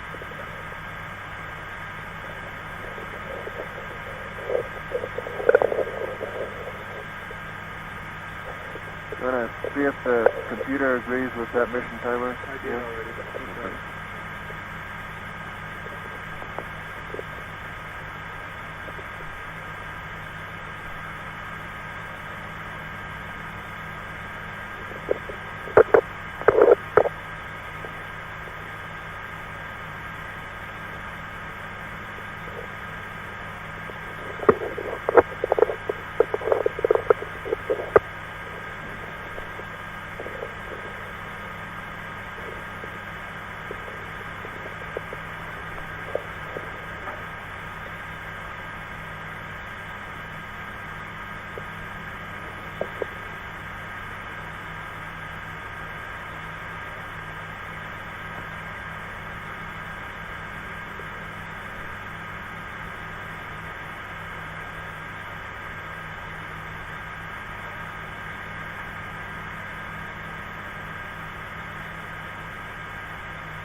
Can you hand me the purse and that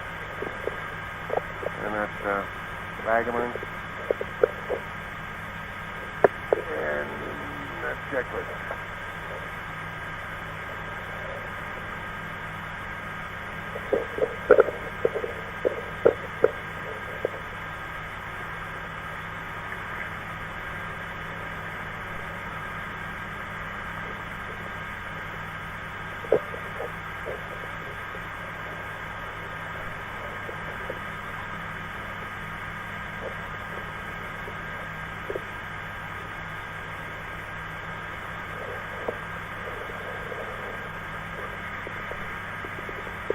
And if you'll take me off with suit power. Okay.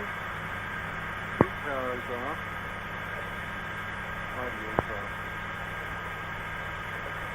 Oops. Sorry.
Good.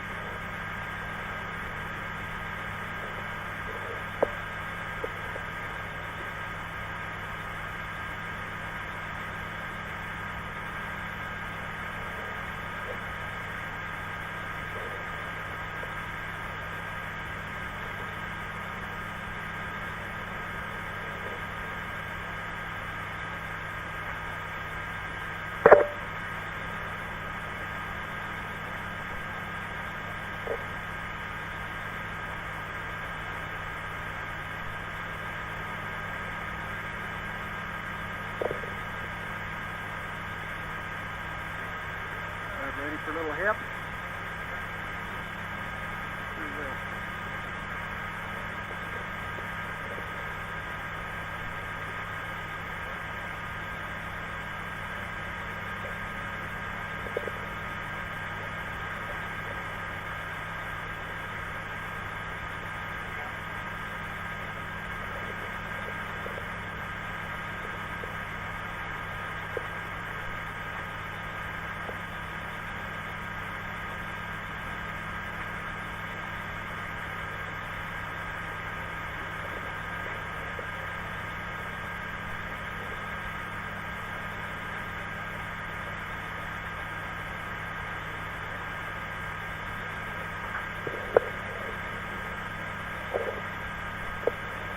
that?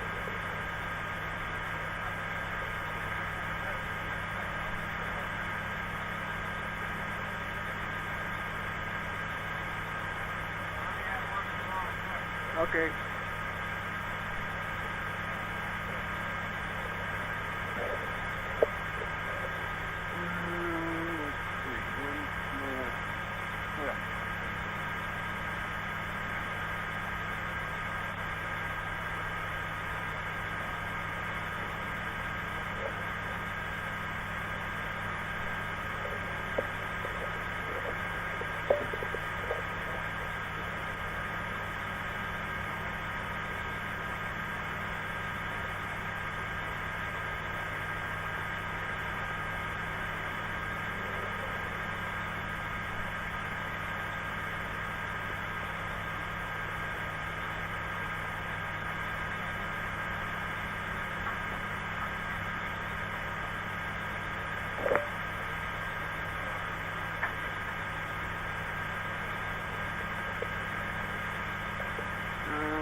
Okay.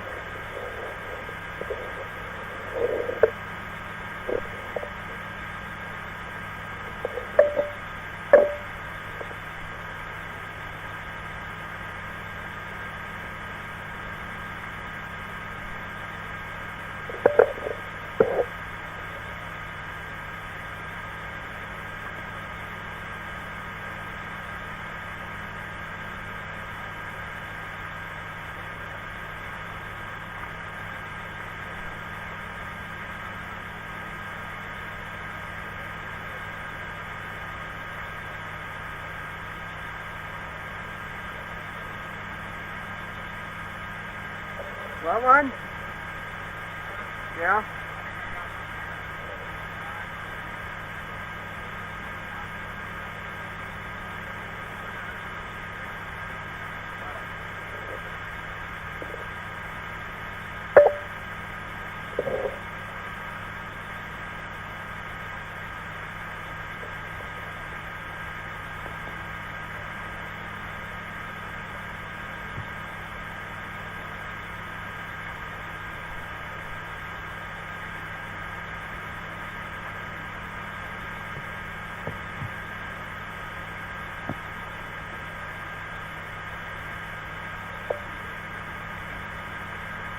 Got a roll rate in. 3/10 degree roll rate. Now it's taking it out. Now it's taking it back out the other way.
Yeah, I'm back on here.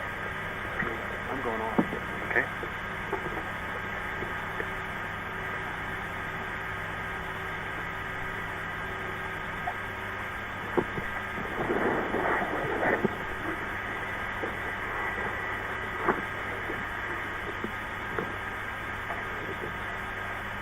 Flight recover.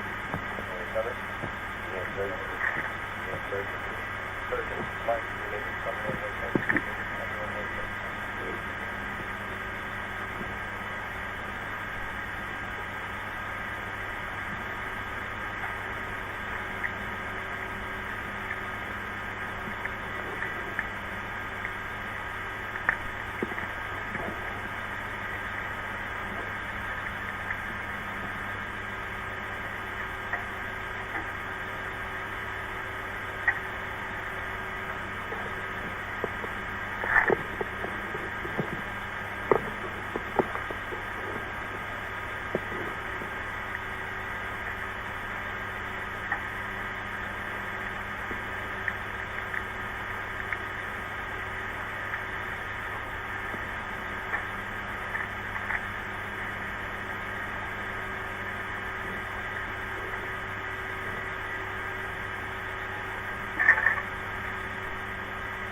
What's that? You refresh?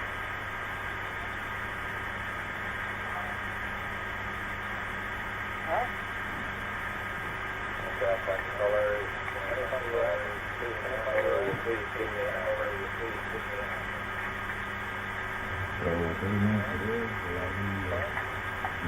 We'll have a press conference or little photos afterwards up there on the stage.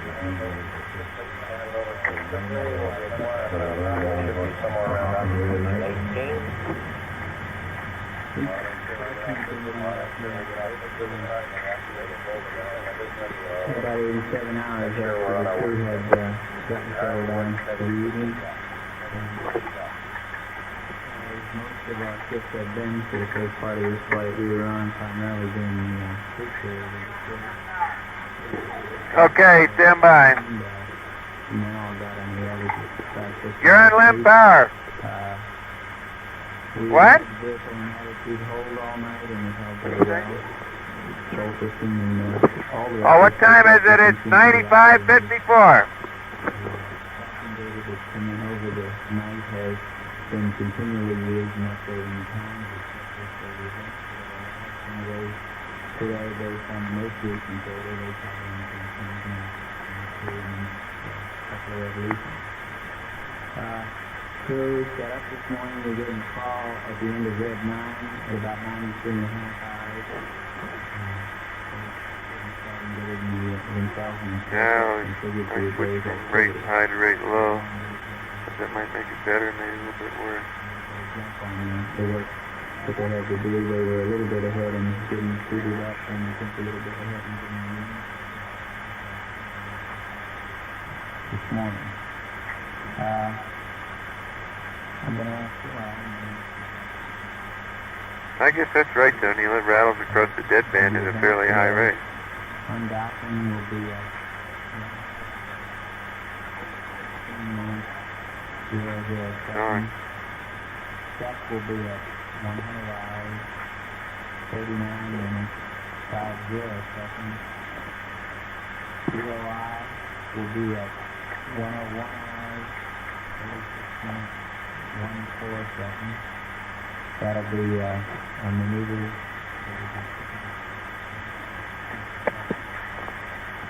High descent and start at 102, 33, and it's going to take 11 and a half or thereabouts minutes for landing. We can do this specific. It's going to be a matter of some hover time selecting the right point. All right. The consumables, we are in the electrical entitlement area very close to the nominal. The hydrogen, we have 34.4 times left. We're down 1.7 times from the nominal. This one? This one? It won't hurt. 19 times left and less 10 times. Both of those numbers are nice margin in both of those areas at the end of the flight. Service module RCS, we have a total of 914 times in all 4 flights. We have 53 times from the 11 nominal flight plan. The 30 times. So those numbers are also reasonable. We've also had a question about the vehicle weight. The propulsion system has been we have a number of ways of computing what the flow rate of the engine is or what the engine is. These techniques are not especially accurate in real time.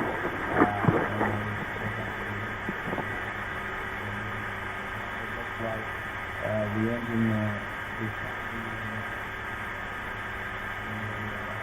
times per second more than nominal. That is more than this.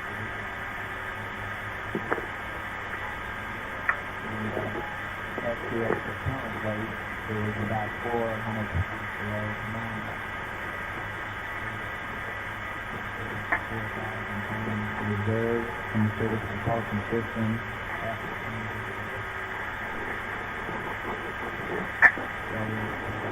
400 pounds out of that 4,000.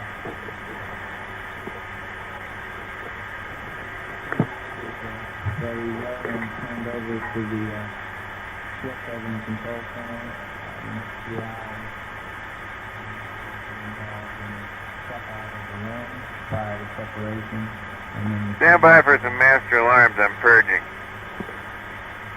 That we have once we separate with the that is quick. That's actually. Just so you get a better indication. So get out and do it. I'm trying to remember before you get any indication.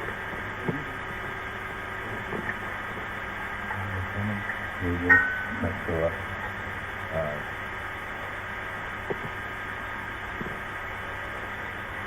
You said that you used about 400 pounds more STS fuel in the nominal line.